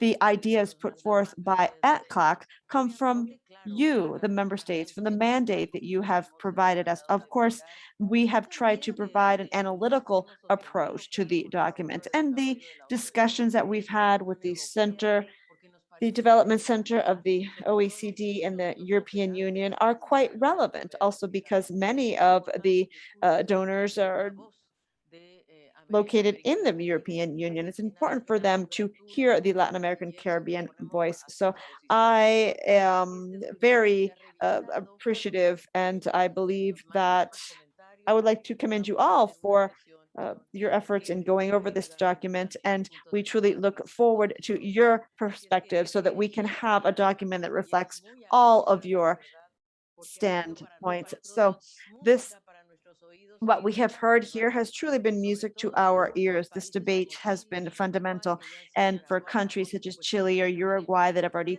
graduated, they are still suffering a bit from the consequences of this external perspective, of course, that does have an impact on their development and trade and how financing for development is managed. So those are my comments, Mr. Minister, and as ECLAC, our team, we are always here ready and willing to work for you and listening attentively to make sure that all of the viewpoints have been taken into consideration. Thank you. Thank you, Alicia. Thank you to your team as well for the valuable technical input that serve as a framework for our actions.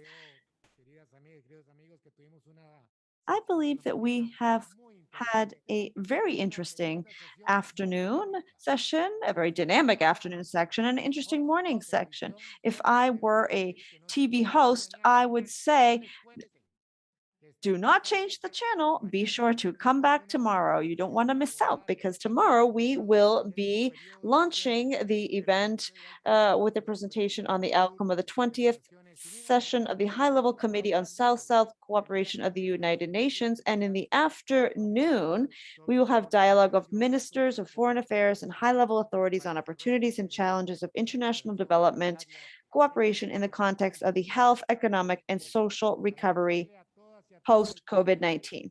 Therefore, I would like to thank all of you. Yes, rather, prior to adjourning, I would like to thank all of you for your participation, for your valuable contributions, and for having made this a very productive day. And I would like to yield the floor to the secretariat.